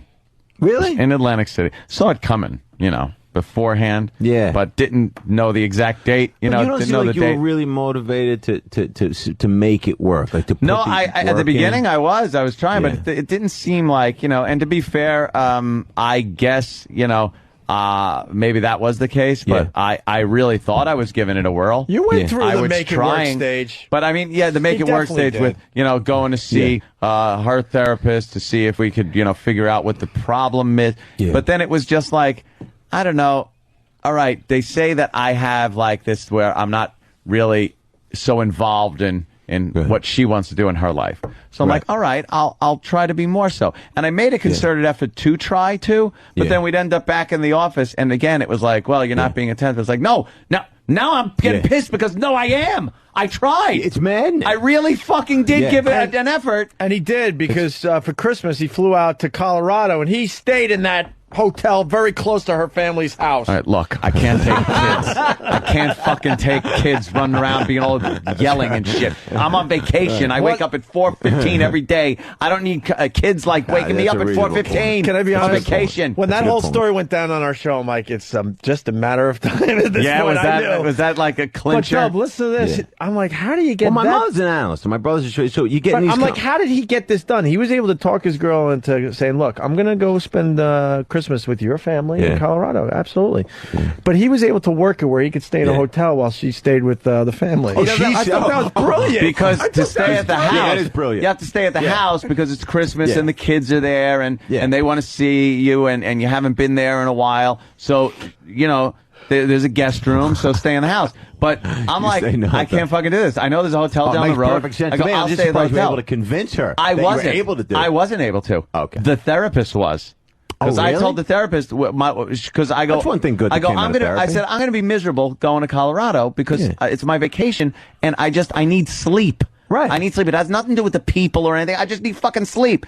Nothing about the and then people, she's like, why don't you? No, it wasn't. No, it really you're right. wasn't. I'm just not that side. Believe me, the other one. Moment, I'm sorry. The fucking mother. She could go fucking fuck herself. Oh God.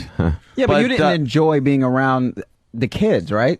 No, I didn't mind being around the kids at all. It wasn't a problem. But when they come barging and knocking on your door at 5 a.m. when I'm on vacation, I wake up every fucking day at an ungodly hour. I'm on vacation. I want noon. I want to be able to get up, throw my fucking clothes around, and have some fucking Mexican pick it up. But was that an issue for her? Did she not understand this? I mean, to the degree that you felt... That was an issue. It was like, no, why don't you stay at the house? So the therapist was like, no, let him. Why aren't you giving him this freedom? He's saying he'll be there. He's be there on Christmas and everything, but he needs time to get away from the whole thing. I mean, it sounds like you weren't that unhealthy. If you were able to sustain this for 8 years, chances are you can't be that big of a lunatic. I mean, unless, you guys had complementary sicknesses, which is what my brother told me. It might be. I don't know. Complementary sicknesses. But it got to the point, though, where the big breakup was in Atlantic City, and I'm playing blackjack. And I'm in the fucking like heavy hitter section. Yeah. And this waitress was walking around and it was one of the Borgata babes and they're just fucking smoking. Yeah, it's a hot scene. So, my girlfriend's there and she knows I'm a smart ass. I joke around. I'm not serious, with the girls that walk by and stuff. But this girl was like really, I told her, I go, look, you can't come around here. You're disturbingly attractive. Yes. And you're fucking my game up. Walk away, you animal. And then my girlfriend got mad at that. What'd she say? And she was like, what, you got to say that to her? It was just something. I can't remember, but that was like the straw. But I think it was, it was a lot more before that. Yeah. And then it kind of ended up just, she goes, I'm leaving. Yeah. I go, what? Where you back to the room? Yeah. Home? She goes, no. Like leaving can mean a few things when you're at Atlantic City. So she goes, no, I'm getting a U-Haul and really, I'm getting my stuff and I'm leaving. I was like, no, okay. That seems like an odd way to do it. Yeah, that's what I thought. I mean, if that's the straw that broke the camel's back, that seems like. I mean, obviously a lot led up to that, but that seems like a. That seems they strange. all want the fucking life. They all want a comfortable life. This is all women. They all want a comfortable life. They all want these great things. They hate guys that don't work. They hate guys that don't make money. And because it's a job that requires us to get up very early, they fucking bitch because we can't go out and hang with their stupid friends. Believe that was me, a big issue was me not going out. She goes, you never want to go out and do anything or go anywhere. That was I go, a huge I can't. issue for me. I can't fucking go out on a Wednesday night to go party like a fucking animal at some bar. Well, you logistically actually can't. No. You can't. I can, and I still didn't do it. 4:30 in the morning. Oh, really? And as well, you I shouldn't still have. wouldn't do it. And You I shouldn't could. have. Good for you. Well, seriously. And they all want a guy who takes good care of them. And you were a good boyfriend. You didn't fuck other girls. I know. But you guys have to take responsibility for something. We all want to be connected, and then we can't really be connected, and they don't find it fulfilling. And I mean, we have complementary sicknesses to some degree. It's not just them. Yes and no, but we don't complementary bank accounts. Yeah. The bottom line is this. Right. Fucking, not that it's money is everything, you're right, but they just, women are very bizarre when they complain about your job. It's like, you know what? Fucking shut your face.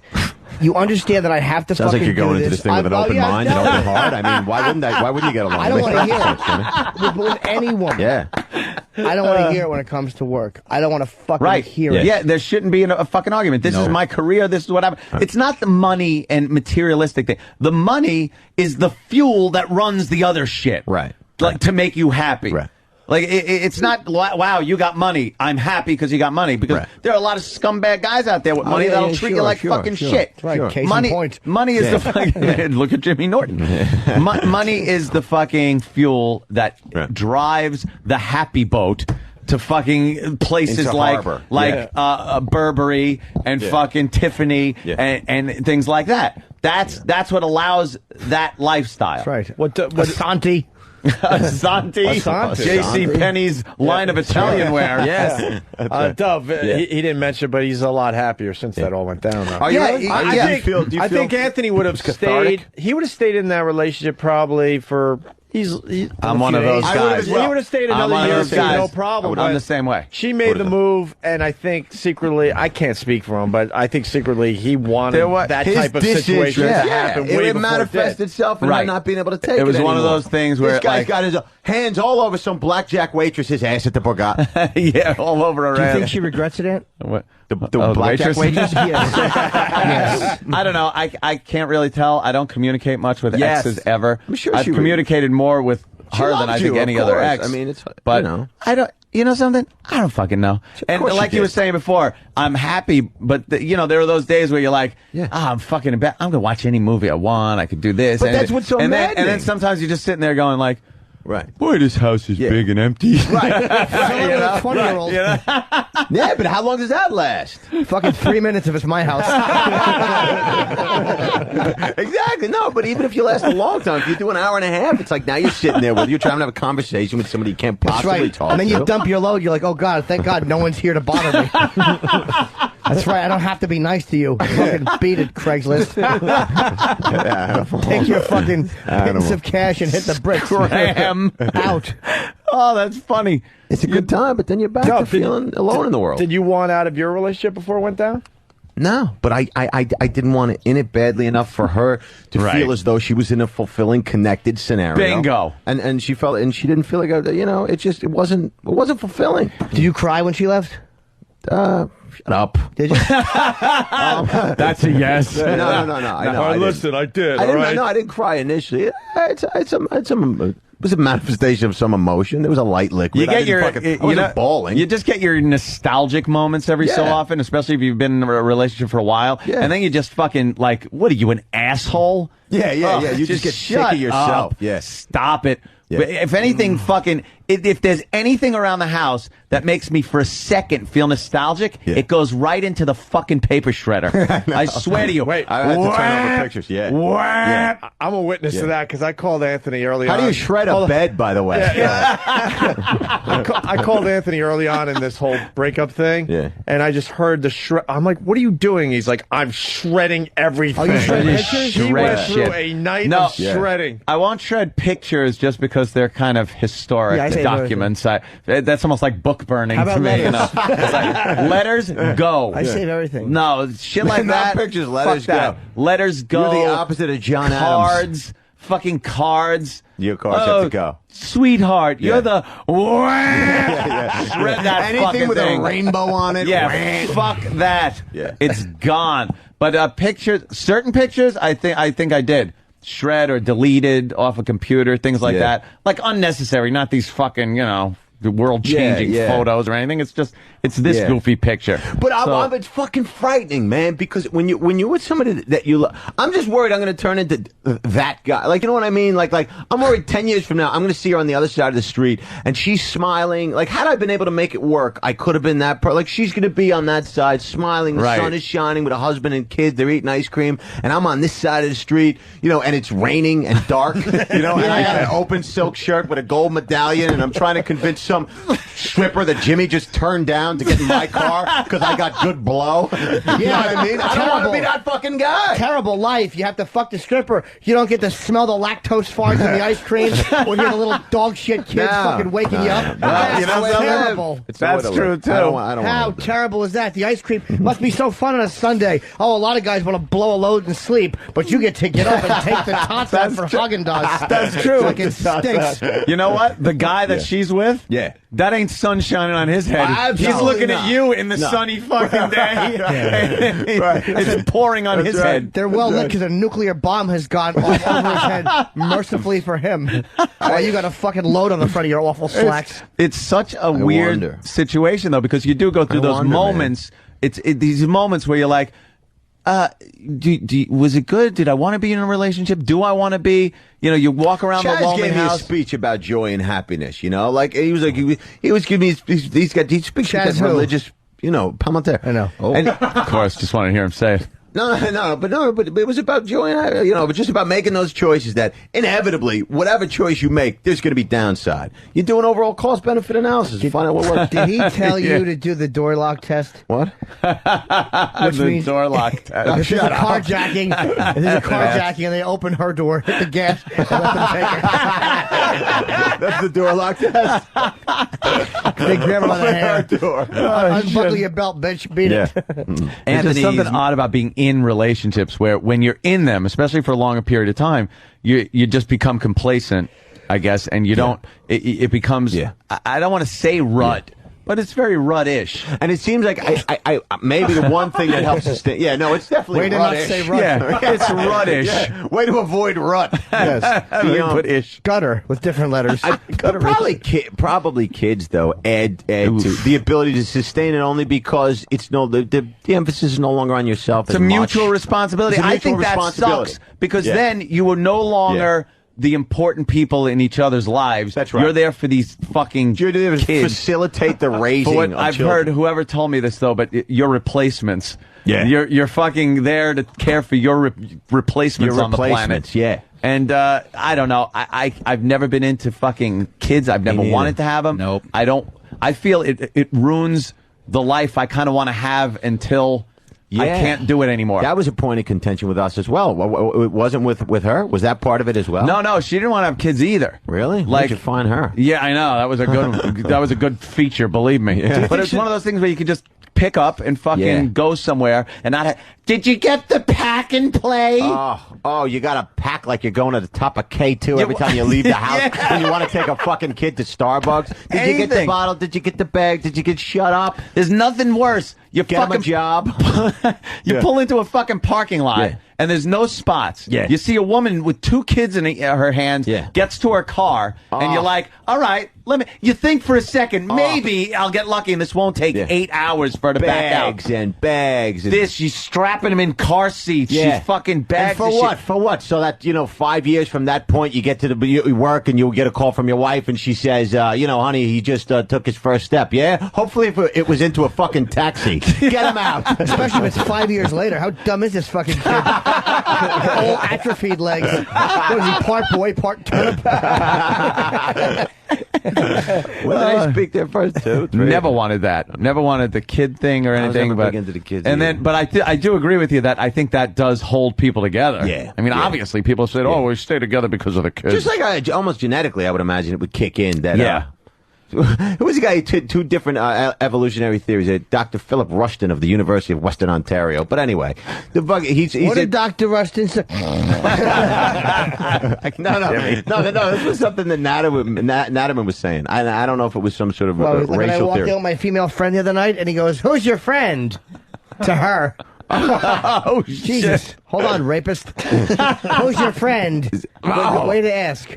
I didn't care. She's only a friend. Does people know Nataman? They don't. He's been sort of like show. a Woody Allen character. He's been on. Yes. But Nataman came out to L.A. Woody Allen and Richard done Speck. shit to me.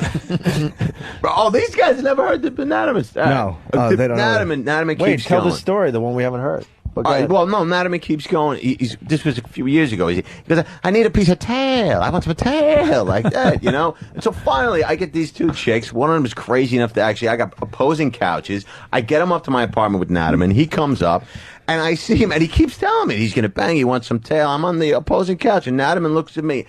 And he's got his girl starts to put her hand on his thigh, on his upper thigh. And I look down at Nataman's hand, and he's dug it into the side of the armrest on the couch. like a cat trying not to fall out of a tree. And his eyes are wheeled back in his head like an Arabian quarter horse and free rein about to be roped by an Indian.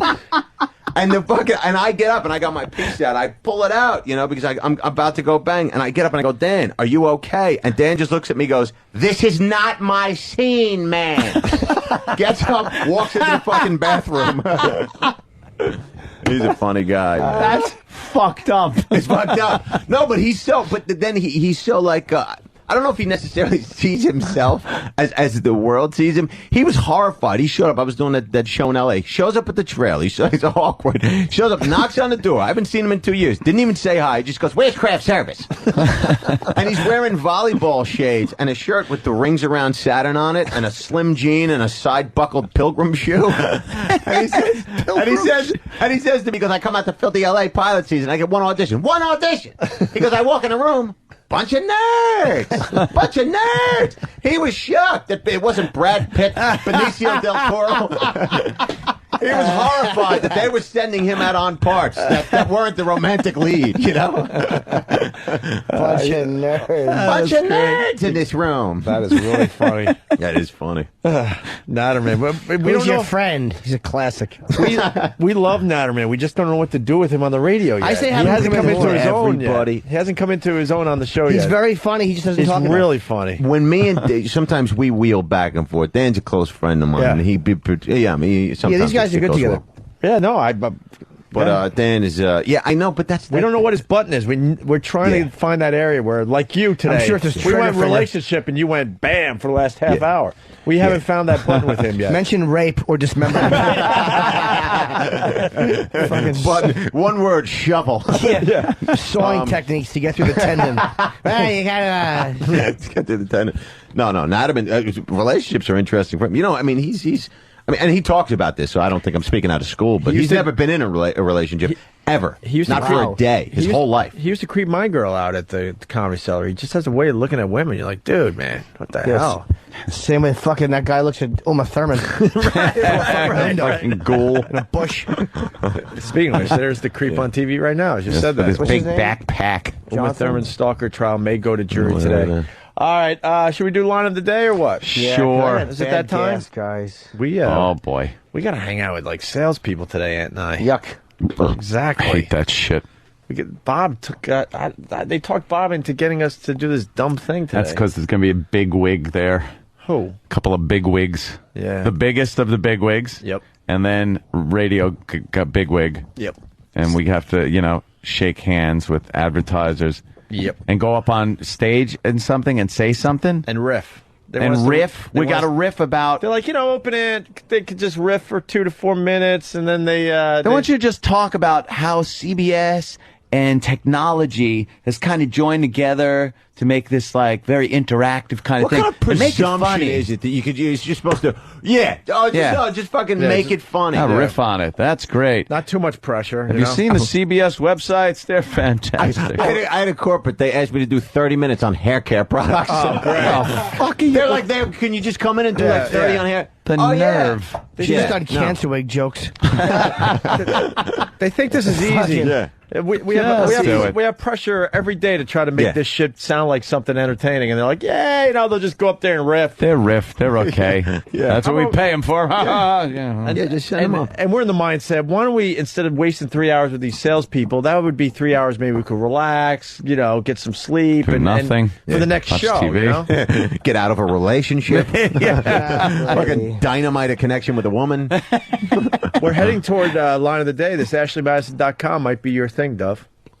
People that want to cheat. Prostitutes? That's there's an actual website for people that want to cheat. Right. They don't hide what they're all about whatsoever. Yeah, married people could get on there and hook up. Do we know anyone from AshleyMadison.com? We had a bore on, man. Oh my God. What I was it there. for? I was here when he called in.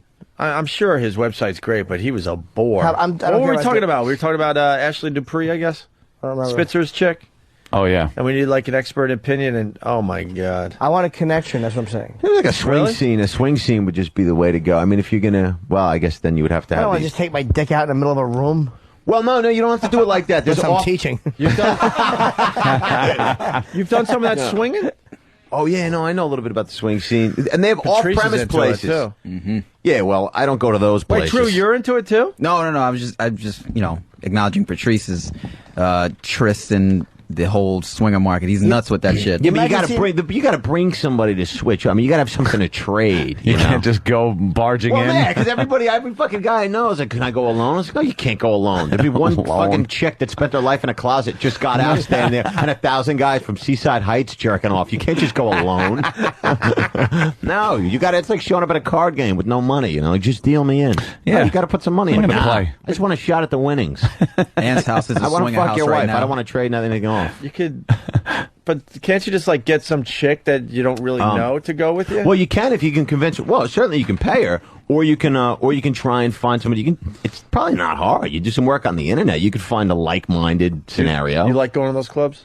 Not my thing, but it beats the average lounge. After a while, you start going out. It's like, oh, really? You have appetizers? Great. Are those tapas? I can't wait to get there. I'd rather just see somebody banging on a table, even if I'm not involved. Yeah. Just seems like a more enjoyable place to spend time. Make sure Poe doesn't get my truck. It's got to be left here. I'm staying in. You Fuck should it. stay. We have a big night. I thought it was 7:30. No, we got to be there 5. 5? We could push 5:30, 5:45. Fuck, that sucks. Let's say we'll push it to like close to 6. Ant's got to cancel his appointments at the Fuck Palace. Cancel all appointments. No, actually, I didn't want to go to the gym today. And then I kind of want to go home. It's kind of nice to be home. That's what I have a house for. I'll just stop. Got to go in a hotel and fucking what? Just stop. Just do the right What's thing. the matter, Jimmy? If we know you're in a I wanna go hotel, home. we know you're safe for one night. So why don't you just get a hotel? Unarmed. I hate being unarmed. No guns, no fast. That's no what it is. guns. Go home and hold a gun. I Feels love me a good gun. creepy when I don't have a gun on me. Yeah, you feel naked. vulnerable. Yeah. You feel vulnerable. Totally. He wants to go home because You feel like you're in the sauna at Crunch Fitness on a Friday. I know, just alone with a hard on, Yes. whipping. With a cowboy hat on, just leering. Exactly. Where is everybody? Picking things up that haven't fallen. There's just this. You need something to happen. Where is that change? Isn't there a great feeling of security just to have a gun? Just that you know, like, Beautiful. You got a gun I got a too? fighting chance. You got a gun? No, I had a domestic dispute a few years ago. I'm not sure that I can actually get a pistol. Then they tell you, eh. Well, no, but there's been a lot of time that's passed. Wait, you had and a, I you haven't. had a break-in? No, I never used a gun. That's No, not if you have a if you have it, yeah. No, I don't know. It could have been an inside It's job. hard to get a pistol license in Manhattan, and now it's California. yeah. It's much easier. So I'm gonna go apply for one. I had one when I was in Jersey when I was a kid, but ever since Manhattan, it's such a pain. You got to jump through hoops. They in this make town you to get a pistol license because they wear you down. They want you to go. They wear you fuck down. It. Yeah. Fuck it. You got to hire an attorney. It's your right to fucking bear arms, but then they may put on so many regulations Which gives on you. the criminals the advantage, Yep. right? That's right, because they're willing to wait in line.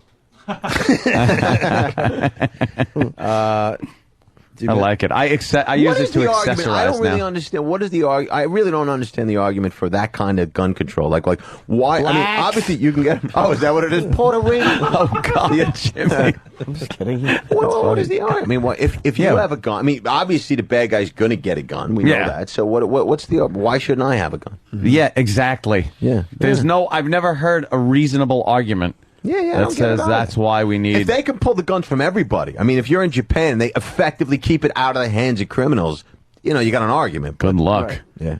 Yeah, that don't work. I picked out an assortment and I use them to accessorize sometimes. Sometimes I feel like the 380's better for tonight. I think you look beautiful with a pistol on your hip. I kind of I go like this one. I got my clothes are baggy enough for the 45. Do you have a carriage permit for the 45? Yeah. Fucking A. So it's like, ooh, that's I'm planes that's even. nice. Beautiful. I'm planes. No, you don't. No, what are you kidding? Oh. No, but it's like, all right, the baggy clothes are good. So now I've gotten into this 511 tactical gear. Oh, that's tremendous. And this isn't one, but the shirt has a piece of Velcro right here and goes. That's beautiful. And it's a holster in your shirt. And you close it up, and you're there. You got a Walther PPK is right there, ready for action. And is a trendsetter. I very much envy that. Isn't that great shit? It's wonderful. Someone attacks you on the way to get candy out of a dish in the hallway. Shoot them, you fucking They loon. laugh at me because I wear a holstered gun in my We house. don't laugh at you, we worry I wear a about gun in the you. house. He's like, why? What am I gonna? If someone barges into the fucking window through a window, I'm gonna say, can I go upstairs and get my gun? They'll usually say yes. Oh, okay. See, I'm assuming they would say no every time and just start shooting at me. If anybody cares right now. The gun on the hip in the house is a little excessive. Even you're saying that. I think they have a reasonable point, but certainly it's I love comfy. a carrier's permit. What's It's a up, little Jimmy? wallet, and it looks I have good. to shit so badly right now, my head hurts. God. Oh, wow. I'm a. Oh, Did you just take a chance? Oh, God. I think Jimmy took a chance with a fart. Oh, Are you just touching- farted and it's warm? Oh, this is going to be a bad one. All right, Line of the Day is brought to you by AshleyMadison.com. If you're looking to cheat or looking for a little something on the side, don't want to get caught, do yourself a favor, check out AshleyMadison.com. Times are tough. Times are tough, my God. Dirtbag. Jimmy, Jesus. Here is a runner-up Line of the Day. Go, Danny. Jimmy's heard I'm enough. just listening to this. Jimmy's had it. This last weekend alive behavior. You don't have a brain tumor. Cut the shit.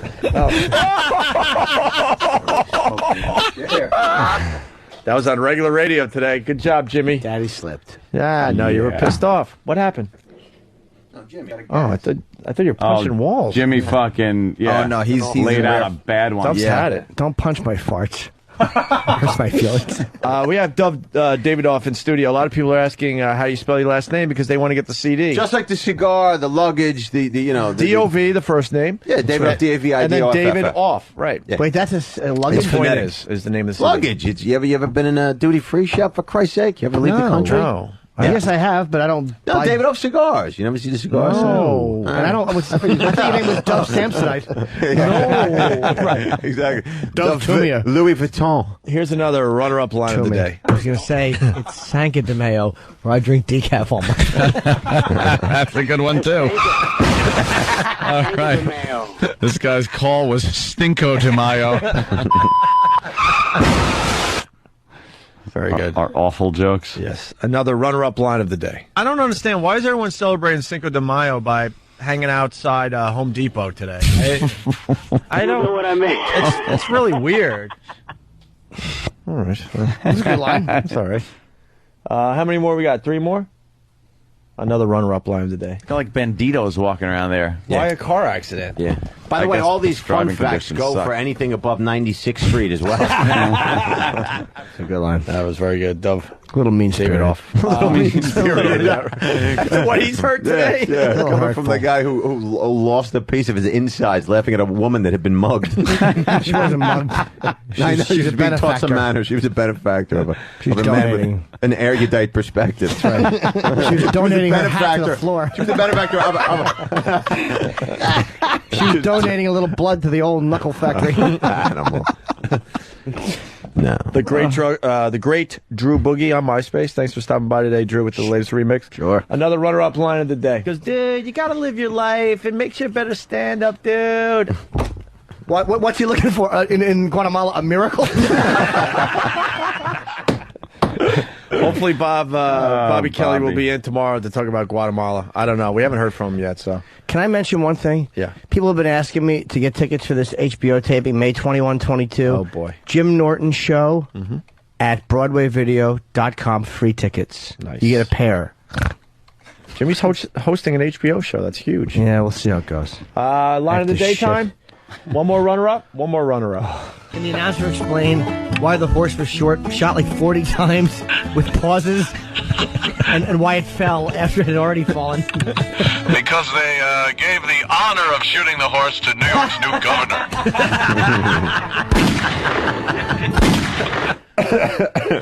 Very good. That was a fucking good one. That was a doozy. Anybody have anything else? No? No, just a call-in Dove, full have of fun logs. in Indiana. Anything else? Thank you very much. Anything Hey, else you want to promote? No, it wouldn't be soon. The date wouldn't make any sense. No, I'm going to Afghanistan. What about a website or something?